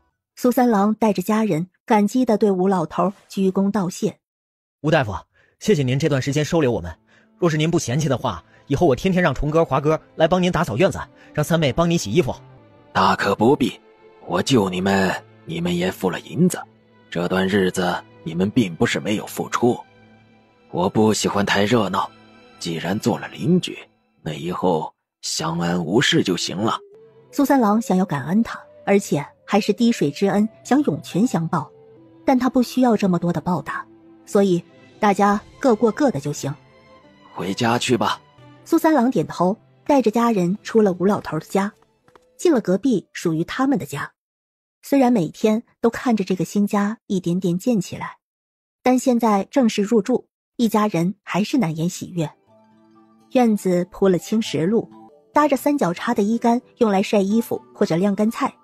厨房在进门右手边，里面宽敞明亮，2桶都装得满满的，是从村里人买的粮食，还还有一些腊肉。一家人把这个家里里外外走了一遍，然后回到厨房开始准备晚饭。孩儿爹，咱们今晚做个酥泼肉吧，再炖骨头，煮点青菜汤喝，或揉点面做面条，再蒸点肉包子，你说行吗？赵氏忍不住又流泪了，他擦了擦眼泪，对着苏三郎说，他的眼泪是高兴的。苏三郎笑着点头，太行了，明个咱们一家都去镇上买年货了。村里人并不知道老虎具体卖了多少钱，有人问，苏三郎就说300两。他现在花的这些钱也让村里人知道，这头老虎的钱已经被他花完了，剩下的250两他会存起来给2个孩子看病。如果治不好，这钱以后就是2个儿子平安过一生的保障。好，听你的。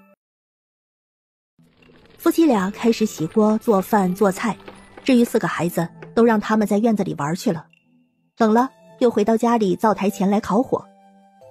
天快黑的时候，饭菜都做好了，香喷喷的酥泼肉让人胃口大动，就连苏小妹看了都很想吃。骨头汤浓白状，青菜也都煮得软和了，白米饭散发着香味儿。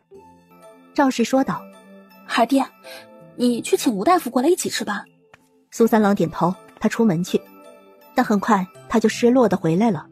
吴大夫好像不在家了，我们自己吃吧。赵氏点头，来吃饭，这是咱们自己家的第1顿饭，自此后咱们一家平平安安的。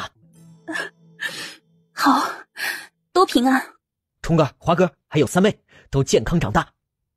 好。好孩子。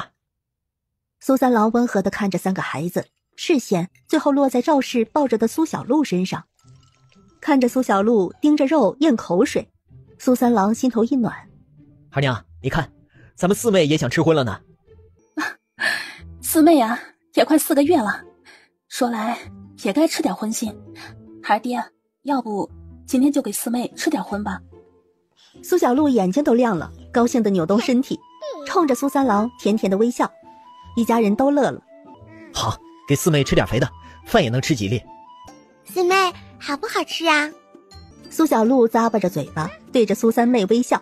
当然是好吃，不过她不能吃太多，会不消化，就是过过嘴瘾。晚上一家人洗漱之后睡觉。第二天一早，赵氏和苏三郎起来，随便热了点昨天晚上剩下的包子和菜汤，一家人吃了吃，去镇上了。因为是第一次去镇上，苏崇、苏华比平日里还要乖巧，对于陌生的路有些不安。他们从来没有出过村子去，第一次离开熟悉的地方，心中是害怕的，眼睛看着苏三郎不敢分神。就是苏三妹也有些害怕，但她也好奇外面的世界会是什么样的。赵氏似乎有心事，出村的路似乎让他想起来10年之前被卖的记忆。在被王氏买之前，他被带着走了许多个地方，处处都是陌生还有不堪，像是买卖牲口那般，那些目光都让他每次想起来都会害怕。苏三郎温和地说道，二娘，你们别怕，跟着我就行。一会儿咱们进城了，我先去杂医堂给崇哥和华哥看看病，再给你看看身体，等抓了药啊，咱们再去买东西。苏三郎对着赵氏温润一笑，又摸了摸身边苏崇的头发。苏三郎的温柔让一家人心头的不安都平静下去。好，带着美好的想象到了羊角村，苏三郎缴纳了进城的钱，就带着家人进城了。有哪里不舒服啊？大夫，我想给我2个儿子看看头，他们一个是几个月大的时候磕到过，一个是高热过后心智不全，我想问问还能不能治疗啊？崇哥、华哥，快坐下，把手伸出来，让大夫给你们诊脉。苏三郎心里有些激动，就希冀地看着大夫，反复观摩之后才开口说道，你这2个儿子脑子里都伤了经脉，说直白点就是脑子已经坏了，所以是治不好的。如果是刚受伤的时候带来看看，开2副药吃吃，基本就没事了。这常年9月拖着，已经治不了了。难道就没有办法了吗？哎呀，办法也有，但人做不到啊。你2个儿子脑子都有不同程度的损伤，除非有人能打开他们的脑袋，把损伤的部分清理了。但当今世上，哎呀，没有人能做得到啊。苏三郎眼眶红了，他心里很难受，但还是收拾了情绪，起身道谢。谢谢大夫，还请大夫再给我妻子看看。赵氏红着眼，二爹，我就不看了，我身子好着呢。2个儿子治不好了，赵氏心里痛苦。让他心如刀割的是大夫说，如果当时能看看，基本就能好。如果当时，却没有当时。二娘，别说那话，让大夫给你看看。苏崇和苏华已经成了定局，他改变不了从前，但是今后他不能再让自己做后悔的事情。赵氏还是坐下了，大夫给诊脉后缓缓说道：身体有些虚弱，是产后亏损元气，底子空了，好好养养也无大碍，只是以后生不了了。还请大夫帮我抓一些养生的药材吧。那行了，拿了药方去抓点药吧，可以买一些补气的补药回去，用来偶尔炖个汤什么的啊。大夫拿起纸笔写了药方，苏三郎拿了药方去抓药，又买了些补气的药材回去，然后一家人离开了杂医堂。此时大夫身边有徒弟过来问：师傅，这一家子可真奇怪，2个儿子当时有救不救，现在事后来有什么用啊？哎呀，他人家有什么苦难，外人如何能懂啊？不要乱说是非。是小徒不该多嘴。苏三郎又带着赵氏和几个孩子去买了2匹布，买了粮食种子，最后买了一些肉。看见有人卖活鸡活鸭，赵氏有些心动。二爹，咱们买几只回去吧，养一养，要是下蛋了就抱窝。好，听你的。买了2只鸡和2只鸭子，各是1公1母。最后苏三郎去买了1包糖，给崇哥、华哥和三妹过年吃。好。一家人一起回去。回到家里的时候已经是下午了，把鸡鸭放去鸡圈鸭圈的时候，赵氏惊呼一声：二爹，你快来看啊！苏三郎吓了一跳，还以为怎么了呢，跑去一看，发现里面有6只鸡和3只鸭子。苏三妹惊呼着说：爹娘，是吴爷爷家的鸡和鸭子。苏三妹天天喂，每只鸡鸭她都认识，在吴老头家里住了1个多月，吃掉了许多只，这些是剩下的。苏三郎和赵氏相视一眼，纷纷朝着屋外跑去。敲吴老头家里的门，无人应，门落了锁，显然是没有人在。苏三郎和赵氏回了家，就发现厨房里有不少的米粮和肉。赵氏落了泪。吴大夫把这些都给咱们了，他咋办呢？他上哪儿去了？我也不知道。爹，这里有纸。苏三妹发现灶台上被碗压着的一张纸，她立马开口。苏三郎立马过去拿过来看，他看了会儿就皱眉。吴大夫的意思啊，说他出远门了，这些东西送给我们了。纸上画的画，画上面是2个家，一个人把东西搬进另一个家，然后下面则是一个人背着包袱远走了。这意思怎么看都是送给他家了。那吴大夫都送给我们了，他还会回来吗？赵氏听了有些担忧。那吴大夫有没有说他去了哪里啊？这个吴大夫没话，他可能是回他家乡了吧。吴老头并不是南山村的人，谁也不知道他从哪儿来。他忽然离开，或许是回他的家乡去了，又或者去了其他地方，这个就无人知晓了。吴大夫离开前还对自家这么好，苏三郎心里说不出的感动。他何德何能承受吴大夫这样的大恩大德？这样的恩，这辈子也不知道还有没有机会报答。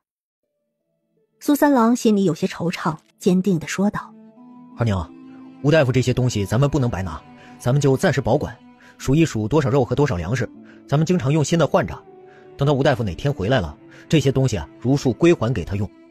好，我也是这样想的。苏三郎和赵氏给米粮估了重量，又数了数腊肉，把这些都收拾好，赵氏和苏三郎就开始做晚饭了。苏三妹背着苏小璐，带着2个哥哥去捉虫子喂鸡。不一会儿，苏华就邀功似的抓出一条肥嘟嘟的蚯蚓。妹妹，我抓了一条。二哥好厉害！苏华很高兴，红扑扑的小脸活力满满。苏虫也憋着劲儿找，一会儿他也高兴地说：妹妹，我也抓到了！哈，大哥也好厉害，真棒！苏三妹一边笑着夸奖，一边默不作声地把一条蚯蚓放入纸包里面。这一片是经常洗漱倒水的地方，自从小妹不用尿布了，地里的虫子就没有以前那么多，可用粪水淋出来的菜地却是绿油油的，好得不得了。苏三妹暗暗地想，一定是四妹身上香香的，所以她的洗澡水虫子都爱喝。她家四妹一定是仙女儿。抓虫子把所有的鸡鸭都喂饱，赵氏也在喊他们吃晚饭了。晚上还是有肉吃。吃完饭，赵氏把衣服拿给苏虫、苏华，交代道：虫哥、华哥，明天起来啊，就可以穿新衣服了。苏虫、苏华很开心，笑得眉眼弯弯，眼睛都亮晶晶的。等到两个儿子回了房间，赵氏才回房，拿出苏三郎和苏三妹的新衣服，就连苏小璐也有新衣服。苏三郎拿衣服比了比，笑着说：明天就是年了，咱们一家都穿新衣。赵氏也有一身，这是苏三郎强烈坚持的。苏三妹靠在苏小璐身边，小声地对苏小璐说：四妹，姐姐明天就穿一下，然后就把新衣服留给你穿，好不好？苏小璐对苏三妹微微一笑，她的三姐姐呀，真是掏心窝子的对她好呀。这个三姐姐一直认为爹娘哥哥都回来是她保佑了他们，所以她也在用行动表示感恩。苏小璐心里酸酸胀胀的，赵氏的手，苏三郎的眼睛都好不起来了。她也不明白是不是自己的启示应验了。苏小璐很快的睡了。第二天早上，一家人穿了新衣起床，赵氏和苏三郎忙碌起来，炖骨头、炒肉、蒸包子、馒头、煮饭。而苏三妹则是带着两个哥哥，后面背着苏小璐去抓虫子、喂鸡鸭。等到饭熟，一家人坐在一块儿温馨的吃年饭。这个年就这样平静的过去了。年一过，寒冷的日子也很快的过去。平静的过了1月，进入2月后，万物复苏，各种野花都渐渐开了，树木也长出了嫩绿的枝芽，天气渐渐暖和了。2月底的时候，苏三郎一家都忙着播种稻子，那几亩地自然是要种起来的。苏三郎和赵氏带着苏虫、苏华去地里，苏三妹也开始去田埂里抓虫子，到河里去抓螃蟹或者虫子。村里人也和苏三郎一家渐渐熟络起来。今天有不少人带着孩子路过，和苏三郎打招呼，话里的言语都是入学的事情。苏虫和苏华实在是有些好奇，忍了一会儿才问道：爹，什么是入学？苏三郎垂下眼眸，嗓音干涩的回答：就是学知识。那什么是知识呢？苏虫和苏华仍然不解。赵氏已经红了眼眶，他带着哽咽开口：虫哥、华哥，饿了没？去吃个馒头吧。他的2个儿子这辈子都学不会什么是知识了。赵氏心痛着，他转移了2个孩子的注意力。家里现在能吃饱饭了，苏虫和苏华也吃得比较多，个子也长起来了，但心智却停留着不动。他们听了赵氏的话，就去拿馒头吃，还顺便拉上苏三妹分给他吃。苏三妹眼里有着伤，她吃着馒头，偶尔撕一点点给苏小璐。苏三妹叹了口气，小声地对苏小璐说：四妹，如果我是男孩该多好，那我就能替哥哥去读书和出人头地了，我一定会努力的。可惜我是女孩子，进不了学堂。苏三妹很羡慕，却也知道那不是她该奢望的，所以念头只冒出来那么一下就下去了。苏小璐伸出小手摸了摸苏三妹的头发，对她露出个微笑，予以安慰：爷奶，等我当了官，一定让你们坐那么大的马车，让你们舒舒服服的。嘿嘿，爷奶，等我当了官，什么好吃的好玩的，我通通买给你。不远处传来孩童的笑语，还有老人温和的笑声。好，好，咱们老苏家就靠顺哥儿和亲哥儿出人头地了。那是当然，咱们家顺哥和亲哥呀是最聪明的。赵氏听到声音，就不由自主地抬头看去，正好和王氏视线相对。王氏当即脸色就转了个弯，一脸厌恶嫌弃地骂了一句：“呸，真晦气！”苏顺和苏青也露出得意的笑意，冲着苏崇、苏华喊道：“两个大傻子，蠢死了，永远都没我们强！”王氏听了更得意了，笑着夸奖苏顺和苏青：“哈哈，好孙孙，说得好，这几个短命的永远比不上你们啊！你们以后啊，可是要有大出息的。”苏崇和苏华呆呆地看着苏青和苏顺，有些不知所措。苏青和苏顺也对着苏崇和苏华做鬼脸。滚！苏三郎拿了一坨稀泥就照着苏青和苏顺砸去，他面色狰狞，像是暴怒的猛兽，吓得王氏一大跳，尖叫起来怒吼：“啊！苏三郎，你要死啊！”苏青和苏顺也吓着了，苏青脚被砸了，他也不敢再嘲笑了，连忙和苏顺一起往王氏身后躲。苏三郎冷冷地用右眼看着苏老爷子和王氏：“再说一句试试。”苏三郎对那个家再没了一丝留恋，他的孩子成了这样，都是他们害的。想他这10多年的隐忍，苏三郎心里就充满了恨意。谁欺负苏崇、苏华都可以，唯独苏家人不行。疯了，疯了，真是疯了！你闭嘴！苏老爷子沉着脸呵斥王氏。他看了苏三郎一眼，快步走了。王氏连忙拉着苏青和苏顺跟上，嘀嘀咕咕地咒骂几句。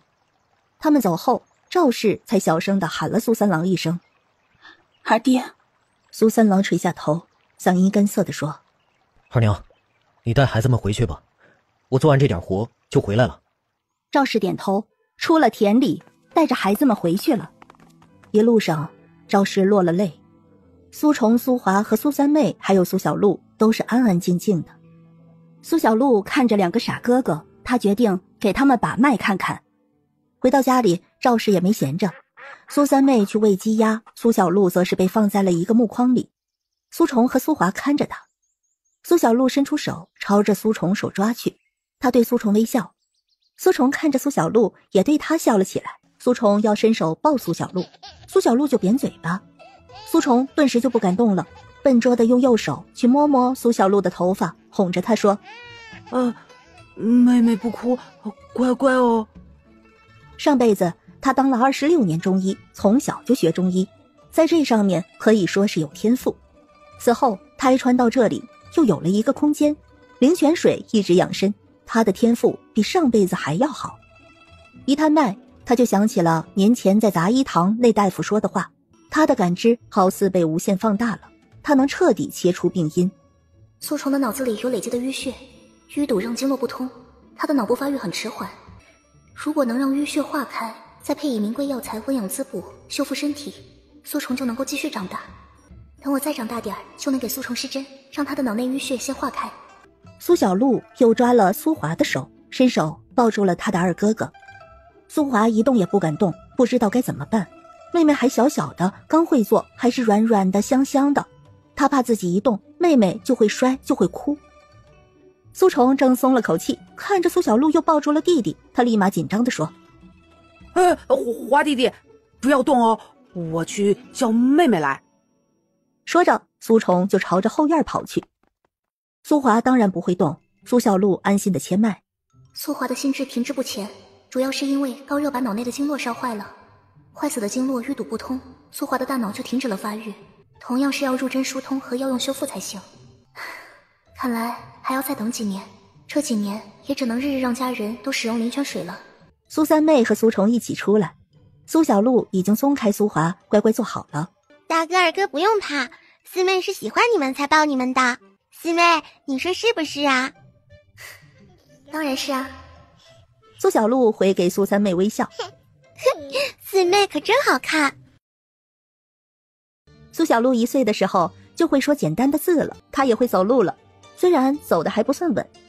收稻谷的时候，苏小璐会扯一些田边的野草玩。赵氏见她乖乖的，也不会抓虫子和抓泥巴吃，也就随她去了。苏小璐在没有人注意的时候，把一些常见常用的药材都种到了空间的土地里。她太小了，只能抠坑种。除此之外，她也在有意无意地展露自己的天赋。有时候鸡圈的鸡蔫哒哒的，苏小璐会抱着鸡看一看，然后去扯一种草，揉了塞给鸡吃。一开始赵氏和苏三郎还会吓一跳，但看着鸡没死，反倒好了，他们就随苏小璐去了。忙完了秋收，家里温足了，苏三郎又去买了头小猪来喂着。家里抱了好几窝的鸡鸭，一家人再也没有饿过肚子。鸡鸭喂养大了，也是被孙府买走。随着苏小璐渐渐长大，苏虫和苏华很喜欢这个白嫩好看的妹妹，妹妹也很喜欢他们，会采野果子给他们吃，会给他们按摩。他们不舒服了，妹妹按一按，揉一揉，就会好很多。对于苏小璐展现的天赋，苏三郎和赵氏都没多想，只当她是误打误撞的。春去秋来，转眼苏小璐就3岁了，她也有了名字。机缘巧合下，孙府的管家给她们姐妹俩取了名字，她叫苏小璐，和上辈子名字一样。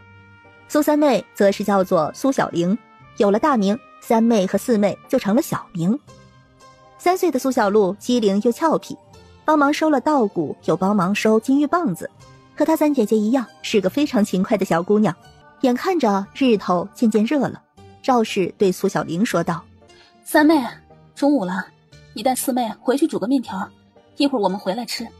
看着苏小玲和苏小璐晒红的脸，赵氏有些心疼。苏小玲带着苏小璐回家去，背着半篓子金玉棒子。四妹，你慢慢走，小心点。苏小璐跑在前面，一边跑一边笑着回：三姐姐你放心吧，我不会摔倒的。苏小璐像只翩跹的蝴蝶，她想要快点跑回家去，给她三姐取灵泉水来喝。吴爷爷您回来啦，您什么时候回来的？我这就去喊我爹娘回家，他们知道了一定很高兴。是三妹吧？吴老头还记得自己，苏小玲非常的高兴。苏小璐这时候出来，她乖巧地站在自家三姐姐身边，看着吴老头，小声地问：三姐姐，这个爷爷是谁呀？怎么看着好眼熟？这是你家四妹吧？是四妹。四妹，这是吴爷爷，是对我们很好很好的人。以前吴爷爷还抱过你呢。你呢，就乖乖在家，我去喊爹和娘。吴爷爷，我可以进来你家里吗？进来吧。吴老头看着苏小璐乖巧地进门，左看右看。吴老头想起来，那时候苏小璐还是抱在怀里的婴儿，一双灵动好看的眼睛炯炯有神。现在小丫头长大了，眼睛还是那么好看。你爹娘给你取名字了没有啊？取了，我叫苏小璐，我三姐姐叫苏小玲，我大哥哥叫苏虫，二哥哥叫苏华。苏小璐怕吴老头不知道他们兄妹的名字，所以自己报了出来。吴老头是个大夫，以前也为他爹娘施过针。见了吴老头，苏小璐就开始在思考，他是该拜师了，这样他就能名正言顺地给2个哥哥治病了。吴老头回来的正好。名字不错，很适合你。苏小璐的双眼非常好看美丽，就像是丛林里美丽的鹿，所以叫苏小璐真是人如其名。谢谢吴爷爷夸奖，悄悄告诉你，我爹娘有给你准备被褥，还有米粮和肉肉哦。你爹娘啊，是个好人。爹和娘最好啦。苏小璐转身就怔住了，在偏房那儿有一个小小的身影。让苏小璐意外的是，他坐在木轮椅上，似乎是听到他们说话声音出来的。他大约6、7岁的模样，四目相对，苏小璐看见他眼神闪躲了一下，神色冷了，好似竖起了心墙对人，一下子就有了疏离之感。吴老头正在犹豫如何说，就见苏小璐已经朝着偏房跑去了。这是吴老头没想到的，也是周恒没想到的。周恒当下就是想躲回去，苏小璐却是一团火，扑到了周恒身边，抓住了他的手。你好，我叫苏小璐，你是不是脚痛痛呀？我会按摩哦，我大哥哥二哥哥痛的时候，我按一按就会好很多的。苏小璐为了拜师也是拼了，她很清楚她的优势，谁能拒绝一个可爱软萌的小姑娘呢？我也给你按按吧，我会轻轻的，不会弄痛你的。周恒看着苏小璐，拒绝的话完全说不出口，而还不等他拒绝，苏小璐的小手已经松开他，在他腿上捏了起来。吴老头挤不过来，正准备阻止，但看苏小璐也没乱按，看着周恒脸上也没有反感和生气。吴老头话一转，就温和地对苏小璐说：小璐可真聪明，那就给周恒哥哥按一按吧，就像你这样按，小腿也可以按一按。周恒双腿受了重伤，虽然保住了腿，但后续修复也要花费时间，每天按摩是必不可少。他带周恒躲到这里，自然是要带他生活一段时间。他要是把这样的周恒交出去，肯定是有麻烦的。苏三郎的小女儿跟小仙女儿似的，心地非常善良。周恒哥哥，我可以这么叫你吗？嘿嘿，我没有骗你，对不对？是不是舒服多了？很舒服，谢谢你。他一牵脉就知道周恒的腿受损巨大，需要养很久才会好。苏小璐可以认定吴老头的医术很高，一个深藏于民、医术高超的大夫，拜他为师傅，他就能为2个哥哥看病了。吴大夫，你真的回来了，我还以为三妹骗我呢。苏三郎热切的声音传来，他后面的是赵氏和苏崇、苏华2兄弟和苏小玲，一家人都一起回来了。苏三郎非常的高兴，不等吴老头说话，已经又说道：吴大夫，你留下的东西我都给你保存得很好，这次回来就不走了吧？一会儿我就让我孩娘给你搬来，你看看有什么缺的就跟我们说说。吴大夫，您回来了，我们真的很高兴。那就谢谢你们了，这次回来的确是要住一些日子。他带着周恒远离京市避难，只要那边没准信，他就不会带周恒回去。那太好了。苏三郎一直记得吴老头对他们一家的恩德，这2年多吴老头都没回来，他以为这份恩情没有机会再报答了，没想到吴老头又回来了，他当然是要报恩的。小璐，苏崇和苏华伸手朝着苏小璐指去。那是我远方一亲戚，腿摔伤了还没有好，他叫周恒，7岁了。苏三郎和赵氏看过去，看着周恒坐着木轮椅，2人神色有些哀伤心疼。苏小玲已经朝着周恒走过去了，她露出微笑，温柔的轻声问：你7岁了？我叫苏小玲，我9岁了，以后我就叫你恒弟弟，我也帮你按一按，你要是不舒服就告诉我，我来改一改。周恒哥哥，我三姐姐也按得很好哦，她可聪明了。周恒一开始很紧张和不自在，在苏三郎一家来了之后，他就紧绷起来，他只是忍着没开口。他眼睛看着苏三郎一家人，见他们都没有流露出嫌弃的眼神，他才稍稍放松了。没有不舒服，谢谢你。姐姐2个字，周恒叫不出口。吴大夫，以后有什么需要的地方尽管说。我还真是有事情请求你们帮忙。我不会照顾小孩子，我做的饭菜简单了，怕他吃不惯。我想请你们做饭的时候多做一份，分与我俩。我1年拿10两银子作为报酬。苏三郎和赵氏被吴老头作揖吓了一跳，连忙避开。听了吴老头的请求，赵氏和苏三郎都是连忙摆手：不用钱，不用钱。苏三郎正想说就是多双筷子的事情，吴老头却是笑着摇摇头说：这可不是多双筷子的事情，还要吃得好。有时候我出门，你们还要帮我照顾他，像是对亲儿子那样照顾。酬劳是一定要的，如果你们不肯要，那我不敢叨扰。苏三郎和赵氏相互看了看，赵氏懂得苏三郎心里的心事，他对苏三郎点了点头。吴大夫，要是你相信我们，那就放心的把周恒交给我们吧。好，一会儿我取银子与你们，你们有空了去镇上买2匹好布，给周恒做2身好衣服吧。好，没问题。吴大夫，你们一定饿了吧？我这就去做饭。吴大夫，那我去帮忙了。去吧去吧。苏崇和苏华则是走到了周恒身边。大哥二哥，这是恒弟弟，以后我们也要保护他。苏崇和苏华对着周恒看来的眼睛露出友善的笑意。恒弟弟你好，我叫苏虫，你叫我虫哥哥。嘿，恒弟弟，我叫苏华，你叫我华哥哥。苏虫、苏华伸出手，用手一起围了一下苏小璐和周恒，认真的一起说：“保护妹妹和弟弟。”周恒看着苏虫和苏华，他在苏虫和苏华一开口就知道他们是不同的，他们的眼睛里没有丝毫的阴暗，是那么的干净无邪，一片赤诚就这样摆在他面前。周恒收起了警惕，他对着苏虫、苏华微微笑了笑：“谢谢你们。”吴老头看着这一幕，心里长长的松了口气，转身去给周恒熬药了。看来他的选择没有错，带周恒去任何地方都不会比这里更好。孩娘，辛苦你了。嗨，这是咱们家欠的恩，什么辛苦不辛苦的。吴大夫能回来，其实我很高兴，能有机会还了这恩情，心里就踏实了。是啊，那年他们在吴老头家里住了1个多月，吴老头并没有要银子，只是收了药材的银子。他走又把那么多东西送给他们家，他现在回来说什么都是应该要报答的。以后这鸡鸭呀就不卖了吧，留下来给周恒补身体吃。好，听你的。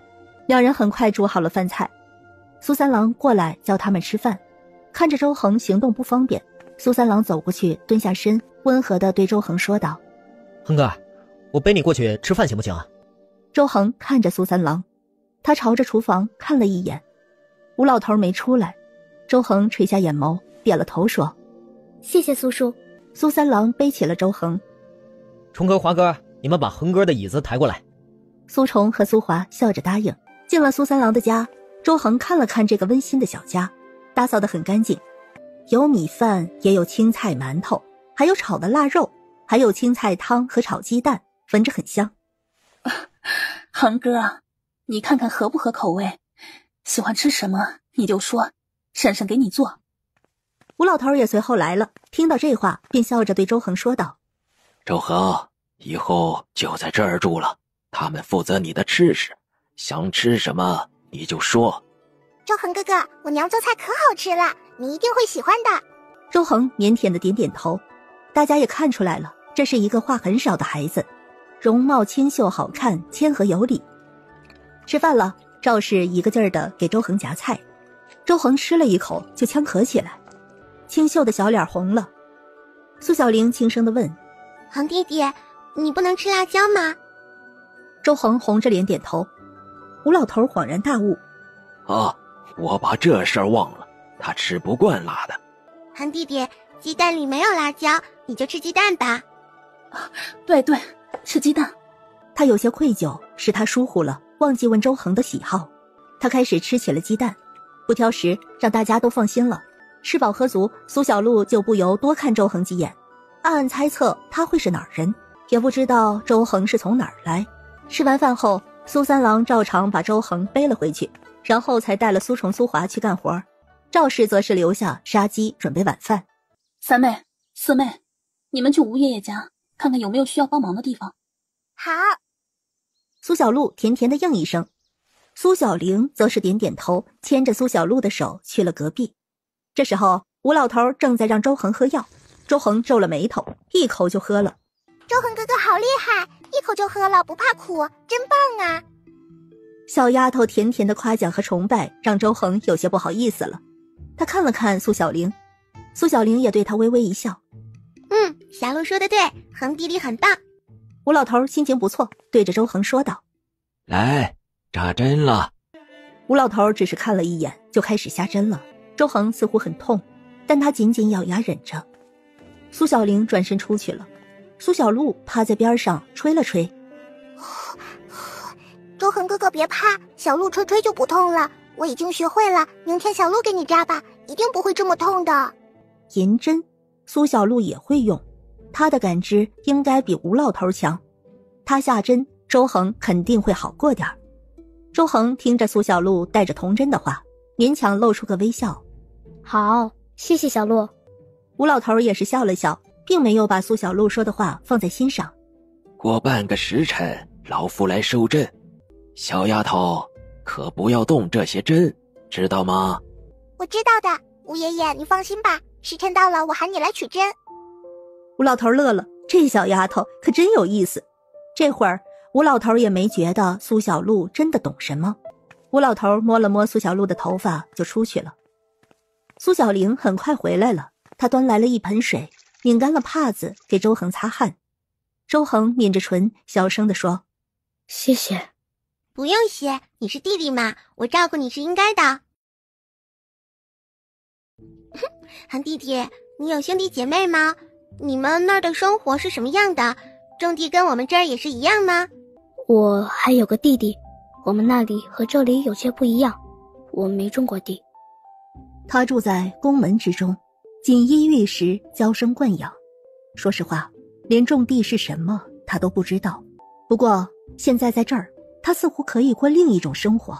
你没有种过地呀？那没关系，等你好了我们教你。现在8月正是秋收的季节，等过段时间就没有这么忙了。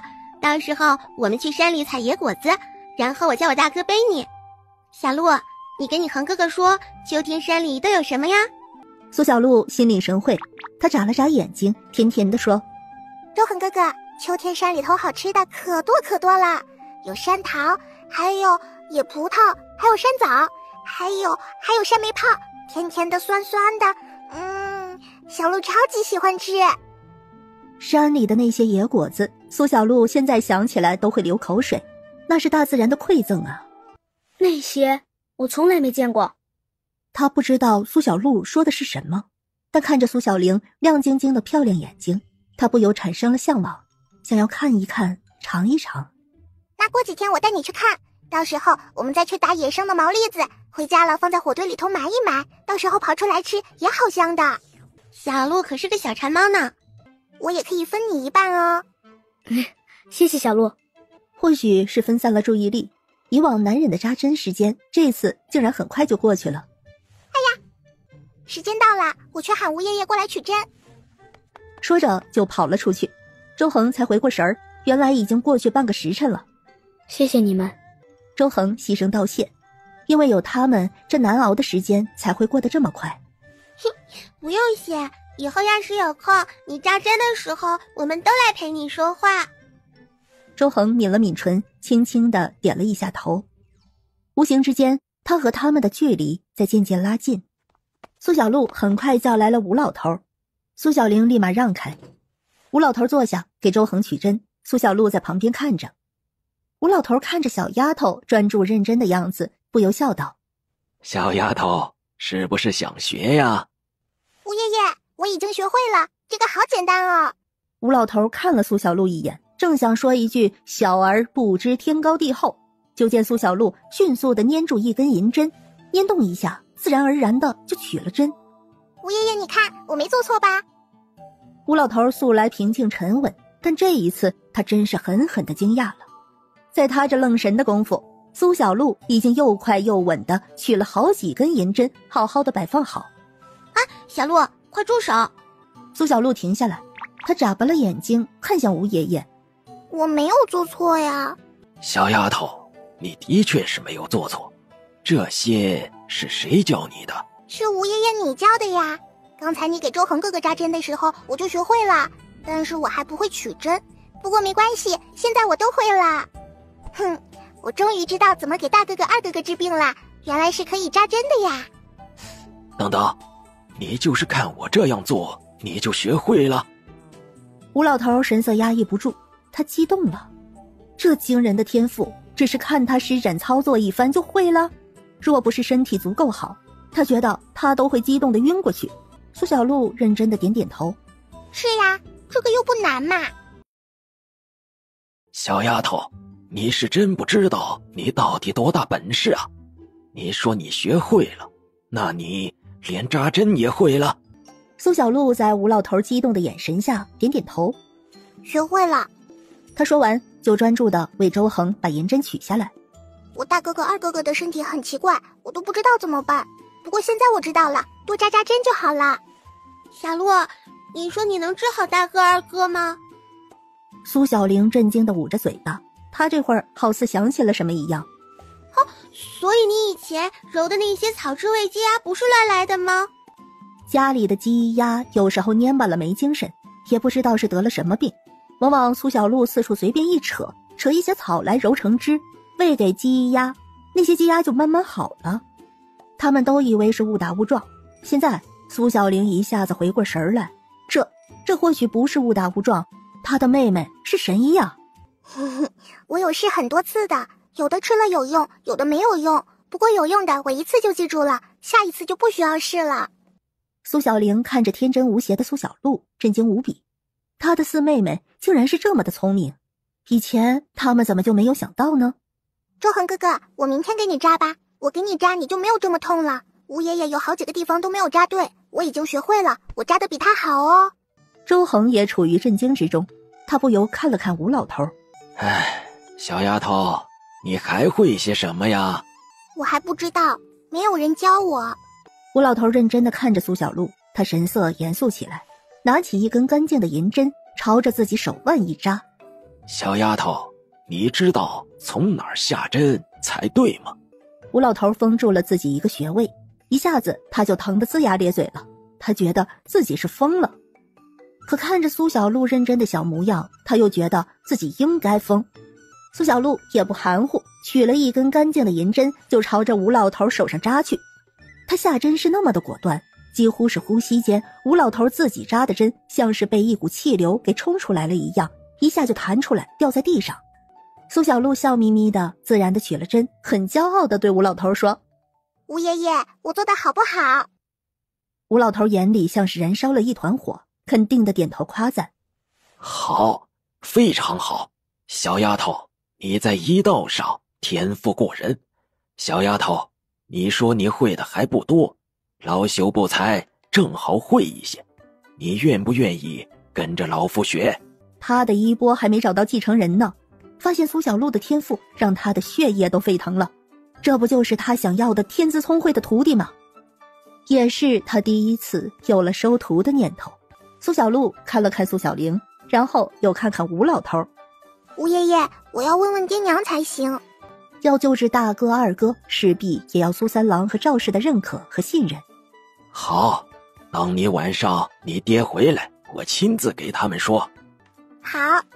苏小璐甜甜一笑，似乎对这一切还不明白，她还是带着期待问：周恒哥哥，明天我给你扎好不好？周恒看了看吴老头，又看了看苏小璐，轻轻的点头。吴老头都没说不，周恒知道吴老头不会拿他的腿论来，所以吴老头的认可就代表苏小璐确实做得很好。吴爷爷，你这个针能不能借给我用用啊？小丫头想要，只管拿去，就当是老朽给你的见面礼吧。周恒有些震惊地看向吴老头。都说名古医道的宝贝只传徒弟，宝贝不常世人少用，见宝如见人。在宫里的时候，御医想看一看这针都不可能，现在却轻而易举地送给一个3岁的小姑娘做见面礼，如此之重，意味着什么？周恒再清楚不过了。但这是吴老头的私事，他无权过问。谢谢吴爷爷。苏小璐甜甜地笑着道谢，他有意拜师，吴老头有意收徒，交谈甚欢。他会做个好徒儿的，如果这个师傅需要，为他养老送终也没问题。不过看着这吴老头的身体，再活几10年都没问题。小丫头，这儿你就不用管了，你跟我来，我教你怎么保管这些东西。丫头，周恒这儿你先照看着。苏小玲乖巧的点点头，等着吴老头带着苏小璐出去之后，周恒才小声开口：你不用担心，胡先生医术高强，他会好好教小璐的。我知道吴爷爷的人很好，我只是没想到小璐这么聪明，要是他真能把大哥二哥给治好就好了。想着2个哥哥，苏小玲有些忧伤。周恒抿了抿嘴唇，犹豫了一下：一定可以治好的。要是大哥二哥好了，也让他们去上学学知识。苏小玲已经意识到这一点，可她是个女孩子，这辈子是没办法去学堂的。只要她的2个哥哥能有机会学习，她也满足了。周恒看着苏小玲对知识那种憧憬向往，他眉心微皱，抿了抿唇，最后还是没有说出口。整个下午到晚上，吴老头都在教苏小璐怎么收拾银针一类的东西，熬药的时候也带着苏小璐。天黑了，苏三郎也回来了，赵氏做好了晚饭，喊吃饭了。苏虫和苏华洗漱了一下，就过来背周恒过去吃晚饭。晚上是炖了一只鸡，还煮了青菜，周恒吃得很香。他悄悄看了看这个家的每一个人，和他们一样安安静静的吃饭。吃完饭，苏虫和苏华就想背周恒回去。周恒轻轻开口说：“哎，等一下。”苏虫和苏华相互看了看，似乎有些不解。吴老头这时候开口：“我问你们夫妻一件事儿。”苏三郎和赵氏一下有些紧张，认真地看着吴老头。看着这对实诚老实的夫妻俩，吴老头露出了笑意：“你们的小闺女小陆丫头有惊人的学医天赋，你们知道吗？不瞒你们说，我想收她做徒弟，我会将我毕生所学都教于她。”苏三郎和赵氏都惊讶了，一时半会儿没回答。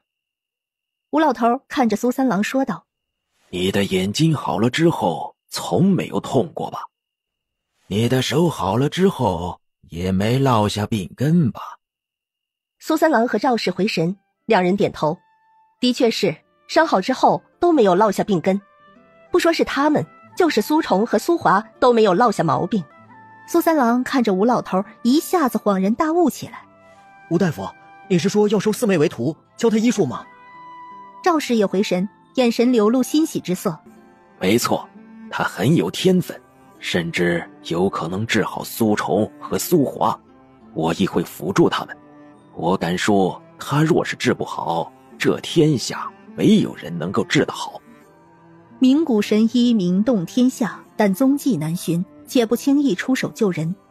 3年前和苏三郎一家有交集的时候，苏虫、苏华天天在他眼皮下乖巧干活，他也没有动过治他们的念头。他喜欢安静的生活，并不想被打扰。现在不同了，他想收苏小璐为徒，自然要帮着救人。我辈传自名古医道，道中医为至尊，希望你们能相信我。要是你们不信，可以到镇子里稍微打听一下名古医道，再做答复。”吴老头自报了家门，他并不担心自己的踪迹会暴露，毕竟苏三郎只是普通百姓，世人常打听他，苏三郎也不过是其中一个罢了。他报出家门也是诚心相待，总得让苏三郎夫妻知道他们的女儿拜的师傅师承何处吧。苏三郎看了看赵氏，赵氏对他点了一下头，他点头认真的答应说道：“吴大夫，我们相信你，你愿意收四妹为徒，我们夫妻同意。”那拜师就这样定下了，你去烧开水泡茶来，让小丫头给我敬杯茶水，拜师礼就成了。吴老头很高兴，迫不及待地安排了。赵氏也连忙去烧水，拜师的事情就这样定了。苏三郎似乎没想过吴老头这么果断，想说不用选个日子吗？就是学堂交学费的日子，也是看的好日子呢。择日不如撞日，今天就是最好的日子，人算不如天算，天定的日子就是最好的。吴老头这样说，苏三郎也笑了起来。是。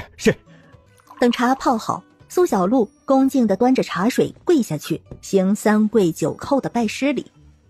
吴老头笑眯眯的，苏小璐是他徒弟了，苏家人也就是他的半个家人了。对待家人，他的态度明显不一样了。等拜师礼成，吴老头就招呼苏虫和苏华过来。虫哥、华哥，过来，师叔给你们看看。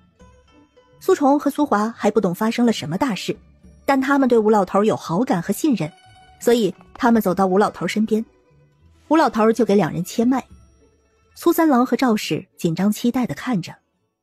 过了一会儿，吴老头松开手：“难治却可治，疏通和修复，用一些药材滋养就能够好了。治好后并不会一下子恢复，心智只会和正常人一样长大，吃了同龄人好几年而已。”苏三郎都不敢相信，他怀疑自己是不是听错了。赵氏喜极而泣，难以置信地捂着嘴巴：“真的吗？真的能治好吗？只要能好，慢慢长大都不是事儿。他的虫哥、华哥总是会长大的呀。他们会懂人情世故，正常人会的，他们也会。明儿个午时起，他们每天就和周恒一起扎针治疗。一些药我一会儿抓给你们，2天1副药喝着，先吃着，等第1阶段过去，再开始第2阶段。不出意外的话，1年后他们就好了。谢谢，谢谢。苏三郎红了眼眶，他看着吴老头，不知道该怎么表达他的谢意。吴老头摆摆手：虫哥、华哥，来，现在可以把你们恒弟弟抱过去睡觉了。苏虫和苏华一个搬木轮椅，一个背周恒，吴老头也跟着过去了。娘，不哭，大哥哥、二哥哥都会好的。苏三郎看向苏小玲问：三妹，你跟爹说说，下午是不是发生了什么事情啊？苏小玲便认真地把下午的事情说了出来。苏三郎和赵氏惊讶无比，四妹竟然这么有天分。赵氏很是震惊，她想都不敢想。看着怀中乖巧甜美可爱的闺女，赵氏惊叹地说道：哎呀，四妹，你怎么这么聪明呢？苏小璐甜甜地笑了：爹娘，其实一点都不难啦，像师傅刚才那么把脉，我去年进城就学会了。我知道哥哥的脑袋生病了，但我不知道该怎么办。今天看见师傅给周恒哥哥扎针，我才发现我有办法了。你们不要担心，很简单的。苏小璐说的简单，就好似只是喝水吃顿饭一样。苏三郎和赵氏听着却是胆战心惊，那可是扎穴位的，怎么能乱取乱扎，怎么可能简单？但看着自己闺女这轻轻松松的样子，他们似乎有点明白吴老头要急着收徒的心了。对于别人要学几10年都不一定精通的事情，他们的女儿上手就会，这就是天赋异禀。四妹，那你大哥哥、二哥哥就拜托你了，无论能不能治好，爹娘都谢谢你。四妹，娘上辈子一定是积福了，这辈子才能当你娘，生下你。我喜欢爹，也喜欢娘，喜欢三姐姐、大哥哥和二哥哥，喜欢你们每一个人。吃完饭，吴老头就要去采药，苏三郎一家自然是去干活。苏小璐和苏小玲在家里陪着周恒。中午的时候，赵氏回来煮饭，吴老头也踩着点回来了。吃了饭，他就把苏虫、苏华一起叫走，苏三郎和赵氏也跟着过去。吴老头对苏小璐说道：小丫头，今天你来下针，我看着。周恒有些紧张，苏小璐对他甜甜一笑：周恒哥哥别怕，不会痛的。小小的手拿着针一下就扎进去了，随着他的拈动，针准确地刺入穴位里。苏小璐下针很快，不到1盏茶的时间，上百根针就扎好了。吴老头看得心服口服：小丫头，你比为师做得好多了。师傅，我就说我会了嘛。确实是会。那你2个哥哥，为师就交给你了。吴老头彻底放心了，有些东西天赋可以抵去一切努力，而苏小璐恰好就是有天赋。苏三郎和赵氏都看傻眼了，没有什么比亲眼看见来的震撼。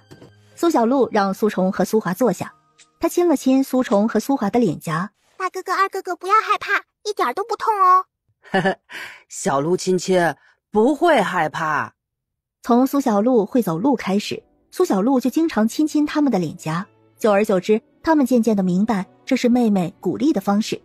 苏小璐拿了银针，依然是不带犹豫地下针。没一会儿，苏虫和苏华的头脑就扎了几10根银针。赵氏心疼极了，垂了眼泪：娘，不哭，一点也不痛，有点热热的，舒服。小丫头手法比我好，她说不痛就是不痛，放心吧。小丫头，你该去看书了，这儿就交给为师吧。你好好学，出师指日可待呀。苏小璐也想学一下医书，吴老头拿给他的医书和他上辈子学的有许多不同。对于一个学医者来说，知识永远是最重要的。苏小璐拿了书来，在屋子里看，书多是繁体字，苏小璐能看懂的不多，许多都要问吴老头。吴老头似乎有些烦了。小丫头，不识字儿可不行。说着，他看向了周恒。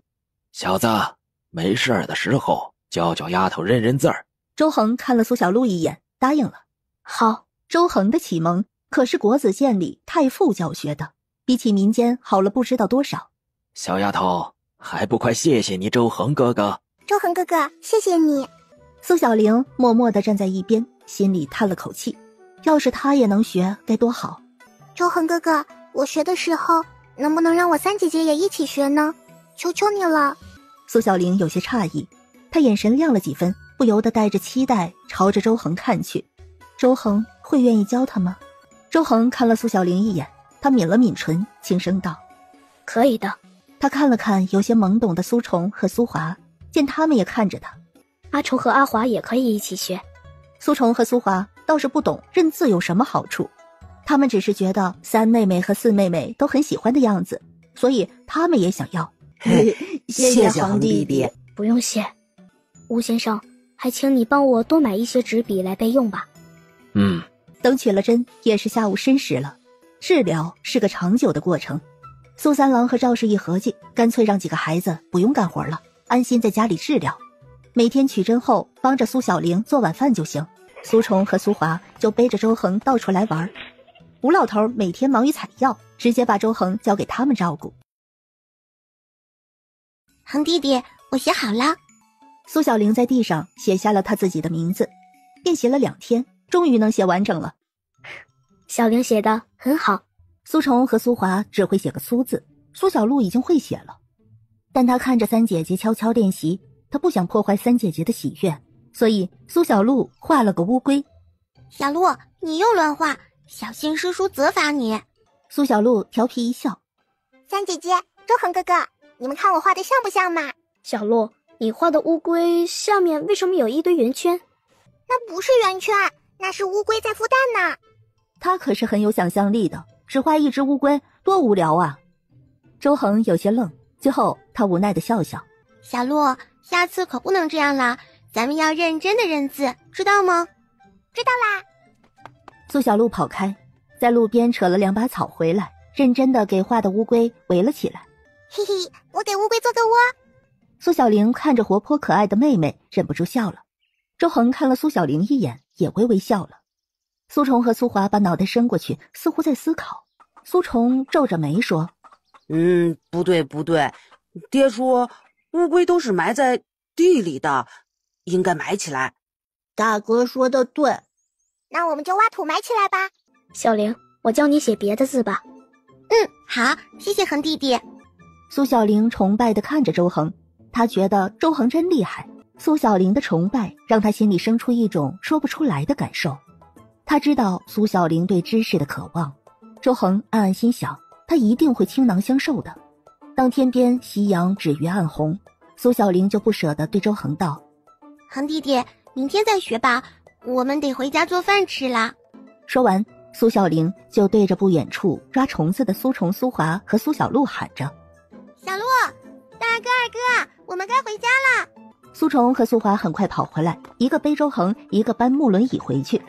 苏小璐抱着一包树叶包着的虫子，哼着记忆里能想起来的曲子，蹦蹦跳跳地跟着回家。饭快熟的时候，吴老头就回来了。天黑了，苏三郎和赵氏也回来了，大家一起吃饭。吴老头为了省事，直接让周恒和苏虫睡了。这下周恒直接住在苏家，都不用被搬来搬去。家中多了一个周恒，日子也如常。因顾着周恒的身体，吃食上面还更好了。所以当这个秋季过去，进入10月的时候，苏家4个孩子都长了个子，小脸也都红扑扑的。周恒到南山村已经1个多月了，他的双腿还是站不起来，但感知比之前恢复了很多。这天，苏小璐为周恒取了针。周恒哥哥，等过完这个冬天，你的腿就能够站起来了。谢谢小璐。周恒自己也感觉得到双腿在慢慢变好，知觉在渐渐恢复，要不了多久他就能重新走路了。他看了看苏虫和苏华，苏虫和苏华乖乖地坐着，头上扎满了针，他们的眼睛不知道从什么时候变得炯炯有神。视线相对，他们对他笑了笑。苏小璐拿着银针出去清洗收拾了，苏小玲就给周恒按摩双腿。啊，恒弟弟，你别动，小璐说了，每天都要按一按。谢谢。你在想什么呢？哦，没什么。周恒垂下眼眸，他总是过多思绪，但有些思绪总是浮现在脑海。恒弟弟，前天我听我爹说要去做陷阱，看看能不能有收获。你以前应该没见过吧？要不我去求求我爹，到时候带上我们一起去怎么样？周恒抬头见苏小玲满眼关心，他点点头。好。苏小玲不知道，她垂眸温柔的样子深深地烙在了周恒的心里。周恒静静地看着他，他嘴角有浅浅的弧度。苏家人太好了，好得很纯粹，而这样又是多么的难能可贵。时辰到了，苏小璐从外面进来，对他甜甜一笑。周恒哥哥，我来取针啦。周恒微微一笑，轻声说：谢谢小璐。苏小璐像个可爱的白面团子，她有点肉肉的，生得白嫩好看。靠近了，好似闻到一股奶香，真是个可爱的妹妹。小璐，昨天教的字认得了吗？认得一半了哦。小璐，你不能再贪玩了，你必须要好好学才行。能认字，这是多么难得的机会呀！苏小玲可不想妹妹以后后悔，所以她都不笑了，希望用严肃的态度让苏小玲清楚，必须要好好学才行。她快速地给周恒取了银针。我去看看药好了没有。说完，苏小璐就跑出去了。苏小玲有些无奈。哎呀，恒弟弟你别生气，小璐的年纪太小，还很贪玩。没关系，我慢慢教就好。周恒看了看苏虫和苏华，他的视线过去，他们一下子就规矩了。恒弟弟，我们会努力的。苏虫和苏华把他当老师了，所以对他除了爱护，又多了一份尊敬。想着村里人暗暗叫苏虫苏华傻子，周恒的神色暗了暗。在他看来，苏虫苏华远远比他们强多了。他们心性纯善，对待每一件事都无比的认真。等他们病好，绝对比这村里读书的人有出息。苏小玲去打水，拧帕子来给周恒擦汗水。周恒有些不好意思。我自己来吧。他到底是不好意思让苏小玲这么照顾。苏小玲没有学过多少知识，但她不一样。苏小玲照顾苏虫苏华都无所谓，因为他们是兄妹，但她却是异性。都收拾好了，苏小玲就带着苏虫苏华去准备晚饭了。苏小璐却是要守着周恒的，无聊的时候就看看医书。等到晚上，苏三郎和赵氏回到家，吴老头才要回来，大家又一起吃饭。吃完饭，苏小玲趁空说道：爹，你什么时候去做陷阱啊？等把菜种撒了就去。苏三郎看了看几个孩子，看周恒垂下了眼眸，他心里已经有数。到时候一块儿去吧，让恒哥也去散散心。好，谢谢爹。周恒抬头看着苏三郎。谢谢三叔。苏三郎笑着摆摆手，起身就帮忙赵氏收拾碗筷去了。睡觉前，周恒还吩咐苏华：阿华，今天要数到50才能睡觉，知道吗？哦，我知道。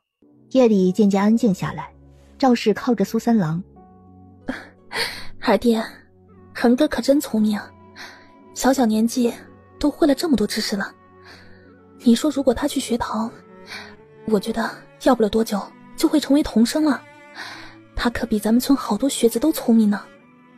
每次看周恒，赵氏都觉得这孩子肯定能成大器。他懂得太多了，能认好多字呢，还会读文章讲解其中的意义。恒哥确实懂得很多，或许等他腿好了就会离开了。小璐说开年后恒哥就能走了。这么快啊！唉，虽然舍不得他，不过他能早点好起来才是最好。虽然他舍不得周恒回去，但这是应当的，不能因为他能教自己孩子知识就希望他慢点好。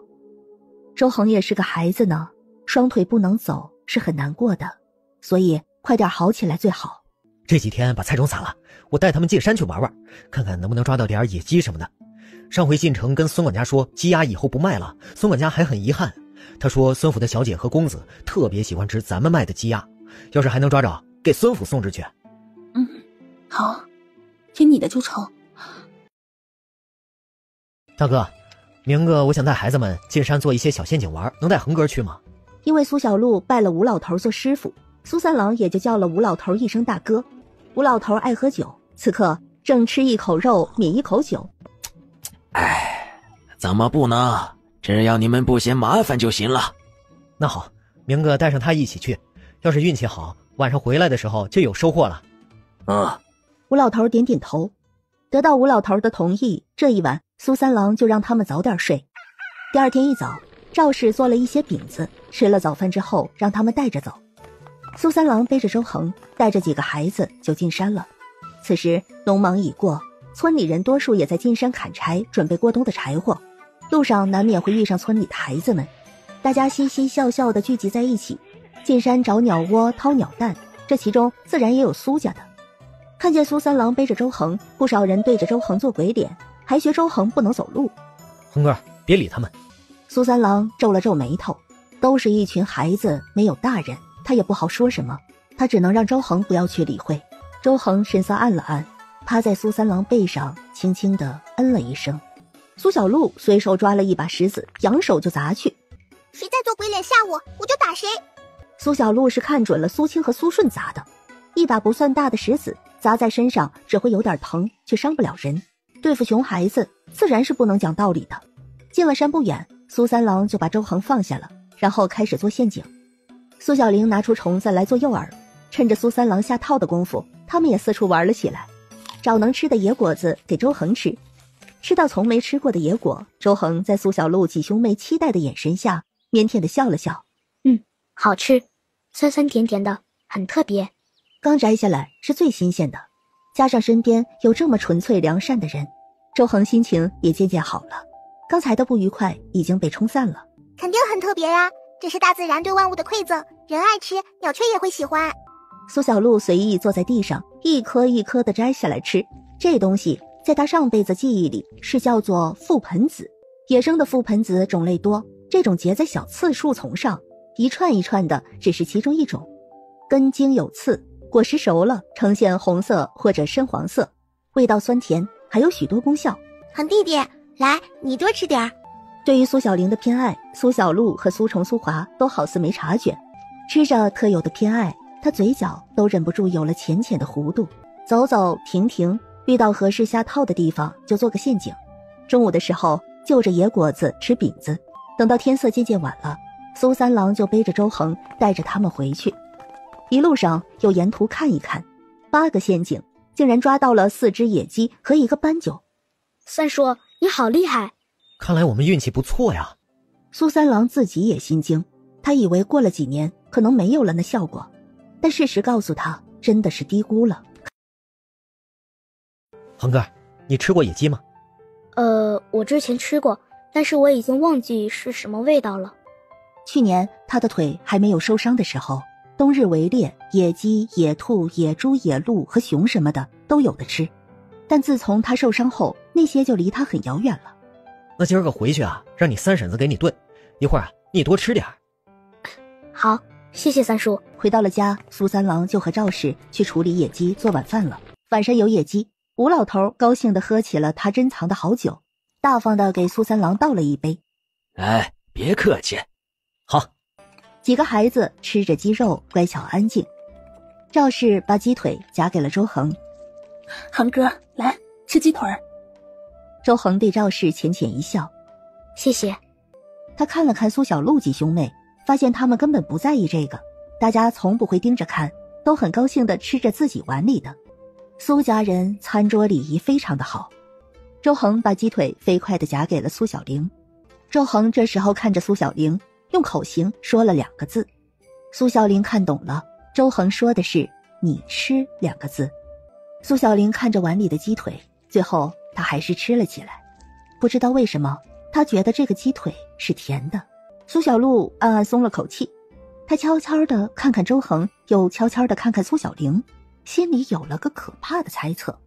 周恒不会喜欢三姐姐吧？很快这个猜测就被苏小璐否定了。这怎么可能嘛？周恒不是才7岁，7岁的小娃娃懂什么嘛？所以只是感谢三姐姐对他好吧。话少知道感恩的小男孩，不错不错。吴老头很喜欢吃肉，野鸡肉又香又鲜，他自然就贪杯了。不过也没什么事情，所以他喝醉了直接睡觉就行。半夜的时候，苏三郎一家被拍门声音吵醒。孩爹，大哥那边有人敲门。我怎么听着像是虎子兄弟的声音啊？孩娘，你先睡，我出去看看。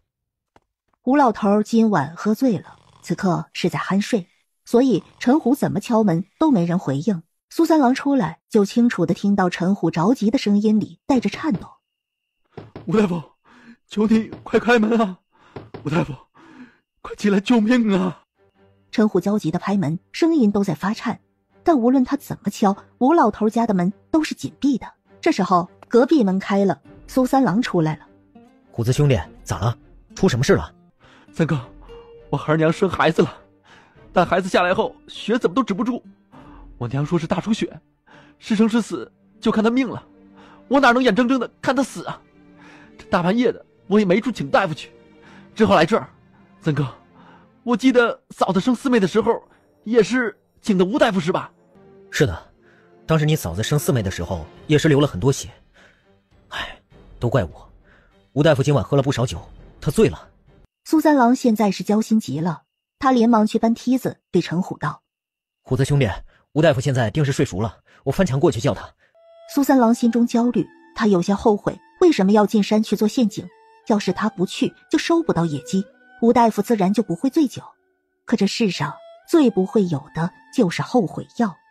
陈虎点头，他扶着梯子哽咽道谢：三哥，谢谢。他有难了，自家兄弟是不会帮忙的，只会冷眼旁观。但苏三郎不一样，不是他亲哥，却比他亲哥还要亲。只要他知道，就不会袖手不顾。赵氏听到动静，心里不安也起来了。他想着，如果是小事，陈虎不会这么着急的。他出来帮忙陈虎扶梯子。陈虎感激地说谢谢，立马也爬梯子翻墙跟着去了。两人到了吴老头正屋外面去敲门，但吴老头睡得非常熟，两人敲了一会儿，也只听到吴老头熟睡的打呼声音。这可怎么办啊？孩儿娘还等着我回去救命啊！陈虎心急如焚，崩溃的情绪再也压抑不住，哭了出来。苏三郎看着痛哭的陈虎，心里也无比的难受，在心里暗暗自责。在这紧要的关头，他是一点忙都帮不上，甚至连安慰都显得那么无力。三哥，谢谢你，你们回去睡吧，我也要回去了，我不能让他最后一面都见不到我。陈虎无疑是心痛的，他等了10个月盼来的儿子，他连欣喜都来不及，却要面临失去妻子的痛。他的心好似被撕成了2半。陈虎道了谢，转身往家的方向跑去了。苏三郎垂着头回家，他自责地对赵氏说：孩娘，我要是没去山里就好了，这样虎子兄弟的妻子有事情就能叫大哥过去看看了，可惜我们不是大夫。赵氏看着苏三郎自责，他心里也不好受。孩爹，这不怪你，只是世事无常，毕竟进山前苏三郎也不知道前世会在这个晚上生孩子，还会出血不止。家里有这样大的动静，苏小璐、苏小玲都被吵醒了，都听到了苏三郎这番自责的话。苏小玲还有些担忧的时候，苏小璐走到苏三郎身边：爹娘，你们忘了吗？我就是大夫呀。苏三郎和赵氏一瞬间有些恍神，他们看着苏小璐。苏小璐和吴老头学医，吴老头总说他很聪明，但到底多聪明，学得多好，苏三郎和赵氏完全不懂。在他们看来，苏小璐只是他们的4女儿。爹，你带我过去看看情况吧。以前遇见二牛姐和大牛姐，他们还给我和姐姐吃毛尖尖呢。咱们就过去看看，我保证我绝不会乱来。陈虎一家和他们家来往不熟络，但其中却有真情在。不说陈大妞和陈二妞对他和3姐姐的好，就他出生后，陈虎帮的那几次忙也都是恩情。而且他就是大夫，只是现在还太小，说出去很难让人信服而已。苏小璐看着苏三郎还在犹豫，他又道：爹娘，我连大哥二哥都治了，就连周恒哥哥师傅也敢放手让我去扎针。虽然我没有把师傅的本事都学完，但我也不是什么都不懂。孩爹，小璐上来，爹脚程快，爹背着你去。好，爹等我一下，我去拿师傅的医药箱。苏小璐一边说一边跑进吴老头家里，很快提着吴老头的医药箱出来了。苏小璐爬到苏三郎宽阔的后背上，苏三郎立马背着苏小璐朝着村里走去。赵氏担忧地站在门边，娘，你别担心，一定会没事的。三妹，别担心了，会平安的。不早了，快去睡吧。娘不放心，收拾一下，也过去一趟看看。他乖巧地点点头。在路过苏虫房间的时候，他听到了周恒喊他的声音：小玲，发生什么事情了？周恒睡眠前早早的就被吵醒了，隔着屋子他听得不大真切，但苏家人都这么在意，一定是大事。他想问问看看能不能帮上什么忙。苏小玲开门进去，苏虫睡得很香。恒弟弟，吵醒你啦，没有什么事，你快睡吧。小玲，你们对我很好，我想知道是什么事情。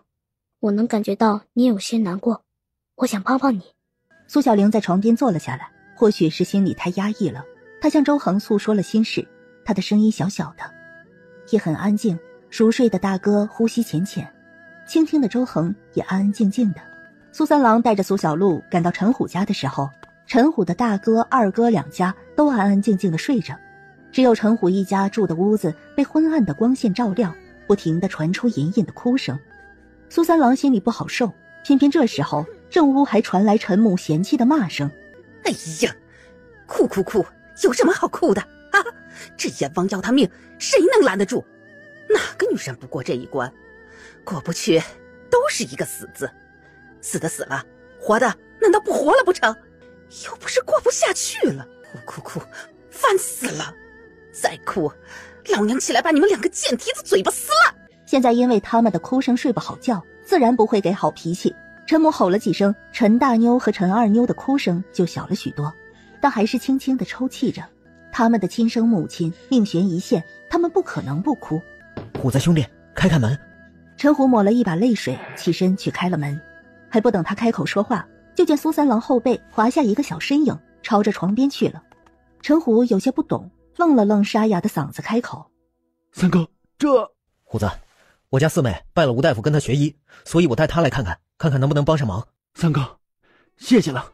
苏小璐到了床边，伸手就开始给前世诊脉，他非常专注。陈大妞和陈二妞都止住了哭泣，生怕打扰了苏小璐。苏小璐松开前世的手，转身对着陈虎道：虎子叔叔，我能治，但我还想请你帮个忙，可以吗？陈虎原本是没有抱希望的，毕竟苏小璐才这么大点儿。听到苏小璐的请求，他还以为自己听错了，有些愣神儿。苏三郎先反应过来：四妹，哪儿需要帮忙？爹，这忙你帮不了，得虎子叔叔才可以。陈虎已经回过神来，大步地走到床边，问苏小璐：四妹，哪里需要帮忙？虎子叔叔，还请你帮忙把婶婶的衣服脱下，我来为她缝针止血。爹，你帮忙去熬药吧。好，我去熬药。三叔叔，我帮你烧火。陈大妞擦着眼泪，忍着泪水下床来。好，大妞妞，你来帮忙。陈二妞也想去，不过她怀里抱着孩子。二妞，你照顾好弟弟。陈二妞含泪点头。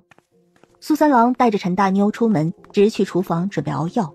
苏小璐拿出人参，用小刀切片，捏开前世的嘴塞了进去。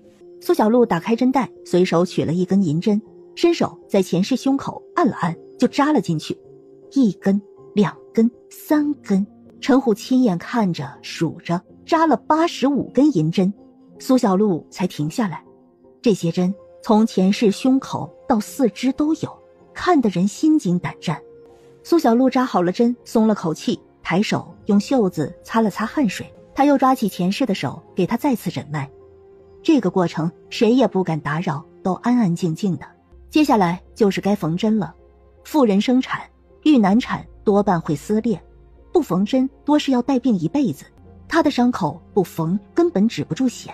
苏小璐正在犹豫怎么告诉陈虎的时候，赵氏的敲门声细细的响起，屋外传来赵氏温和的声音：虎子兄弟，可有我帮得上忙的地方？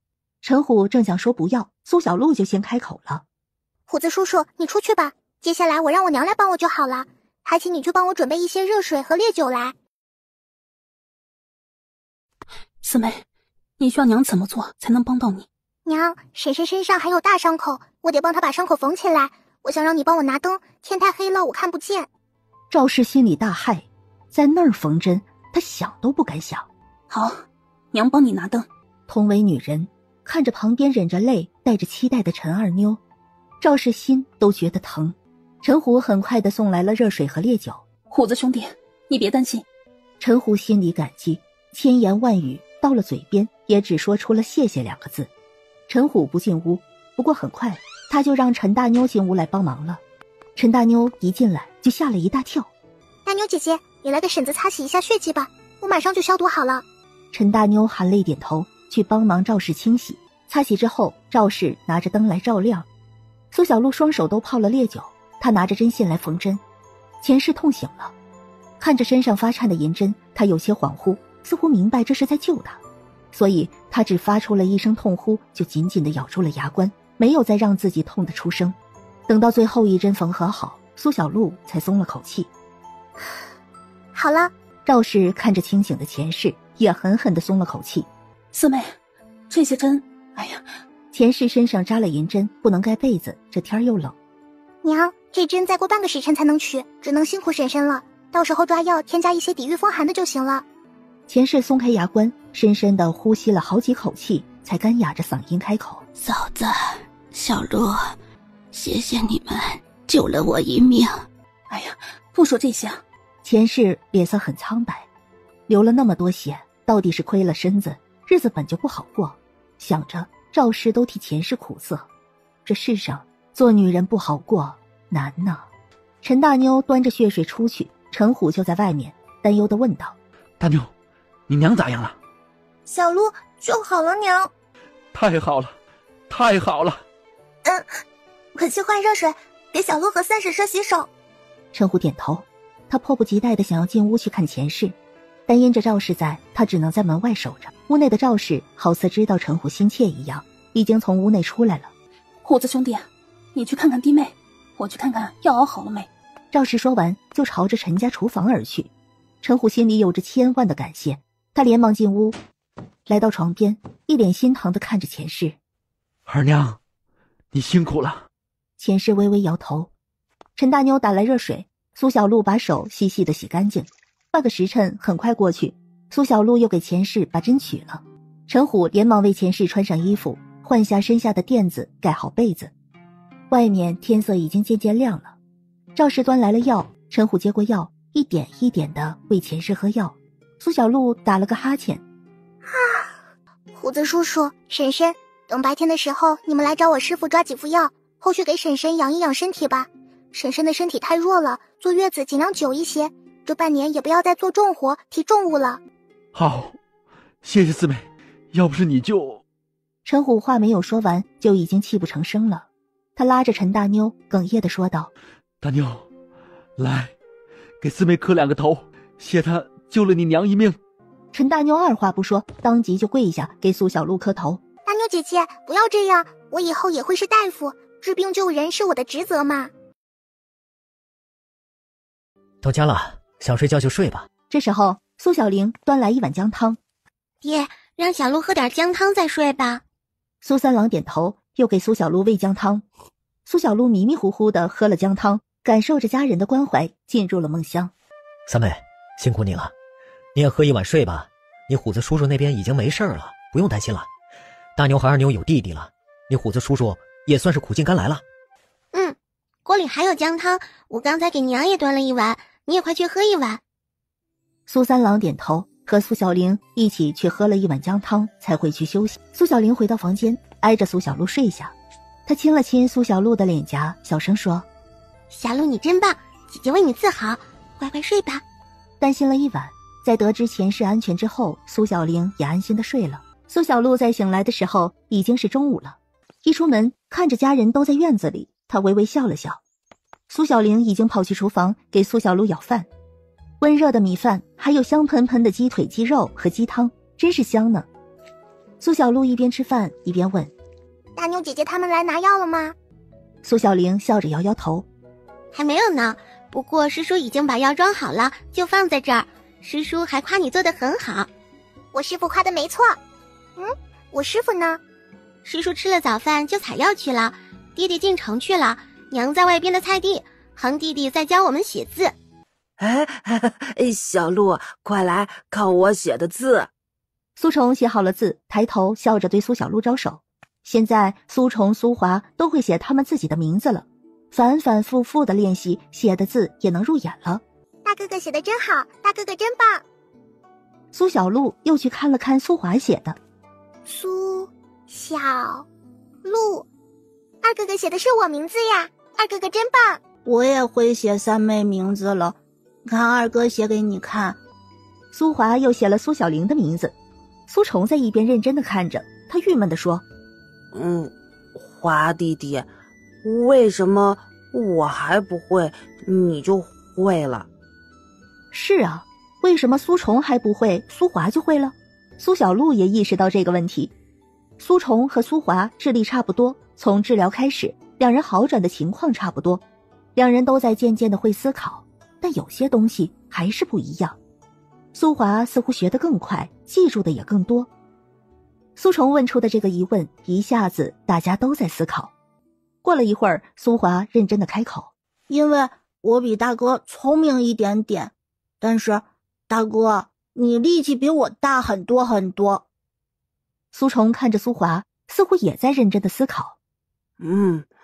华弟弟说的对，你比我聪明，我力气比你大，我保护你们。大哥哥好棒，我好开心。他的两位哥哥终于不傻了。大哥也开心。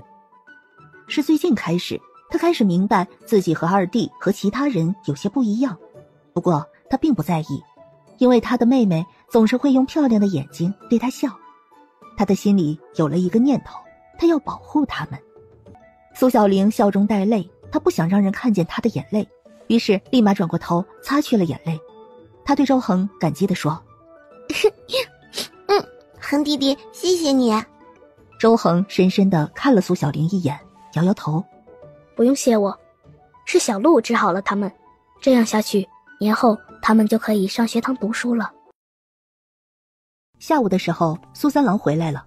二娘，虎子他们来人拿药没？应该还没有来，我没见到人。他在菜地弄菜，可能也是没注意。苏三郎想了想：二娘，那野鸡我送去一只过去行吗？怎么不行？当然行啊，你送去吧。还是你最懂我。赵氏温柔一笑，他哪能不懂呢？这是他的男人呢。苏三郎休息了一下，就准备拿了一只野鸡送去。苏小鹿去拿了药出来，他跑到苏三郎身边：爹，带我去吧，我再去看看婶婶。苏三郎想着苏小鹿学医会看，就答应了。苏三郎蹲下身对苏小鹿说：四妹上来，爹背你。苏小鹿朝前跑得飞快：我不要爹背，我要自己走。来到陈虎家，就看见陈大妞在堂屋弄猪草，小一点的陈二妞在院子洗尿布。看见苏三郎和苏小鹿，两姐妹眼睛一亮，高兴地叫人：三叔叔，小鹿妹妹。大妞二妞，你们爹呢？怎么没去拿药啊？陈大妞小声地说：三叔叔，我奶不肯拿钱，我爹说进山去掏鸟窝，找鸟蛋给娘补补身子。只这一句话，苏三郎就知道是怎么回事了。陈母不肯拿出钱给钱氏抓药，陈虎没办法，他想着昨夜已经让苏三郎帮忙了，没有钱，他哪里好意思去拿药？就算苏三郎一家和吴大夫家相熟，药也不是白来的，吴大夫天天进山采药也不容易，所以陈虎没有去拿药。药三叔叔给你们送来了，回头跟你爹说不要钱，好好给你娘把身体养好就好了。这只野鸡回头等你爹回来，让他炖给你们娘吃，让你爹有什么事情只管来找三叔叔。好，我会告诉爹的，谢谢三叔叔。陈大妞红了眼睛。苏小鹿去看钱氏，钱氏正在给刚出生的孩子喝奶，见了苏小鹿，钱氏微微一笑：小鹿来了。婶婶，我来看看你，你把手给我一下。钱氏把手伸出来，看着苏小鹿认真的把脉。钱氏微笑着：小鹿啊，你是个好孩子，你爹娘以后有福了，婶婶为你爹娘高兴。婶婶，谢谢你的祝福。前世和赵氏一样，都是温柔良善的人，但这世上温柔良善的人是不太好过，多数人都不会懂得知足常乐，只会得寸进尺。婶婶，你身体亏呢，吃这药也要吃点好的，多补补才养得好。如果总是劳累，身体很快就会垮掉。你要是病了，大妞姐姐和二妞姐姐还有小弟弟都会难过的。好，谢谢小洛，婶婶知道了。婶婶，你好好养身体，我不打扰你了。苏三郎要忙着砍柴，赵氏要分地，因为苏虫、苏华都在学习，所以他们不舍得让苏虫、苏华下地，毕竟难得有周恒在，所以夫妻俩咬咬牙就决定不让孩子们干活了，就留在家里收拾一下家务，好好治病和学习。苏虫和苏华的好转，苏三郎和赵氏渐渐也感受到了。10月28这天，周恒开始教俩人背千字文。苏三郎和赵氏干活回来，正好听到。当听到两人和周恒一起背的时候，苏三郎和赵氏都红了眼睛。二爹，我好高兴啊！二娘，我也高兴啊！咱们虫哥、华哥终于又开始长大了。苏三郎欣慰地叹了口气，两人默默地站在门外听着，不忍推门去打断周恒的教学。周恒的声音温润如水。寒来暑往，秋收冬藏的意思是寒暑循环变换，来了又去，去了又来。秋天要收割庄稼，冬天要储藏粮食，年年都要如此。阿虫、阿华，你们要好好记住，知道吗？这篇千字文也是我的夫子教我的第一篇文章，对我感受很深。好了，今天我们就教这一部分，你们背给我听听。天地玄环，宇宙洪荒，日月。四兄妹齐齐的背书，字正腔圆。周恒微微一笑，对此很满意。那现在我来问你们，这24字是什么意思？明明刚才周恒已经说过了，但这会儿苏虫还是摸摸头，好似在回想。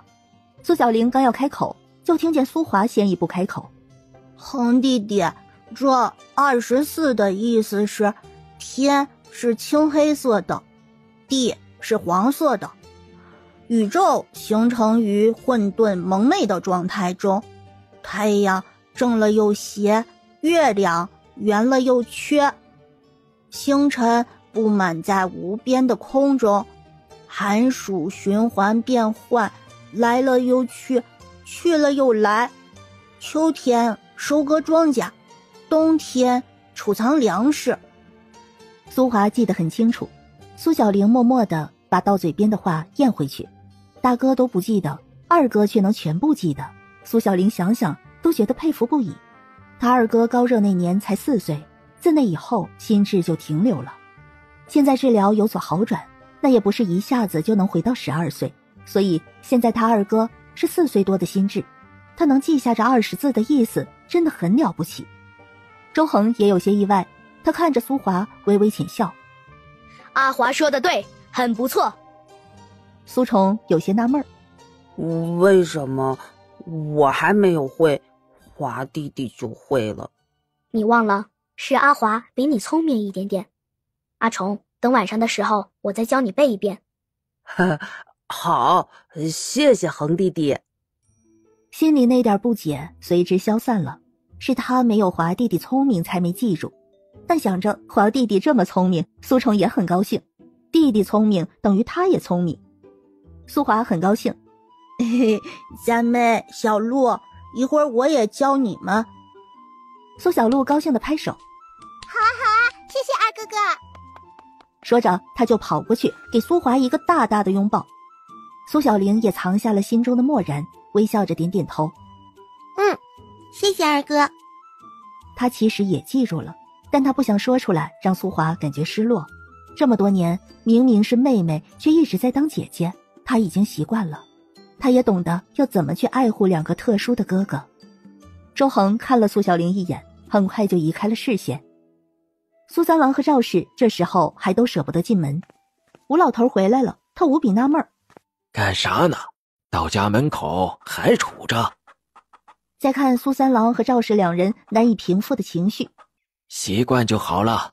瞧瞧这两口子没见过世面的样子。吴老头进去就叫了苏小璐和苏虫、苏华来帮忙收拾草药。赵氏和苏三郎也连忙平复好心情，回家收拾做晚饭。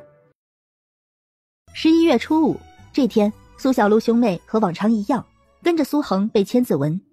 院子的门被重重的拍响，带着哭吟的声音传进来。三叔叔，三婶婶，你们开开门，快点救救我爹吧！苏三郎和赵氏不在家，听到敲门，苏虫和苏华都不由看向苏小玲。苏小玲皱了皱眉头，是虎子叔叔家的大妞，我去开门。他跑去开了门，门一开，满脸泪水的陈大妞就跪了下去。苏小玲吓了一跳，连忙伸手去扶她。陈大妞不肯起来，她哭着说：小玲，我爹被打到了脑袋，流了很多很多的血。大妞，你先进来。我要找三叔叔，我想请他帮忙，我找大夫救救我爹。我愿意给你们家做牛做马来报答。陈大妞坚定地看着苏小玲，苏小玲神色有些不忍。我爹娘没在家，吴大夫出去采药了。陈大妞看向院子里的苏小璐，带着祈求：让小璐去可以吗？她之前救了我娘，她肯定也可以的，只要她能救好我爹，我愿意嫁给你大哥，行吗？陈大妞心里充满了绝望，但她什么也拿不出来。要说值钱的，大约就是她这一条贱命吧。她知道苏家两兄弟心智不全，她想以自己报答，这对她来说无疑是痛苦的，因为这代表着她这一辈子都要跟着一个永远长不大的孩童过一生了。她的心事她永远都不会懂。苏小玲愣了愣，她不知道该怎么回答。苏小璐已经走了出来。大妞姐，我可以跟你去看看，也不要你这样报答我大哥哥，好朋友就是要相互帮助的，虎子叔叔和爹是好朋友。苏三郎和赵氏没在家，但如果他们在家，他们一定不会推死的。陈大妞为了救父，不惜用自己做报答，因为他知道苏三郎一家不欠他们家，不能白白让人帮忙，但婚姻大事可不能就这样随意敲定。陈大妞喜欢他大哥吗？从他痛苦舍我的样子来看，肯定是不喜欢的。苏小璐也清楚，世上不可能有人去喜欢什么都不懂的傻子。陈大妞没有看不起的意思，她只是不喜欢。而苏小璐也没有别的意思，她也不喜欢陈大妞在这样的情况下说用终身报答。苏小璐说完就去拿医药箱了，她叫上了苏华帮忙背医药箱。大妞姐姐，走吧。她擦了擦眼泪，哽咽地说了声谢谢，然后走在前面去。苏小玲看着他们离开，想了想，心里还是焦心。她转身对苏虫和周恒说：大哥，恒弟弟，我要去告诉爹娘一声，弟弟你要有什么需要就让大哥去做。苏虫拍拍胸脯郑重地保证：妹妹放心交给我，我会照顾好恒弟弟的。你路上小心点。苏小玲点点头，转身就出门去了。路上苏小璐不由问道：大妞姐姐，虎子叔叔是被谁打了？是我奶打的。苏小璐有些不解，为什么？关于陈虎，苏小璐也有一些了解。不被爹娘喜欢，兄嫂排挤，和苏三郎以前的境遇很像，只能说都是苦命人。但苏三郎被苏老爷子和王氏放弃，最主要的原因还是因为苏虫、苏华心智不全，赵氏又不能再生。可钱氏不一样啊，他生下了一个健康的男孩。陈父陈母不看僧面也要看佛面吧。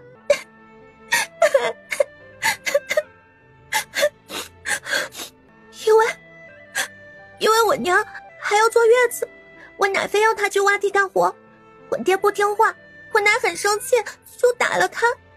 爹说要娘做满45天，该娘做的活爹和我们都做了。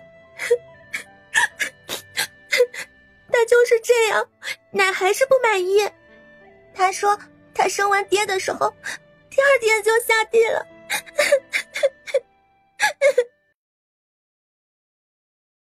到了陈虎家，就看见钱氏在洗衣服，正屋里还时不时传出咒骂。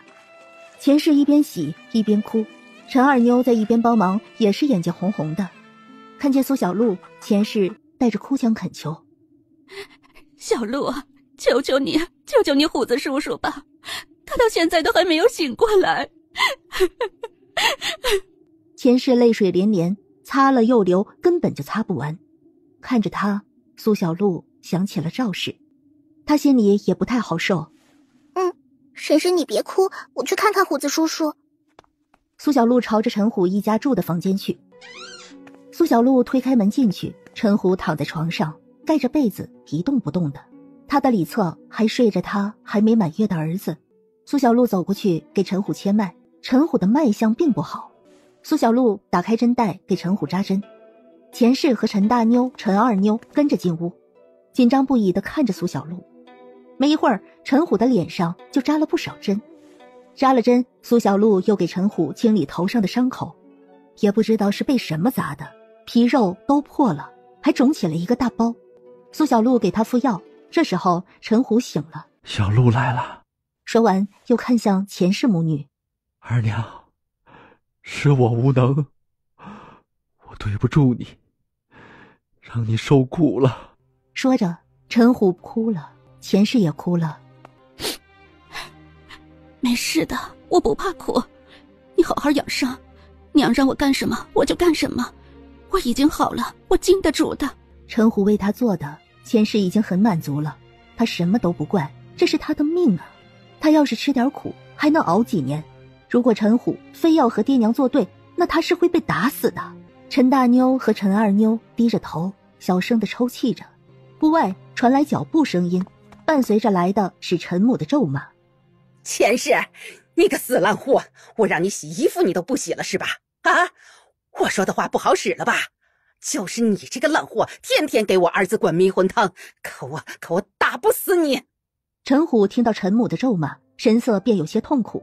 钱氏却是擦了擦眼泪，就转身出去。走之前，他对陈大妞和陈二妞说了一句：“别出来。”钱氏出门去，屋内的他们就听到一声响亮的巴掌声，还有钱氏哽咽沙哑的声音：“娘，我错了，我这就去洗衣服。”陈母打着钱氏去洗衣服，骂骂咧咧，并没有进屋来看。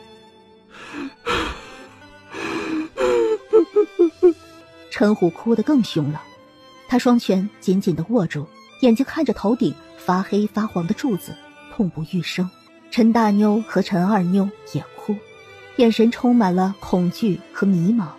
苏小璐抿了抿唇，她什么也没说，给陈虎取了针就默默回去了。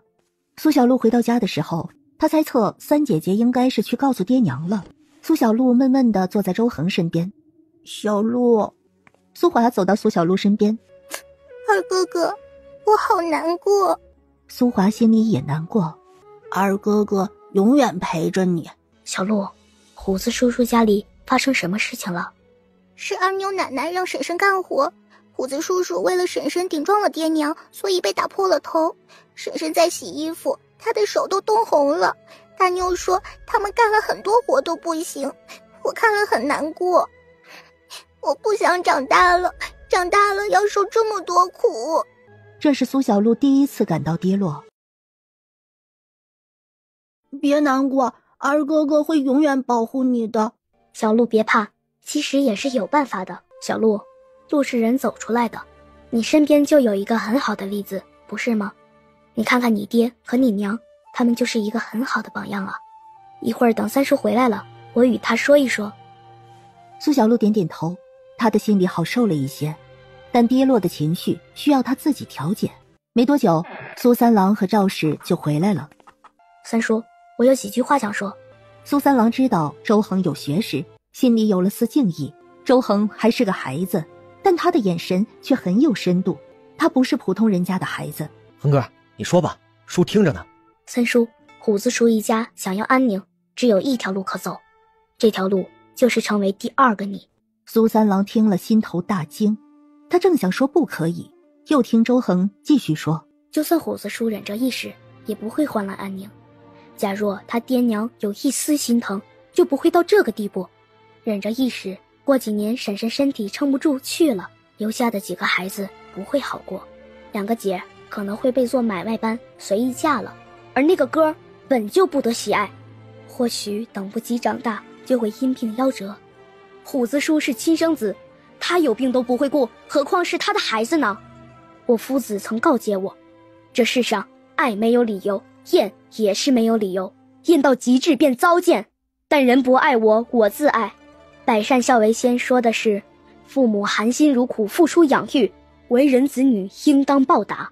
若父母从未死爱，子女则万不可愚孝做回报。愚孝造就的，亘古以来都是无法挽回的悲剧。周恒平静地说完，便看着苏三郎不再开口。我从不知道还有这样的大道理。他看着神色平静的苏恒，不由得肃然起敬。恒哥，你说的没错，叔知道该怎么做了。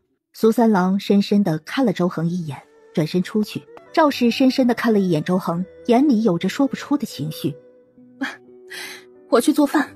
那年他们被革除族谱，没有人说他们做得对，但现在周恒说的这番话，无疑的肯定地告诉他们做得没错。恒弟弟，谢谢你。他感激地看着周恒。周恒浅浅笑了笑，他的目光看向远处天空，心中思绪四起。苏三郎来到陈虎家，直接去敲陈虎一家住的屋门。躺在床上的陈虎似乎在发呆，眼神空洞，死气沉沉。是陈二妞听到了敲门声音。爹，有人敲门。二妞，你去看看是谁呀？二妞开门，看见苏三郎，露出个浅浅的微笑。三叔叔，你来看我爹啦。苏三郎温和的点点头，伸手摸了摸陈二妞的头发，进了门。你们娘和大妞呢？苏三郎没看见钱氏和陈大妞，不由一问。奶奶让大姐和娘去挖地了。苏三郎走到陈虎的床边坐下，看着死气沉沉的陈虎，心里一阵难受。他是经历过的，所以他懂那种痛不欲生的痛苦。虎子，你要振作起来。陈虎只觉得心里发梗，呼吸也困难。他把头朝着床的里侧，不看苏三郎，也没有和苏三郎说话。他是一个没用的男人，什么都做不了，心中有万般死志缠绕。他不若死了算了。虎子，你有没有想过离开陈家去自立门户，就像是我一样？陈虎身子僵硬了一下，他回转头来看着苏三郎，嗓音干涩的开口：三哥，你说啥？陈虎以为自己听错了。我是来劝你自立门户的。我知道你勤奋，家里的苦活累活没少做，但你们一房却是过得最不好的。以前他们总说你没儿子，但现在你有儿子了，不也一样没有改变吗？弟妹的身体不好，大伤大亏，还能苦累几年呢？他若去了，你的大妞二妞怎么办？他们的婚事会是什么样的？你想过吗？虎子，我不想看见你落得这样的下场。你好好考虑我的话，如果你想重新开始，我会帮你。到时候在我家旁边建个房子，买几亩地种，农闲的时候咱们一块去镇上找活做。那年卖的老虎还余了点银子，足够你用来建房买地了。虎子，你振作起来，咱们好好的活，活得漂漂亮亮的，让那些人看看咱们活得多好。人不爱我，我自爱，错的不是你，是他们错了。苏三郎的声音铿锵有力，一字一句都烙印在陈虎的心上。陈虎想到了前世，想到了陈大妞和陈二妞，还有襁褓之中的儿子。他抬头擦去了眼泪。好，我听你的。三哥，谢谢你来，不然我……是苏三郎又一次救了他，把他从困境之中拉出来。没有人知道他真的坚持不下去了，但苏三郎来到了他的身边，告诉他勇敢的去打破这一切，去谋求别的出路。陷入死角之中的陈虎又看到了希望，他决定跟随苏三郎的脚步走。三哥，你等我几天，我就带着全家来找你。建房买地算我借你的，我一定会还给你的。陈虎好似被苏三郎点醒之后，他什么都想开了。好，那三哥等着你。陈虎点点头，他有了不少精气神。苏三郎想起他离开苏家的时候费了一番周折，他有些担心陈虎。虎子，你准备怎么和他们提起啊？三哥，我知道该怎么做，你别担心，你等我几天就行，要不了几天的。陈虎没打算告诉苏三郎他要怎么做，苏三郎帮他够多了，这点小事就不用他操心了。陈虎看着苏三郎，不由握紧了拳头，他鼓足了勇气，把心间犹豫许多年的话说了出来。三哥，等我来了，我能和你结拜吗？陈虎有些忐忑，这想法在心里已经很久了，只是他一直没敢说出来而已。苏三郎不是他亲哥，却是比他亲哥还像亲哥，至此以后他谁也不想认，只认苏三郎。苏三郎看着陈虎，重重的点头。当然可以。他要是没把陈虎当兄弟，他也不会来这儿了。得到了答案，陈虎露出了笑意。好，三哥，你等我。苏三郎点点头。三哥，你先回去吧，我这里你不用操心，我能办好的。苏三郎离开后，陈虎就对陈二妞说道：二妞，去地里把你娘和姐姐喊回来吃饭。陈二妞心里有疑惑，抿了抿唇，还是转身跑出去了。陈虎直接去了厨房，割肉、烧水、做饭。从他决定跟随苏三郎那一刻，他就决定不做陈家的儿子了。家里的这些粮食也有他家辛苦的一份，凭什么他一家子要挨饿受冻？陈虎烧火做饭，在正屋的陈母正在和2个儿媳妇缝衣服。大儿媳杨氏闻到了香味儿，娘，我闻到饭味了，咱家谁在做饭呢？二儿媳吴氏也闻到了，我也闻见了。哎，你们说不会是三弟在偷偷做饭吧？陈母气得一拍床榻，这敢！说着，陈母就出去查看，来到厨房一看，看着陈虎已经切了半锅肉在煮。陈母怒气冲天，朝着陈虎冲过去，就要抬手打他。只是这一次不一样了，陈虎没让陈母打他，而是抓住了陈母的手，神色冷漠地说道：娘最好不要再对我动手，不然我会做出什么事情来，我也不知道。陈虎手劲不小，捏着陈母的手腕，陈母只觉得发疼，他也吓坏了，一时间竟也没敢说话。陈虎松开了陈母的手，冷冷地看了一眼跟随而来的杨氏和吴氏。杨氏和吴氏都吓了一跳，以往在他们眼里，陈虎就是个瘸子，哪能想到他会有如此狠辣可怕的一面。两人甚至连话都没敢开口。哎呦天啊，又翻天了呀！这个不孝子，连亲娘都敢打了呀！哎呦，你们还愣着干什么？是想看他打死我吗？还不快点去地里把你们男人叫回来呀！好你个不孝子，你给我等着，等你爹和大哥二哥回家来，看他们不打死你。陈虎没说话，只是冷冷地看了一眼陈母。陈母心里一惊，这个眼神太可怕了，他心头发怵，眼神看了看灶台，咬着牙退了出去。他们出去了，陈虎就继续做饭，把洗好的菜准备着，等肉煮得差不多了，就把菜倒进去一起炖煮，这样既吃了肉，也有菜和汤吃。他拿镰刀削着一根棍子，火红的火光下，他的神色很冷很冷。他知道接下来与他还有一场恶战。陈父和陈强、陈龙两兄弟被吴氏、杨氏叫了回来，他们在路上就听吴氏和杨氏说了，都是带着怒火回来的。一到家，陈父就怒吼一声：陈虎，你给老子死出来！陈虎从厨房缓缓出来，手里拿着一根有小孩手腕粗的棍棒。陈强、陈龙无一不惊讶：哎呀，你是不是疯了？你敢拿棒子打你爹和大哥二哥？陈母从正屋出来，恶狠狠地说道：小强、小龙，你们快点教训这个不听话的不孝子，打死了都不要紧，我以后就当没有生过这个畜生。爹娘，看我不打死他！说着，陈龙就用锄头朝着陈虎砸去。陈虎也没退缩，躲了一下，反手就是一棍子横扫陈龙的腰。哎呦，我的天，要死人了！他倒下痛呼起来。陈虎下手又狠又毒，是谁都没有想到的。陈父愣在当场，心头的怒火大增。陈强皱了皱眉头，想着刚才陈虎下的那狠手，他没敢贸然的动手。以前他们打陈虎，陈虎从来没还过手，谁也不知道他力气会那么大。只有吴氏惊呼一声，扑到陈龙身边哭嚎：哎呦，孩儿的爹呀，你没事吧？啊，你没事吧？三弟，你怎么能下这么狠的手啊？他可是你二哥啊！陈虎冷冷地看着吴氏，他想要用锄头挖我的时候，可没有把我当弟弟。他说完，又冷冷地看着陈父和陈母：你们不把我当儿子，我以后也不会把你们当爹娘，不会把你们当兄弟。只要我还在这个家里，我想怎么做我就怎么做，谁想来教训我，那就别怪我手下无情。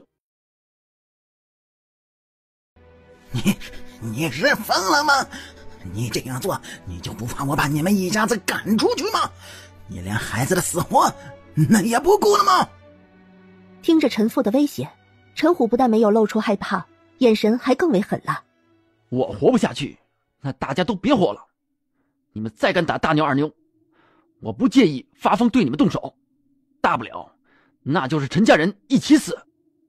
听着陈虎这狠绝的话语，陈父心口一闷，他咬牙切齿极了。我看你要疯到几时。说完，陈父一甩手去了正屋。天杀的呀，怎么不来道雷，劈死这个畜生啊！陈母一边愤怒地骂着，一边跟随着陈父回正屋。陈强看了看陈虎，杨氏生怕他去出风头，连忙拉着他回屋去了。痛得起不来的陈龙愤怒地吼着无视，连忙费力背起陈龙回屋去。陈虎阴冷的神色才缓和下来，这时候他才看见不远处的钱氏和2个女儿。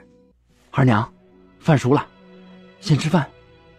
钱氏和陈大妞被陈二妞匆匆从地里叫回来，就看见陈虎打陈龙的那一幕，他们吓坏了。二女儿告诉他苏三郎来过，陈虎现在变了，或许是苏三郎对他说了什么。二娘，别担心，一会儿我全都告诉你。我做好了饭，咱们先吃饭。进了厨房，陈虎就去给钱氏舀饭，想着以前他们母女只能吃半碗饭，肉是想都别想，菜汤陈母都只给舀1勺。回想起这些点点滴滴，陈虎的心里一阵苦涩。二娘，快吃吧。钱氏心里有些恐慌。二爹，现在去和爹娘认个错就没事了。钱氏不怕受苦，不怕受累，他怕的是走出这一步之后再也没有回头路。天地之大，没有容身之处，他的孩子没有家。现在是不好，可到底是有个遮风挡雨的地方啊。二娘，我想带着你们离开，去谋出路，你愿意跟我走吗？钱氏流下了泪水，露出了一个比哭还难看的笑意。孩儿爹，我咋不愿意啊？我是你的人啊，你在哪儿我就在哪儿，你在哪里家就在哪里。来，吃饭。好，一起吃。陈虎又给陈大妞和陈二妞打了满满的一碗饭和肉让他们吃。陈大妞和陈二妞乖巧地吃着，把碗里的饭吃得一粒不剩。都吃饱了吗？吃饱了。陈大妞和陈二妞也点点头，他们吃饱了，从来没有这么饱过。走，咱回屋休息去。一家人回到了屋子休息。陈虎怕陈强和陈龙来报复，他没睡，让钱氏带着孩子睡。钱氏累了，给儿子喂了奶，很快就睡了。陈大妞和陈二妞似乎不放心。睡吧，爹守着呢。天气冷了，他的2个女儿连棉衣都没有，却要下地干活，多冷啊！就是生病了，也不会看大夫吃药。曾经不愿意承认的，现在都化作刀子在割他的心。离开是艰难的选择，但也是最好的选择。他的想法是让父母亲自开口把他逐出去，因为他是不能开口的。他要是开口，父母只会被激怒，不但不会同意，还会加倍的折磨他一家人。所以他干脆做着逆子的事情，从此眼中无兄弟无爹娘，不干活吃绕吃。只要他表现出不会改正，父母绝对不会留下他。这时候的正屋，陈母正愁着脸。哎，老头子，你说句话呀，这可怎么办呢？这还不是怪你，谁让你把他逼急了？那钱氏要坐月子，就让他去做呗。大妞二妞又不是不能干活，老三不也每天在地里从早到黑的？陈父心里也有气，他现在是不敢去说陈虎，只能把气发在陈母身上，怪他欺压得太狠。凭啥怪我？当初我生的时候，不也没这么矫情吗？我看他前世就是个狐狸精，把老三的魂儿都勾走了，唆使他和我们决裂。这女人不是个好东西。还不是怪你这个当婆子的没本事，一个儿媳妇都管不好。陈母心头发梗，别提多难受了。但他看着陈父阴沉的脸色，他也不敢再多说。到了晚上，陈母让吴氏去做饭，吴氏说要照顾陈龙，陈母骂骂咧咧几句揽货，但想着二儿子挨了那一棍子，他也心疼，便不再叫吴氏，只去叫了杨氏。杨氏也想耍心机，但陈母也不是吃素的。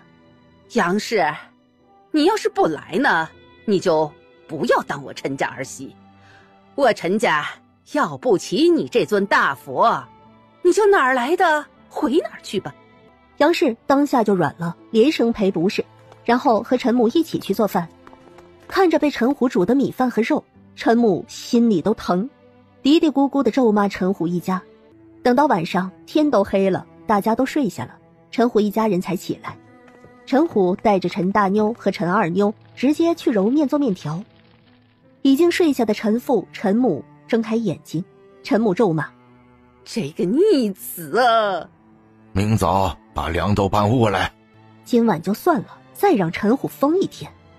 陈虎做了鸡蛋面，现在用料舍得，一碗鸡蛋面香喷喷的，他端去给钱氏吃。二爹，你们吃了吗？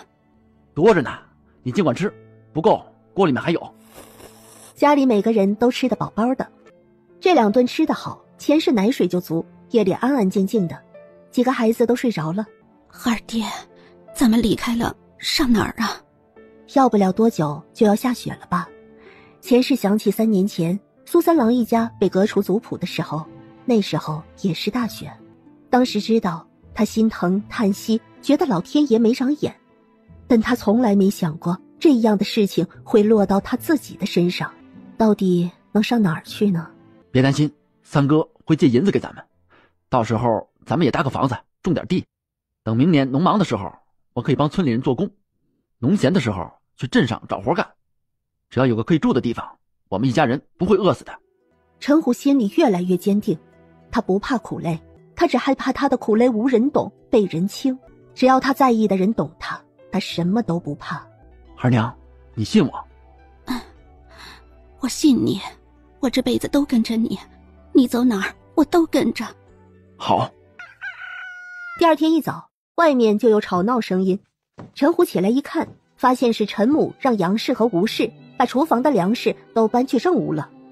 陈母恶狠狠地瞪了陈虎一眼，陈虎拿着棍棒，一脸冷漠的样子，吓得陈母一个机灵，想咒骂他的话到了嘴边又咽回去。陈龙和陈强也拿着棍棒，但到底是忌惮发狠的陈虎，没敢动手。陈虎什么也没说，直接去鸡圈杀鸡。陈母看他不闹，还以为压制住了，听到鸡圈鸡叫，陈母一下子就反应过来。哎呀，这啥剑道的呀，怎么不来劈死他呀！陈母嚎叫着跑去鸡圈。你个狗畜生，你是要死啊！陈虎冷冷地看了陈母一眼，他连刀子都没拿，直接拿着棍棒踩着鸡头就砸了下去。这狠辣的手段吓得陈母后面要骂的话就此止住。跟来的陈龙和陈强也吓了一跳，陈虎杀了2只鸡，二话不说的提着去厨房，他还拿着带血的棍棒，没有人敢拦他。他去炖鸡了，等鸡肉飘香的时候，陈父陈母的脸色极其难看。陈龙和陈强的孩子吵着要吃鸡肉，不意外的被揍了一顿。等到鸡肉炖好了，陈虎直接用大盆装了回屋去，一家人吃。就算是粮食到正屋了，陈虎也直接踹开门去拿米煮饭，一点金玉棒子的粉面都不放，吃白饭。陈母心疼坏了，气得眼睛都发晕。爹娘，不能再让三弟这样下去了，再这样下去，要不了多久，咱们家底儿都要被他吃完了。我看他是不把我们放在眼里了，再这样下去，这日子怎么过？他不干活，光是吃香的喝辣的，有什么用？陈龙比陈强还气，他昨天被打的那一棍，腰杆都肿了，还痛得很。他什么好的没吃上，陈虎却杀鸡吃肉，想着陈龙就很生气。陈父同样怄火，老子就不信了，他还真的要上天不成啊！我去问问他，要是还不知道悔改，就别怪我翻脸无情，把他们一家子赶出去。陈父朝着外面走，陈强和陈龙也起身跟上。来到院子，陈父对着屋子里喊道：老三，你出来一趟。陈虎听到声音，对钱氏点点头，拿了棍棒出去。门外他冷冷地看着陈父陈母，没说话。我给你个机会，你现在认个错，我们可以当做一切都没有发生过。然后呢？还像是以前一样，我们一房给全家当牛做马，最苦最累的活都我们一房做吗？他不想再过从前的日子了，他的付出爹娘从不当回事，他们从没有把他当儿子对待，所以他也不想做他们的儿子了。陈虎的反问无疑地激怒了陈父。我看你是冥顽不灵，既然这样，那就别怪我翻脸无情了，学苏家把苏三郎革除族谱那样，把你这一方赶出去。因为我不肯听话，所以我的结局就只能是这样吗？我倒是要看看你能不能做第二个苏三郎。你要是本事大，你也可以进山去打老虎，卖了老虎买地建房，什么都有了。你要是没这个本事，狗死狗埋就是你的下场。陈父冷冷地看着陈虎，就等着他低头认错。陈虎讽刺一笑，反正都没有好下场，我不如好好潇洒这一番。陈虎说完就转身回屋了。陈父陈母气得咬牙切齿，陈龙和陈强皱了皱眉头看着父母。我看他是鬼迷心窍了，再给他一个晚上考虑，要是明天还是不知悔改，直接去请村长和李正过来。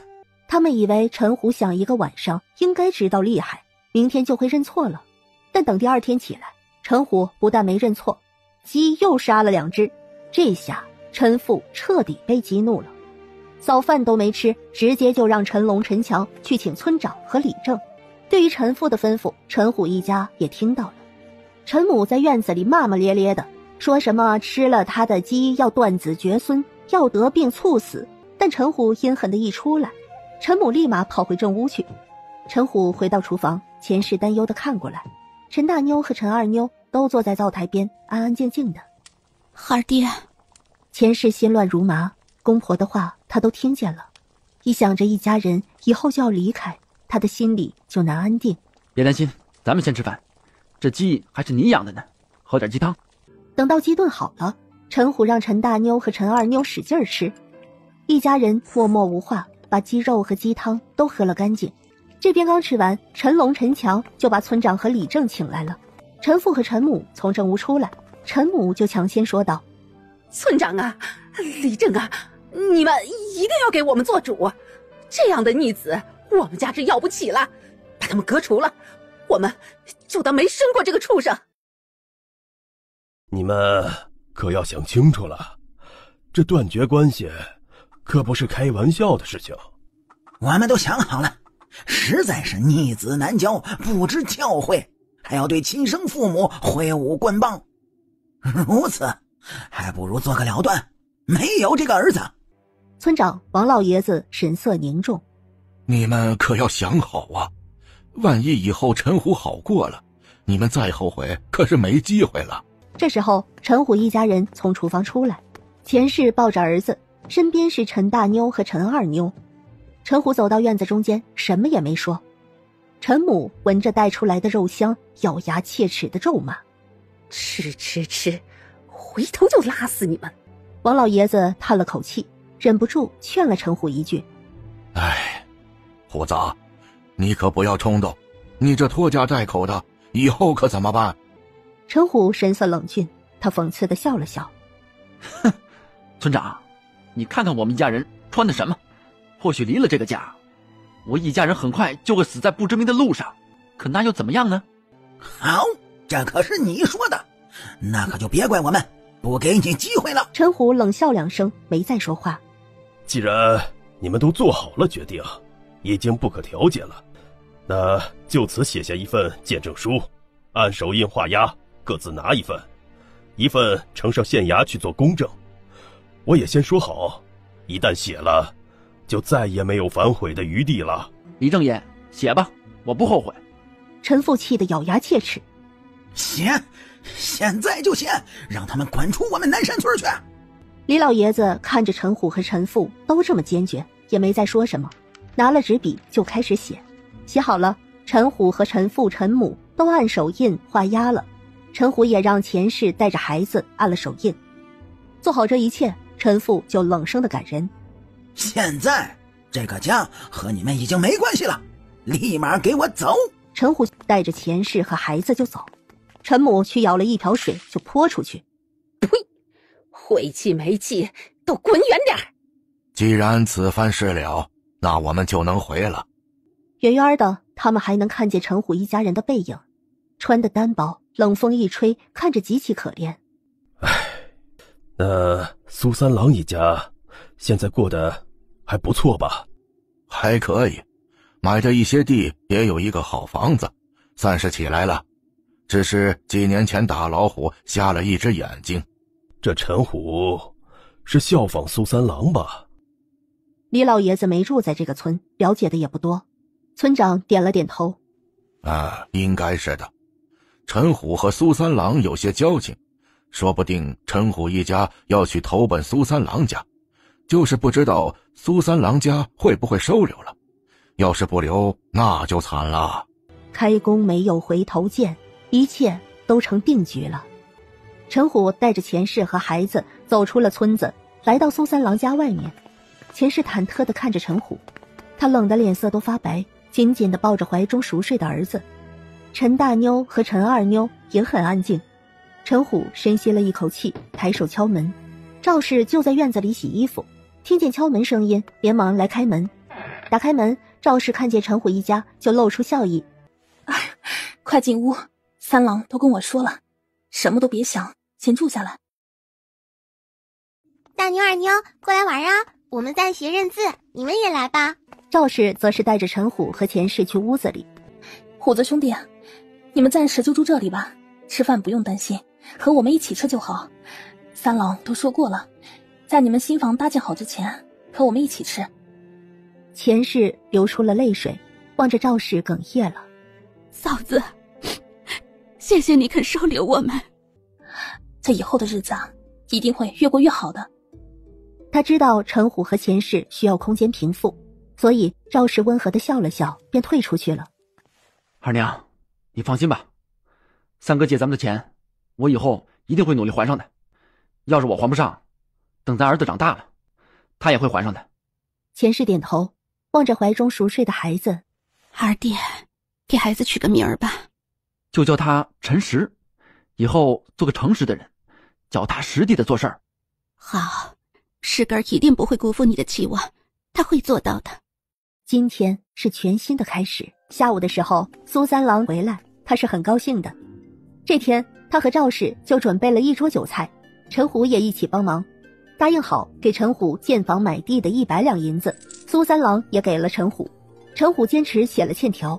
陈大妞和陈二妞在院子里安安静静地听周恒教学，他们听不懂，但不妨碍他们喜欢听。苏小璐一边在地上画画，一边看医书。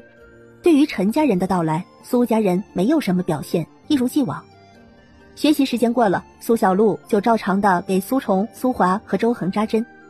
陈二妞已经见过一次了，再次见到还是惊讶的张大了嘴巴。陈大妞直接吓愣了，她呆呆的说不出话来，看了看苏小玲，似乎想确认这是不是开玩笑的。苏小玲心里有着满满的自豪。大妞二妞，你们别怕，小璐很聪明的，她在学医，吴大夫都说她是天生聪明呢。陈大妞和陈二妞眼里都有着崇拜。到了晚上，吴老头也回来了。对于苏三郎和陈虎结拜，吴老头做了个见证。陈虎恭恭敬敬地叫了苏三郎一声：“大哥大嫂在上，受小弟3拜。”陈虎改了口，从此以后，他叫苏三郎和赵氏就是大哥大嫂了。苏三郎眼眶红红的，扶起了陈虎，赵氏也扶起了钱氏。好了，以后咱们就是一家人。大妞二妞比四妹大，以后就跟着小璐一起叫他们哥哥姐姐吧。小璐以后也多了2个姐姐，还有1个弟弟。苏三郎心里是高兴的，既然认了亲，那以后就是亲人了。陈虎点头，他郑重地对着陈大妞和陈二妞说道：“大妞、二妞，以后崇哥、华哥还有3妹就是你们的哥哥姐姐，4妹也是你们的妹妹，知道吗？”陈大妞和陈二妞乖巧的点头。饭后，钱氏就想帮忙收拾，赵氏连忙阻止了他：“弟妹，你身子大亏，再养1个月吧。”弟妹，这让我和你大嫂来就好了。钱氏眼眶发红，他想说点什么，陈虎就先说道：“二娘，听大嫂的，你和大嫂都休息，我跟大哥来收拾。”大哥，你说是吧？苏三郎笑着点头。对，你们都休息去。阿虫、阿华，我教你们一个成语吧，用来比喻兄弟之间感情深厚。这个成语叫做情同手足。情同手足，苏华呢喃这几个字，苏虫也不由嘀咕。感情很好，有多好？有我和华弟弟还有恒弟弟这么好吗？对，就是我们这样，兄弟之间感情深厚，就像是我们的手和脚这样，对我们来说无比珍贵，世上再也没有这么珍贵的。华弟弟是我的右手，那恒弟弟就是我的左手，你们都很重要，我喜欢你们。恒弟弟，我和大哥是一个爹娘生的，和你一个爹娘生的，也有哥哥或者弟弟吗？你的爹娘是谁呀？那你还会回到他们身边去吗？苏华比苏虫理解得更透彻，他想的问题也更多。他有些好奇，周恒有没有哥哥？他从哪儿来？他的爹娘又是谁呢？对哦，我怎么没想到这些呢？华弟弟好聪明啊！周恒顿了顿，我没有哥哥，我还有个弟弟，他跟我一样腿不好，他的名字叫周志，是挚友和挚爱的那个志。他和我一起出生，我是哥哥，我们感情很好，只是一些原因让我们分开，我来到这里，他则是留在家里。说着，周恒沉默了。苏虫和苏华也没有追着继续问，很快苏虫就睡着了。听着苏虫的呼吸声，周恒叹了口气，等没有危险了，我就回去了，或许是明年，又或许是很多年，又或许我不用回去了。想着，周恒心里有些落寞，他以为苏华也睡着了，所以他才能如此的说。但他不知道的是，苏华没有睡着。恒弟弟，我向你保证，如果你不能回家去，我和大哥永远都会和你这么好，我们情同手足。苏华说的小声且认真。周恒愣了愣，他小声的开口，谢谢阿华。虽然来到了陌生的地方，但他也收获了珍贵的情谊，这些都是难得的至宝，是多少金钱都买不到的东西。而陈虎家的房子也是建在了苏三郎家旁边，只隔了1亩地的距离。进入12月下旬的时候，陈虎家的房子已经修得差不多了。他没有修那么大，就是一个堂屋，左右4个屋子，他们没做砌墙的院子。这样几间屋子只花了20两银子，加上买了4亩地，陈虎用了50两。他把余下的50两归还给了苏三郎，再一次写了新的借条。12月22，陈虎一家要搬去新家的这天早上，陈虎买了酒来，他和钱氏站起来给苏三郎和赵氏敬酒，夫妻2人眼睛都红红的。大哥、大嫂，谢谢你们对我们的照顾，这一份恩情我们这辈子都不会忘记的，千言万语都说不出我心里的感激。这杯酒我们夫妻敬你们。虎子弟弟妹，哥祝你们一家越过越好，大妞二妞乖巧孝顺，师哥聪明伶俐，长大了读书考功名，给你争光。弟妹，我也祝你们一家身体健康，平安喜乐。大哥大嫂，谢谢你们，谢谢。陈虎仰头喝酒，泪水也随着酒水一起下肚。他想，他上辈子一定做了很多好事，这辈子才遇见苏三郎这样的兄弟，小时候救他性命，长大了救他全家性命。吴大夫，谢谢你给我妻子看病，拿药给我们，等明儿个家里鸡鸭出圈了，你要是不嫌弃的话，抓几只下酒吃。吴老头摆摆手，一句话没说，直接喝酒。吴老头的性子陈虎也了解了，喝了酒，大家就高兴的吃饭。吃完饭，苏三郎和赵氏就帮着陈虎一家搬东西。粮食陈虎说什么都不肯要，还是苏三郎和赵氏硬给了50斤。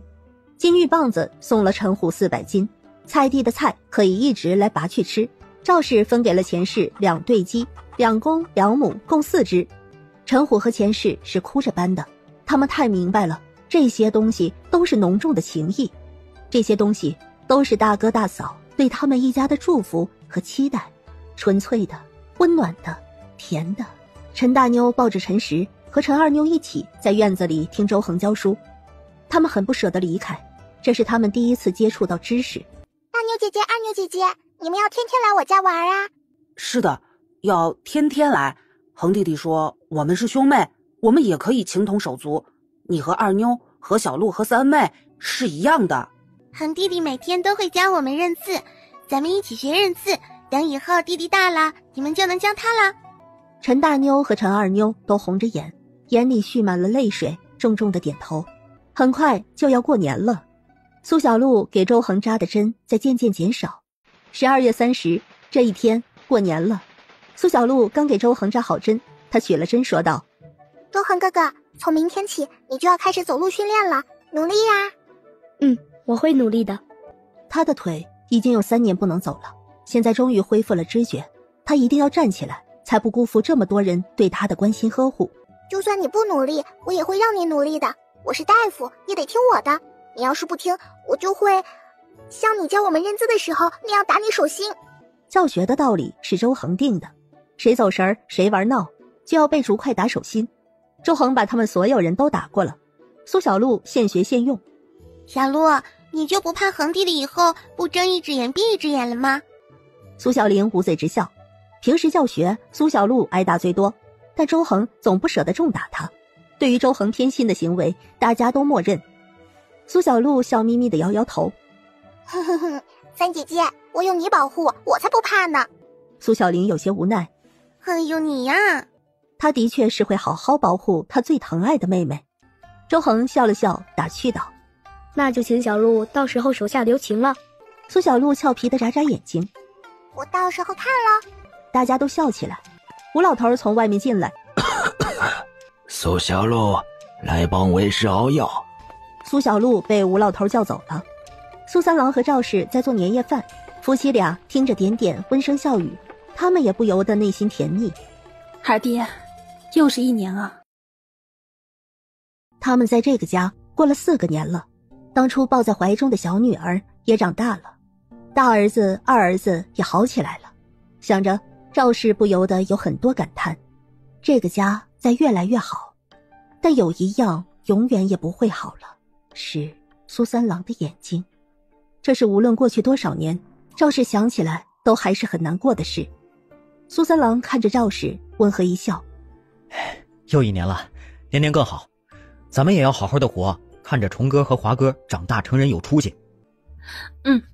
你说的对，咱们每年啊都要健健康康的，要越过越好，要看着3妹4妹嫁人，看着他们都子孙满堂。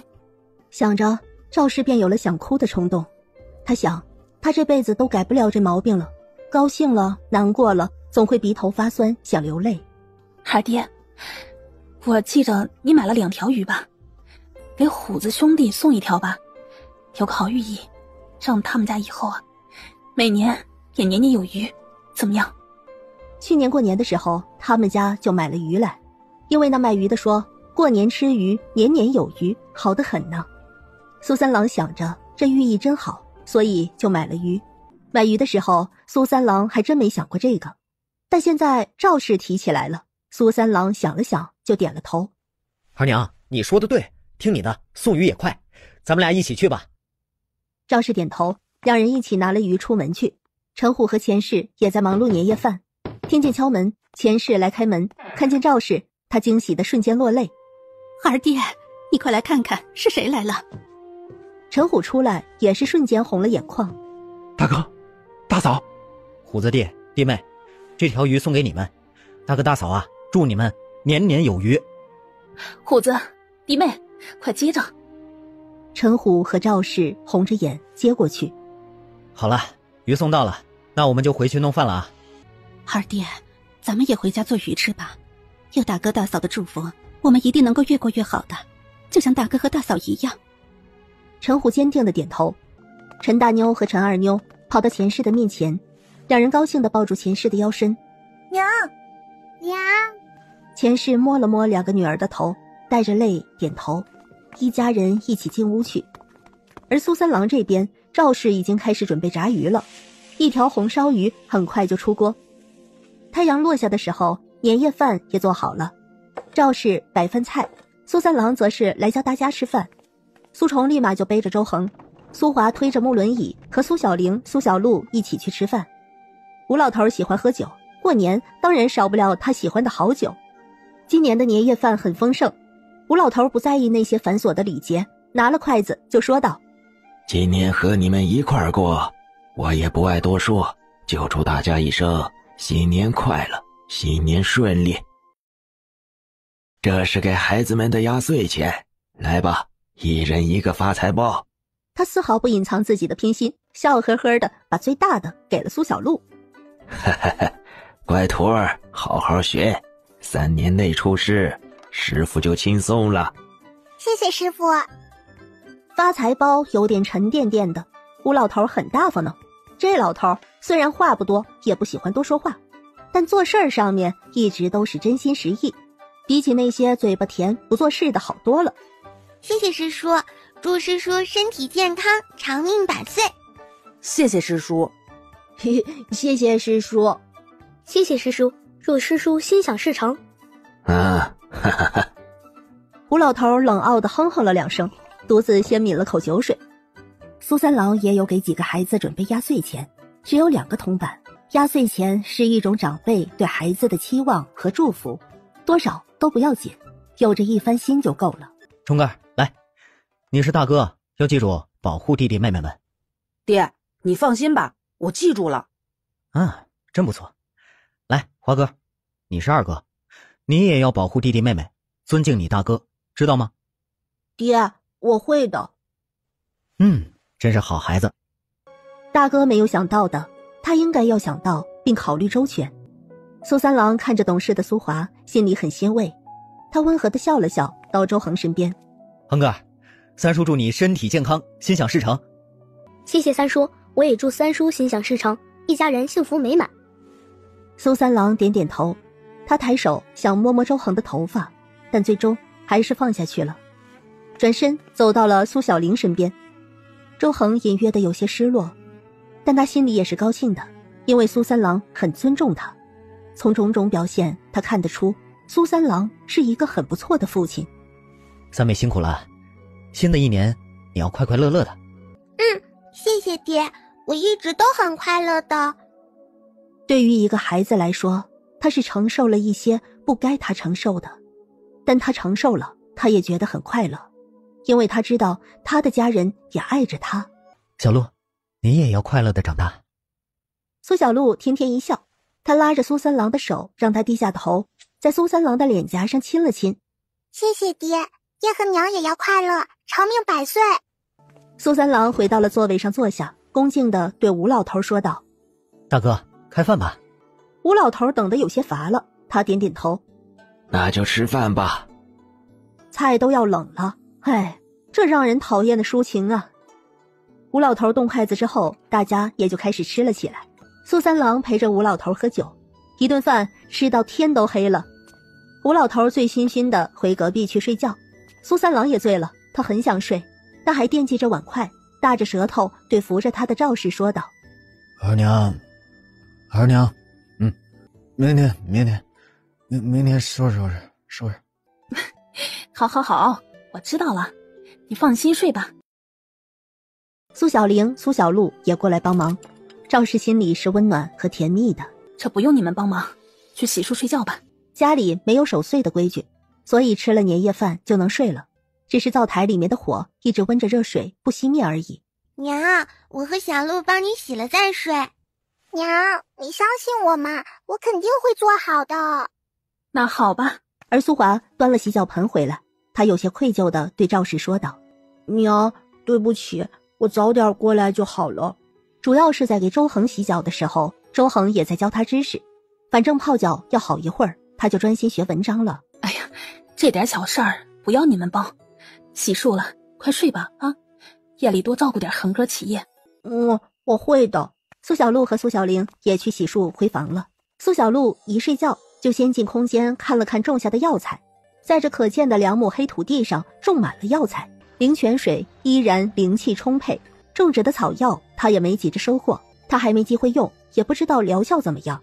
他像是一个领土主，看了一圈自己的地盘，然后就出了空间睡觉。正月初一，新年一过，这天中午，苏小璐给周恒扎完针，给他腿敷药之后，就说道：“大哥哥、二哥哥，把周恒哥哥背到外面来，从今天开始，他要练习走路啦。”苏虫、苏华立马照做。这是周恒第一次练习走路，就是吴老头也跟在一起看着。苏三郎和赵氏也跟上来，他有点紧张。他已经3年没走了，真的能重新站起来吗？恒弟弟，你一定可以的。他相信周恒一定能站起来。周恒看了看苏小玲，他就回过头，深吸了一口气，颤抖地站起来。在站起来的那一刻，他感受到了钻心的痛，攀附全身，瞬间就疼得他脸上苍白。这一幕让大家都紧张了。恒弟弟，你一定可以的，你是最厉害的恒弟弟。对，恒弟弟是最厉害的，你一定可以的。周恒哥哥最棒。嘿嘿，恒哥最棒了。吴老头轻咳一声，坚持一下总是可以的。说完，吴老头就转身走了。这样煽情的场面，他还是别看了。周恒重新站起来，迟早的事情嘛。周恒只走了10来步，已经满头大汗，他的双腿一直在颤抖。每一次他都很想坐回舒适的木轮椅上，可每一次他都想，有这么一家人用心的照顾他，鼓励他，还期待他重新站起来。所以每一步他觉得支撑不了的时候，又坚韧地撑下来了。一个来回，周恒都没想到他坚持地走了30多步。周恒哥哥真棒，第一次练习就结束了，咱们明天继续走呀。恒哥别急，慢慢来，要不了多久啊，你就能好了。现在好好休息休息。周恒点点头。三姐姐，你来帮周恒哥哥按一按吧。周恒此刻的双腿通红，也有些痛。苏小玲看着有些心疼，她轻柔地按着，像是以前天天给周恒按的那样。恒弟弟还疼吗？已经不疼了。从今天起，你就要敷2次药了，这样能更快的恢复。不出意外的话，今年冬天你就能跟我们一样蹦蹦跳跳的啦。谢谢小鹿，那我大概什么时候能正常走路？大概4月的时候吧。周恒心里有了数，真的是恢复很慢呢。可一想到他能重新拥有一双腿是多么的艰难，他心中那点焦急也忍耐下来了。吴老头的医书有1背篓，要求他得把这些全部看完学完才行。苏小璐来到吴老头身边，看着吴老头在翻书。师傅啊，吴老头翻出来一本关于用毒的书。小璐啊，你知不知道什么是毒啊？有毒就是不能吃的，中毒会死人。万物相生相克，有救命的良药，自然也有致人死亡的毒药。今天师傅就教你认认毒，这些可都是咱们名古的宝贝，你要全部都学会才行。师傅，我真的就没有什么师兄师姐或者师叔吗？苏小璐觉得学这么1背篓的书真的是艰难死了。名古医道这么厉害，但是这人丁单薄啊。没有，咱们名古素来都是一脉单传。师傅，可你现在才收我为徒，你年龄也不小了，可不是所有人都能活到你这个年纪的。这个嘛，为师也不瞒你，为师出师多年，从出师开始就开始物色徒弟了。徒弟备选没有10个也有8个吧，要是真找不到最喜欢的徒弟，那就从备选里随意选一个继承了。咱们这一脉素来如此，还好上天眷顾，就是到了为师这一代也还没落传承呢。师傅，我们就不能多收几个徒儿吗？这么好的医书却只传1人，这不是太可惜了吗？吴老头沉思了一会儿。规矩是没有这个规矩，以后你要是不嫌麻烦，你可以多收，但为师不想麻烦，教你1个就够了。不能多收徒，是没有这个规矩的。他也不由自主地想，为什么上一代乃至上上一代师傅不多收几个徒弟呢？可惜他们都已经归于天地，这个答案他是不知道了。但他只想清静，徒弟也只想收1个。小陆丫头啊，别问东问西了，好好钻研真本事，下次再问，师傅可不理你了。他可不把苏小璐当小孩，自然不会满足他那奇奇怪怪的好奇心。苏小璐无奈摊手。好吧，徒儿记下了。哎呀，没想到这名古医道还有点渣，不管是读书还是医书，苏小璐学习都很认真。一天就这么过去了。初二，陈大妞和陈二妞抱着他们的弟弟陈实过来一起学认字。周恒教了一整天的千字文，而今苏崇、苏华已经会背了，并且充分地理解千字文的意义。陈大妞和陈二妞学1个时辰就回家了，周恒也该扎针练习走路了。又是一次残酷的用刑感受。走完一圈，周恒以为今天也是只一圈，可当苏崇、苏华要来扶他坐下的时候，苏小璐出声了：等等，今天要多走一圈，第1天走1圈，第2天走2圈，第3天走3圈，这样子。苏小璐笑容甜甜的，灵动漂亮的眼睛很迷人。周恒只觉得苏小璐是个小恶魔。阿冲、阿华，你们放开，我能行的。他先前不说，等他刚松了口气的时候说，还笑得那么甜，可不就是个小恶魔吗？唉，但他这么可爱，他当然选择原谅他咯。没等苏小璐说，苏小玲就已经开始给周恒按腿了。那我先出去备药了。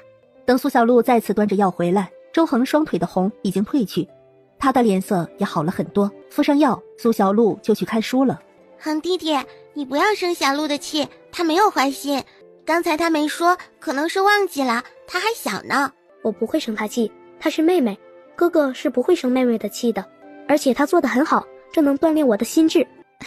你不生气就好。等到晚上吃饭的时候，周恒突然说道：三叔、三婶，我有件事想对你们说。恒哥，你说吧，啥事啊？我觉得阿虫和阿华可以入学堂了。他教他们，他觉得他们的思维已经进步了很多，而且他们都很聪明。虽然缺少了好几年的心智成长，但他们并不一定需要好几年才能跟上。这是真的吗？你们可以问问师叔和小璐，他们应该比我更清楚。苏三郎朝着吴老头看去，吴老头点点头。是的，苏虫和苏华脑内受损的筋络已经修复好了，吃完这个月的养脑药，我也准备给他们停药了。苏虫、苏华好得很快，因为用的都是好药，而且苏小璐扎针是针针到位，所以他们能好得这么快。师傅说的对，我给大哥哥、二哥哥牵脉的时候，也觉得一切大好。孩儿爹，那你看个时间，带虫哥、华哥去学堂看看吧。让子孙能读书、考功名、出人头地，是每一个百姓的梦。好，我后天带他们去看看。这顿饭吃得很香。吃完饭洗漱后回房休息，周恒又对苏虫、苏华说了许多关于学堂的事情。苏虫静静地听着，充满了向往。苏华也有向往，但他想的更多。恒弟弟，你以前是在书院吗？你为什么会懂这么多呀？苏虫后知后觉地反应过来。诶，对哦，恒弟弟为什么懂这么多啊？我现在不能告诉你们，不过我答应你们，如果以后你们考取了秀才，我就告诉你们为什么我知道的这么多。苏虫听了点点头。好啊好啊。苏华顿了顿又问，那如果那时候你不在这儿了呢？苏华记得周恒说过，他也有一个弟弟叫周志，他没有说他的爹娘，但肯定也有的，而他是来养伤的，他不会一直在这里，不会一直和他们兄弟在一起。周恒也没想到苏华会这么问，但苏华问了，他就不会敷衍他。阿虫、阿华，我向你们保证，如果那时候我离开了这里，我也会写信给你们的，到时候你们看了我的信就能知道了。那就这么说好了，到时候你要是回家了，就给我们写信。主屋的苏三郎和赵氏也还没有睡着。孩爹，你掐我一下吧，我真怕一觉醒来就是个梦啊。他真的是不敢相信这一切是真的，总觉得有点不真实。二娘，你感受一下我的心跳，这一切都是真的。咱们虫哥、华哥可以上学堂了，可以去学很多的知识了，一切都是真的，真好啊。初三这天，周恒让苏虫、苏华背千字文，他则是教苏小玲认字。苏虫、苏华背了几遍后，周恒也开始扎针了。扎完针敷药后，就是练习走路。他咬牙抿唇，一步步缓慢地走去。1圈下来，他觉得疼痛加倍了。2圈下来，他双腿颤抖个不停，疼痛时时刻刻都在。3圈下来，他大汗淋漓，坐在木轮椅上，长长的吸气吐气。缓和过来，他看着关心他的苏家人，露出了温和的笑意。我坚持下来了。恒弟弟最棒啦！我们要向恒弟弟学习，学习他坚韧的精神。苏华和苏虫看着周恒，眼睛里都是崇拜。他们把周恒当作激励自己向前的人。是你们的鼓励才让我坚持下来的。送周恒回了房间，苏小璐就来撕药膏。她撕完，苏小玲就给她按摩，苏小璐则是再次去熬药。苏虫、苏华在送周恒回房后，就一起去地里帮助苏三郎和赵氏干活了。两个孩子心性良善，苏三郎和赵氏说过不用他们，他们也执拗的帮忙。苏华还认真的说服苏三郎：爹，咱们本来就是农民百姓啊，读书就是知天地晓万物，干活对读书也有好处。听着苏华说出来的大道理，苏三郎心中宽慰，随了他们去，因为他觉得苏华说的没错。苏虫和苏华对学识有兴趣，也还保留珍贵的秉性，苏三郎很高兴。见着两个儿子来了，苏三郎就让他们去帮赵氏，让赵氏休息休息。收拾一天土地，申时过完后，赵氏就先回家做饭了。估摸着饭做好，苏三郎带着苏虫、苏华回家。晚上，赵氏烧了热水，让苏三郎和苏虫、苏华好好洗漱了一番。明天要去学堂看看，当然要收拾干净点儿。苏虫、苏华惦记着明天去学堂，但也惦记着明天谁抬周恒回房间。所以第二天吃了早饭，苏三郎准备带着苏虫、苏华去的时候，两人都有些不想走。虫哥、华哥，怎么了？要去见夫子了，怎么还不开心啊？苏虫、苏华相互看了看，苏虫说道：爹，我和华弟弟今天正午能回来吗？恒弟弟练了走路怎么回房呢？三妹和小璐抬不动木轮椅的。苏三郎一听，原来是担心这个。今天啊，你们娘会在家里呢，你们就放心吧。阿虫、阿华，你们放心去吧，不用担心我。这不是有老妇呢吗？他是年纪有点大，但不至于连个小孩都背不动吧。再说了，去年他把周恒从京中带来，不知道背着他走了多长的路。苏虫、苏华这才放下心来，跟着苏三郎一块出了门去。这是苏虫、苏华第一次去其他的村子。八角村离南山村有2座山的距离，走路要走近1个时辰。苏三郎也是第一次去，还问了几次路，才来到八角村蒙学堂的赵守仁夫子家。赵守仁注重礼仪教养，所以前来求学是万不能失礼的。苏三郎把打探来的这些消息牢牢地记在心里。敲门之前，苏三郎还特地的为苏虫、苏华整理了一番衣服，确定没有问题之后，苏三郎抬手敲门。很快的，院子内传出妇人的声音：“谁呀？”门也很快打开了。是来求学的吧？请进来吧，我家老爷在屋里喝茶呢。赵夫人微微笑了笑，走在前头，给苏三郎3人引路去。谢夫人引路。赵家房子建得好，院子两侧种有花草树木，以青石铺路，看上去很有涵养。赵夫人穿着雅致大方，都说文人高雅，今天见了，她想确实是的。不过她还是觉得院子不种菜太可惜了。苏虫和苏华乖巧地跟着苏三郎，不四处看，也不好奇。进了正屋去，你们先说着，我去泡茶来。赵守仁点头，他对着苏三郎淡淡地说道：是给这2个孩子报名吗？看着年岁40不小了，怎么突然会想着送来？是让我这2个孩子入学，前些年他们心智不全，现在治好了，所以我想让他们来学堂识字。赵守仁打量完了苏虫、苏华，听着苏三郎不卑不亢的，他的视线落在苏三郎身上。赵守仁皱了皱眉头：哎呀，前些年我听说有户人家和爹娘断绝关系，后来进山打了只大老虎，瞎了只眼睛来着，好似家里就有2个心智不全的儿子。可是你家？3年前苏三郎打了头老虎的事情传得很远，赵守仁也是有所耳闻，关于苏三郎一家的事情也听闻了几句，但那是他人的事情，和他是无关的。现在苏三郎到他家来，赵守仁觉得有必要问问清楚。他可不要一个不懂孝道、忘父母恩的人的孩子学他的知识。苏三郎不知道赵守仁为什么这么问，他看着赵守仁，没有丝毫隐瞒的点点头。是的，那就是我是苏三郎。你与爹娘为何要断绝关系？可与我详细说明原因？赵夫子，这是我的家事，我只是带着孩子来问问是否能入学。我可以保证他们都是好孩子，听话乖巧，不会让夫子麻烦的。苏三郎，你若不能说明缘由，那请恕我不能收下你的2个儿子做学子了，请回吧。苏三郎不肯说，赵守仁态度就冷了许多。他可是听说苏三郎为了一个女人才闹得那般的，这样的人能生出什么好孩子？爹，我们回去吧。这样的夫子，我也不想跟他学。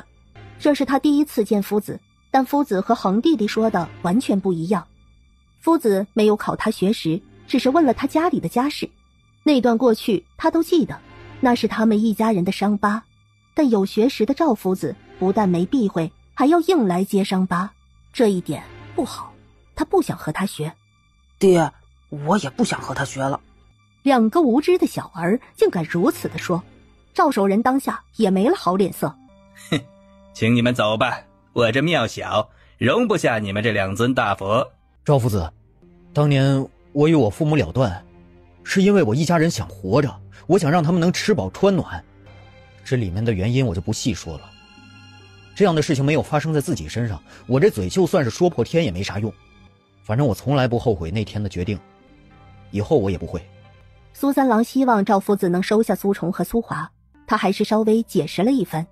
赵守仁冷冷地看着苏三郎，哼，我收学子最看重的就是孝道，这几年来看你是没有悔改过，没有念过那是生你养你的爹娘，你是一个没有孝道的人了，你的孩子我也不会收，你们走吧。爹，不要难过，我和大哥不上学也没有关系的。跟恒弟弟已经学了很多了。苏三郎叹了口气，摸了摸他们的头发。咱们回家吧。回去的路上再没有来时的热血澎湃。他们回到家的时候，周恒刚好在练习走路。苏崇、苏华心里的不高兴瞬间消散，进屋就到周恒身边鼓励他。苏三郎情绪跌落的回房，他的异样赵氏一下就注意到了，他连忙跟去。吴老头也看出来苏三郎有些不对劲儿了，不过他没工夫管那么多。苏崇、苏华回来了，他就不用管周恒了，他得去看看药熬得怎么样了。吴老头走后，周恒才停下来歇了一会儿，他关心地询问：阿崇、阿华，今天见夫子怎么样？什么时候开始入学？苏崇和苏华神色有些跌落，瞬间黯然下去，似乎不知道该怎么说。周恒有些担忧：怎么了？苏小玲和苏小璐也看着苏崇、苏华，面露担忧。夫子一点也不好，他问爹为什么没孝道，他说他不肯收没孝道的人。周恒皱起眉头，咬牙：愚昧。周恒心有愤怒，那赵夫子如此说，无疑是伤了苏崇、苏华的心智。要是想不开的，还真会觉得自己是错的，以后长大了说不定还会责怪苏三郎做错了。阿崇、阿华，那样愚昧的夫子不配做夫子，所以他永远只是个秀才。他说的话你们不要听也不要相信，一个无能的人是教不了你们如何高飞的，这样的夫子不要也罢。周恒无比的坚定，坚定的让苏崇、苏华明白他们一直都没错，错的是赵守仁。恒弟弟，谢谢你，我明白的。苏华对周恒微微一笑，心头低落的情绪消失了。他看着周恒坚定的眼睛，苏华当然是选择相信他的恒弟弟。恒弟弟说的对，那样的夫子不要也罢。周恒点点头，能及时的让苏崇、苏华摆脱那赵夫子带的影响，他就放心了。周恒哥哥，你还没有走完呢，快点继续呀！周恒点了一下头，就开始继续残酷的训练走路，而苏崇、苏华和苏小玲、苏小璐就在一边鼓励他。此时的正屋里，苏三郎也把事情说给了赵氏听，赵氏听了便落了泪。二爹，没关系的，我们一家人在一起就足够了。苏三郎叹了口气，对不起。苏三郎心头犹如刀割，千万般痛苦。赵氏像是明白他的痛苦一样。二爹，咱们多赚些银钱，再等几年，带孩子们搬去其他地方吧，去一个没有人认识我们的地方，可好？苏三郎想到的，赵氏也想到了。正是因为痛，才生出了这个念头。大周国这么大，总会有一个地方不知道他们曾经的家事，总有一个地方能容得下他们的。进入3月里，周恒已经能丢开木轮椅，下地慢慢走了。平日里他会教苏虫、苏华《三字经》和《道德经》。3月里正是播种芒的季节，周恒自然地跟随一起上山下地了。每天他们都是一边农忙一边学知识，这段日子周恒觉得很快乐充实。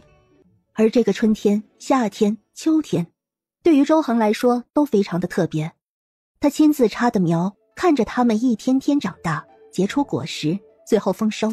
等入冬的时候，周恒已经痊愈了。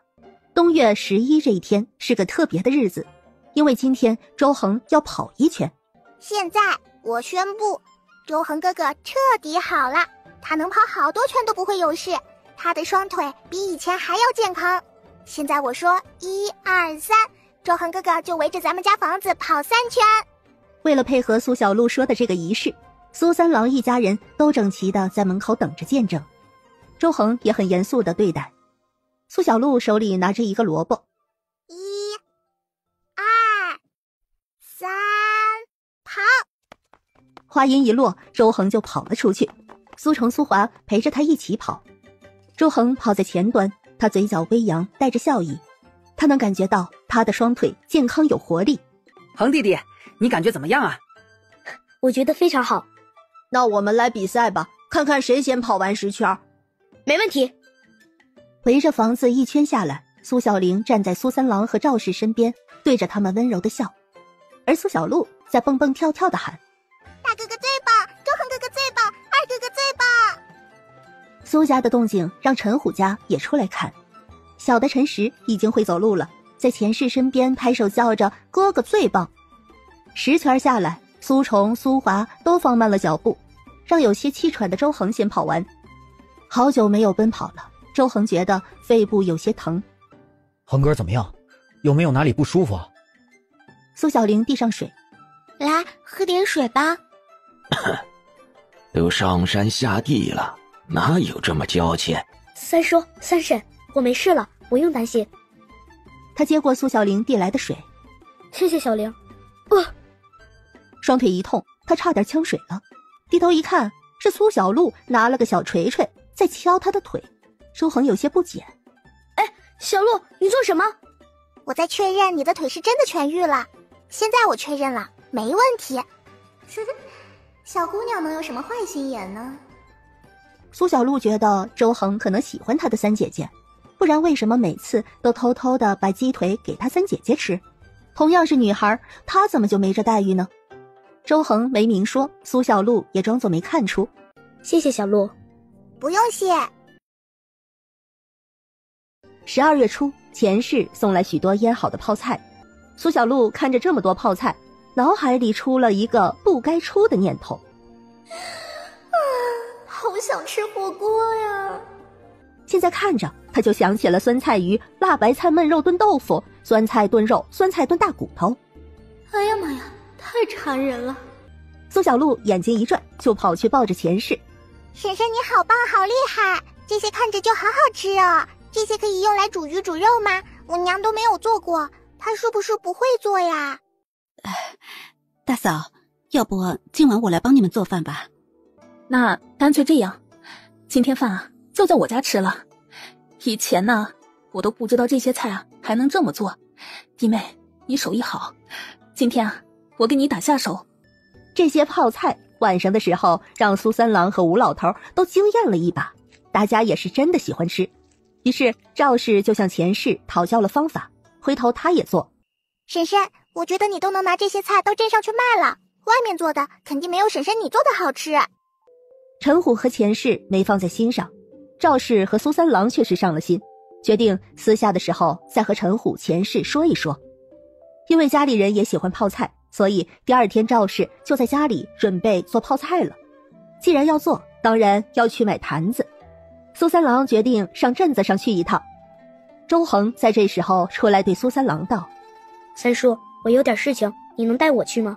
周恒很少有要求，苏三郎当然是答应。等苏三郎带着周恒出门之后，赵氏就带着几个孩子下地撇菜了。苏家的菜一直长得很好，菜地肥沃，青菜一颗颗绿油油，很有生机。萝卜也是一个个白白胖胖的大萝卜。苏虫叹了口气，赵师傅又笑了笑：“虫哥，怎么了？叹啥气啊？”我知道大哥哥为什么叹气。那为什么呀？连苏小玲也有些好奇。我觉得恒弟弟要回家了。我前几天看见周恒哥哥在写信，应该是家信。周恒来了1年多，他已经好了，于情于理也应该回去了。联想他学识丰富，小年纪就懂得千字文这些，苏小璐猜他身份高贵，小年纪双腿就不能走，背后可能有许多原因。不过不管怎样，他好起来了，或许就到了要分别的时候了。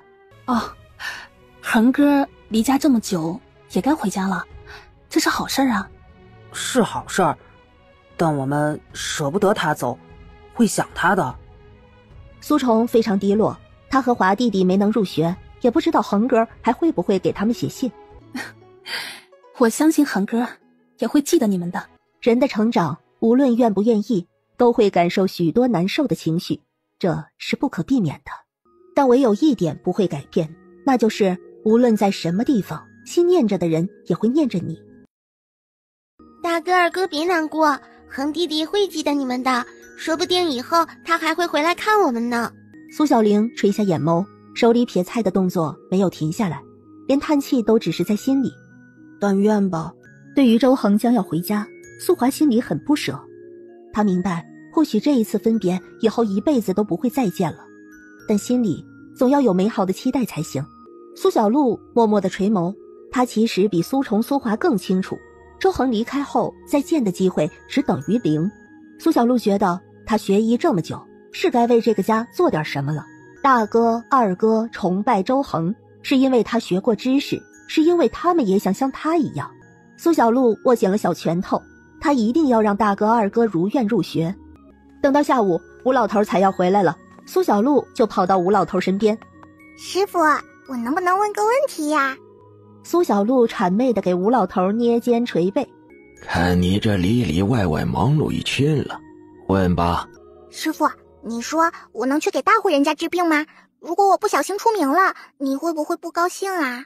苏小璐乖巧地问完，她为这些问题加上了原因。师傅，我知道你怕麻烦，也知道你不喜欢，但我想让我大哥二哥能去读书。丫头，以你的聪慧，再有1年多，你也该出师了。你很聪明，却从不骄纵，你这番心性我很喜欢，但有一点你说的没错，我不喜欢麻烦，但你是为师的徒儿，一切规矩都可以为你改变。你与为师一起去为羊角镇孙府那一对双生子出诊，与他们谈好条件，不要声张。为师再教你1年，等明年为师离开以后，你便能独自出诊。师傅，谢谢你。苏小璐扑进吴老头的怀中，抱了这个面冷心热的老头。吴老头浑身不自在，推开这软软的一团，别扭地说：“成了。”果然，女人就是麻烦，不是撒娇就是哭，她就烦这一套。不过呀，谁让这是她中意的徒儿呢？苏小璐达到了目的，别提多高兴了，蹦蹦跳跳的出门去。苏三郎和周恒回来了，苏三郎买了3个大坛子，和赵氏一起去弄泡菜去了。苏虫、苏华看着周恒，情绪有些低落。苏小玲也是欲言又止。苏小璐似乎没什么心眼儿，高兴地吃着周恒买回来的粘牙糖。阿虫、阿华、小玲，我有事情要跟你们说。苏虫、苏华眼睛一亮，周恒愿意告诉他们，就说明他也是在意他们的。心头的低落一下子就被抚平了。我已经好了，所以我写信回家询问我母亲，我是否可以回家，只等我母亲回信派人来接我。我没说，是因为我不确定什么时候会有消息来，但我又怕消息来得太快，道别会很突然。他真诚认真的解释，希望他们都能明白他的心情。至于苏小璐，小丫头还高高兴兴的吃糖，应该不会难过。恒弟弟，我们会想你的。苏虫对周恒露出个微笑，心里的失落和不舍最终化为了祝福。恒弟弟，谢谢你教会我这么多，我们永远会记得你。苏华看着周恒，真诚的道谢。苏小玲没说话，只是微微一笑。我也是，永远都会记得这段日子。他本想说，如果他要回家了，他会解决苏虫、苏华不能读书的问题。这对苏三郎一家人来说很难，但对于他来说其实不难。过几天我要带小丫头出一次门，让她长长见识。苏三郎和赵氏看了一眼苏小璐，有些心疼，正准备说，苏小璐就已经甜甜的开口了：爹娘，你们放心吧，我很乖的，一定不会给师父添麻烦的。放心吧，我会看着的，不会让他惹麻烦。赵氏心想，哪里是怕这个呀，他和苏三郎是担心苏小璐太小了，出门会不会想家，会不会哭，现在就要跟着师父四处跑，是不是太辛苦了？他再怎么心疼孩子，也不能拦着他去学去飞。那好，四妹就拜托大哥了。四妹，在外面一定要听你师父的话，知道吗？爹娘都在家，等你回来。苏小璐点点头，她垂下眼眸吃饭，没有让苏三郎和赵氏看见他眼里的泪花。夜里，赵氏惊叹了口气：唉，二爹，我这心里像是被什么揪住了一样。我也是啊，但四妹多学点医术是好事，将来有这门本事在，总是吃穿不愁的。就是嫁人了，夫家也会高看一眼的。我都知道的。哎呀，赵氏心头酸酸胀胀的，那些话最终只化为了一句叹息。苏小璐迷迷糊糊的感觉自己被抱了一下，额头被亲了一下。小璐，你从小就聪明，姐姐知道你以后肯定很厉害，可还是好心疼你，怎么办？次日吃了早饭以后，吴老头就带着医药箱和苏小璐一起去往镇上。苏三郎一家人送出门来，看着他们直至看不见之后才收回视线。等苏家人都看不见了，吴老头突然蹲下来，淡淡的对苏小璐说道：丫头，上来。苏小璐再怎么灵活，也只是个孩子，这一去还挺远，要真让他自己走，怕是脚都要肿起来。苏小璐看着吴老头的背，有些犹豫：师父，我挺重的。磨磨蹭蹭的，一点也不爽快，快点。吴老头有些不耐烦，一个小丫头再重能重到哪儿去？他又不是老的走不动路，不至于背不起一个小孩。苏小璐利落地爬上吴老头的背去。谢谢师父，等以后师父老了，我也背你。哼哼，年纪倒不大，还挺会吹牛。苏小璐嘻嘻哈哈地笑了起来，吴老头也不由得勾了勾嘴角。路上，苏小璐怕吴老头累着，几次提出来要自己走，吴老头都没理会，直到看见镇子了，吴老头才把苏小璐放下来休息一下。苏小璐连忙去按肩捶背：丫头，先喝点水。师父，我不渴，你喝吧。吴老头也没喝，休息了一下，就带着苏小璐进城，直接去往孙府。师父，咱们就这样去吗？孙府会不会不让我们进去啊？小丫头，把心放肚子里吧，你看着就成。将此信送到你家主人手上。小厮看见了信封上孙府的印章，恭敬地接过信。先生，稍等。说完便匆匆进府禀报去了。吴老头抬头挺胸，得意地顺了顺他花白的胡子。哎，师父，你怎么有推荐信呀？原来是有信啊。可这信是怎么来的呢？苏小璐顿时觉得自己师父身上有许多秘密。自然是我们名谷的门道，那些有心想求医之人会将信送去名谷，最终信会到老夫手里，他们寻不得老夫踪迹，只得等老夫上门来。苏小璐点点头，他稍稍一想就明白了，只是他又有了新的问题。师父，那有些人等不及你去救，不是就死了吗？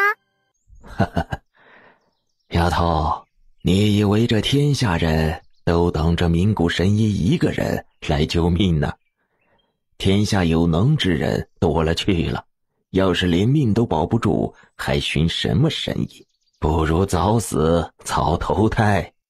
小丫头真是天真无邪。苏小璐拧眉，她看着吴老头再次问道：师父，那什么样的人你会救呢？答了这个不许再问了啊，这救人嘛，除了一些事关国之本的大人物之外，其他都是看心情，想救就救，不想救就不救。苏小璐没有再继续问，而是在自己心里打算，她以后自然是要救许多人的。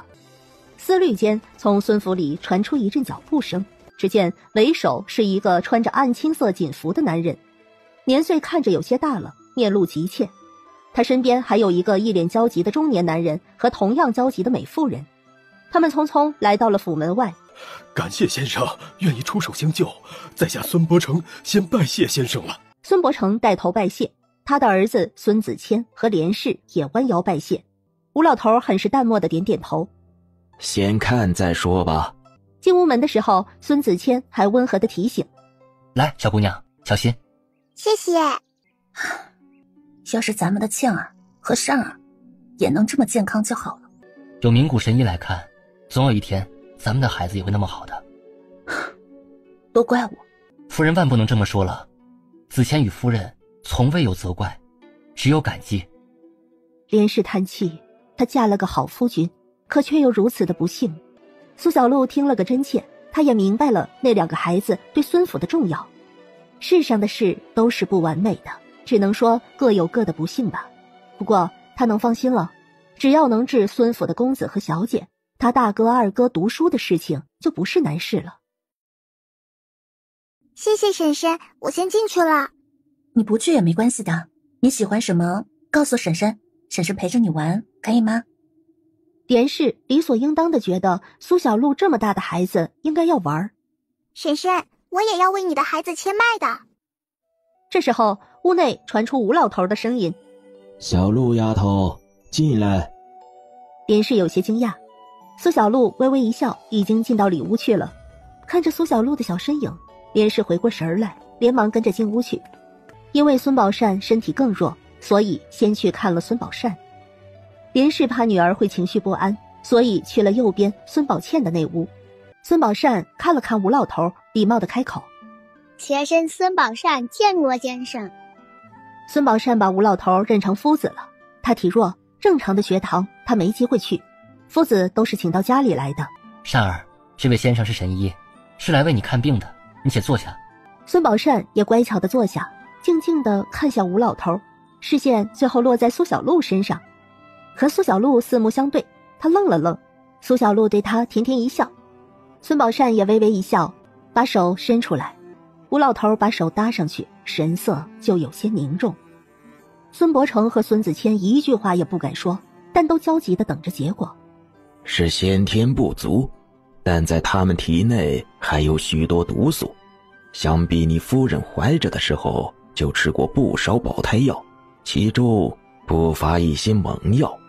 确实，夫人有孕的时候数字不稳，是很艰难才护下来的。丫头，来看看。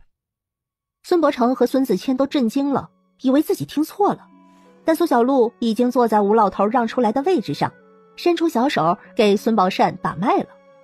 没一会儿，吴老头问苏小璐的语气有些沉重：可能治，好好看，看清楚了再说。治倒是能治，只是一时半会儿好不了，起码得要3、5年吧。苏小璐收回了手，对有些呆愣的孙宝善眨了眨眼睛。苏小璐长得真好看，就像是书里面说的仙人之姿。孙伯承和孙子谦听到这话，已经是难以控制自己的激动情绪了。先生，还请救救我孙儿一命啊！我孙府愿意付出任何代价。先生，你有什么要求尽管提，就是我办不到的也会想办法的，还请先生救救我儿我女。丫头，你来提，一会儿为师来补充。苏小璐知道吴老头这是为了他好，他乖巧的点点头，然后认真的看着孙伯承和孙子谦。我可以救他们，我的要求是白银万两，为我家的大哥二哥妥善解决在镇上入学一事，并且保证只要孙府在羊角镇一日，就要庇佑我家一时。正当他们想开口应下的时候，苏小璐又说：想必你们也清楚，他的身体很差，我想这世上没有人能绝对的保证他不会死，我只能保证我会尽全力的治好他，但他的身体真的太差了，如果他挺不过去，你们也不能因此迁怒我家里。孙伯承和孙子谦已经冷静下来了，他他们没有第一时间回答苏小璐。苏小璐也没有追问，继续道：你们可以先考虑考虑，毕竟治病是很长久的事情，他的情况起码要3年才有起色，要治好起码也得5年以上，所以也不差这几天考虑的时间，先去看看另一个吧。苏小璐说着就朝着外面走去。吴老头很满意苏小璐的表现，他脸上有了些笑意，跟在苏小璐身后。孙子谦心中有些迷茫，他看着孙伯承询问：爹，怎么办？先过去看看倩儿的情况吧。孙伯承叹了口气出去，孙子谦温和地摸了摸孙宝善的头发：善儿，好好休息，爹去看看你姐姐。爹，你去吧，不用担心我，我会听话的。孙子谦转身出去，孙宝善看着孙子谦的背影，垂下眼眸，他的视线落在自己干瘦的手腕上，想着刚才的触感，微微笑了笑。要是他真的能治好就好了。右边的那屋里，孙宝倩已经乖巧地坐下来等着了，等着苏小璐和吴老头进来。孙宝倩礼貌地起身行礼：见过先生，见过小先生。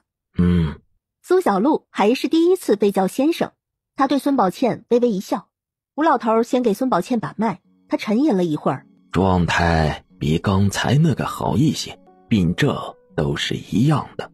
连氏听着这只言片语，一脸焦急，正想问怎么才能治好，但他还没来得及问，就见苏小璐又坐下去把脉了。苏小璐的结论也和吴老头一样，可以治，还是和刚才一样，条件我也说过了，你们可以好好考虑，不用急着给答复。连氏一头雾水，疑惑的目光看向孙子谦，询问这到底是怎么回事。孙子谦给了连氏一个眼神，示意他不要着急。孙伯承看了看苏小璐，然后说道：在下敢问一句，到时候是谁为我孙儿治疗？说实话，孙伯承有些不相信苏小璐，毕竟这是个孩子呀。苏小璐提出的那点条件，对他们孙府来说是轻轻松松的事情，唯一有顾虑的就是怕他们治不好，抱有多大的希望，就越是承受不了失败。孙子谦也是一脸担忧。连氏虽然不清楚刚才发生了什么，但他有自己的判断。结合刚才苏小璐给孙宝倩诊脉的情况来看，他也有点猜到了。他的视线落在苏小璐身上，怎么看都是难以置信。他好几次想开口，却又没有开口，强忍着疑问，等待吴老头和苏小璐说话。自然是我徒儿，你们要是不放心，我徒儿可以先在你们的身上扎几针，你们可以亲自感受感受他的本事。反正时间还很长，我看孙夫人身体也弱，不如由他来试试。吴老头这样随意一说，孙伯承就看向了连氏，连氏自然毫不犹豫的就要应承。孙子谦拉住他，先他一步说道：先生，我来试试吧。孙子谦不想让连氏冒险。连氏自从生下了孙宝善和孙宝倩之后，身体一直很差，这几年药膳也是没有断过。以前吃一户人家送来的野物，气色好了不少，可惜后来那户人家因为打猎受了重伤，也不打猎了。本来之后会有一些家畜，也非常好，只是去年也不肯卖了。犯险的事情，孙子谦不想让妻子和孩子来，所以他是最合适的。那你让我徒儿把个脉。孙子谦坐了下来，他伸出手，温和地看着苏小璐，他微微一笑，然后开始为孙子谦诊脉。你的脉象有些不足，应该也是多病体质吧？没有什么不太好，但你比一般人更容易生病。孙子谦愣神，苏小璐说的对，这么多年来，看过很多次有名的大夫都说过这番话。如果这番话由神医来说，孙子谦丝毫不觉得惊讶，因为他觉得神医的本事肯定是信手拈来。但这番话从一个看着只有4、5岁的小姑娘口里说出来，原谅他没见识的惊讶了。我看的不对吗？我应该没看错呀，你的脉象和你的身体就是这样的情况啊。你说的对，我的身体是这样的，不只是我爹也这样。确实是这样，就是我爹也是这样的，这就是祖传的体弱，不算什么大病，除了疫病外没有任何影响。虽然隔了很远，但我可以肯定的说，这并不是什么大病，却是某种残留的毒素残留在身体里，破坏着身体，所以才容易生病，而且会影响子嗣。孙子谦皱眉，不由得看向自己的爹。孙伯承看着苏小璐，露出了深思之色。吴老头也有些意外，他上前抓住孙子谦的手，切了一下脉。丫头，你让为师惊喜呀，为师都达不到你这样的境界。苏小璐也很高兴被夸奖，他的感官比一般人强，这可能是他有空间的原因。小先生的本事让老夫惊叹，在我孙家祖上，就是我爷爷其实是个武官，那时候孙家人丁兴旺，是为国效力的武将。有一年恶战，孙家男儿皆战死沙场，我爷爷为救先皇，挡了一支毒箭，后来伤好便退隐从商了。后来我爹出生，身体弱，常年病，到后来我也是这样，然后我的儿子子谦也是如此。孙伯承突然顿住，难道……他后面的话语没有说出来。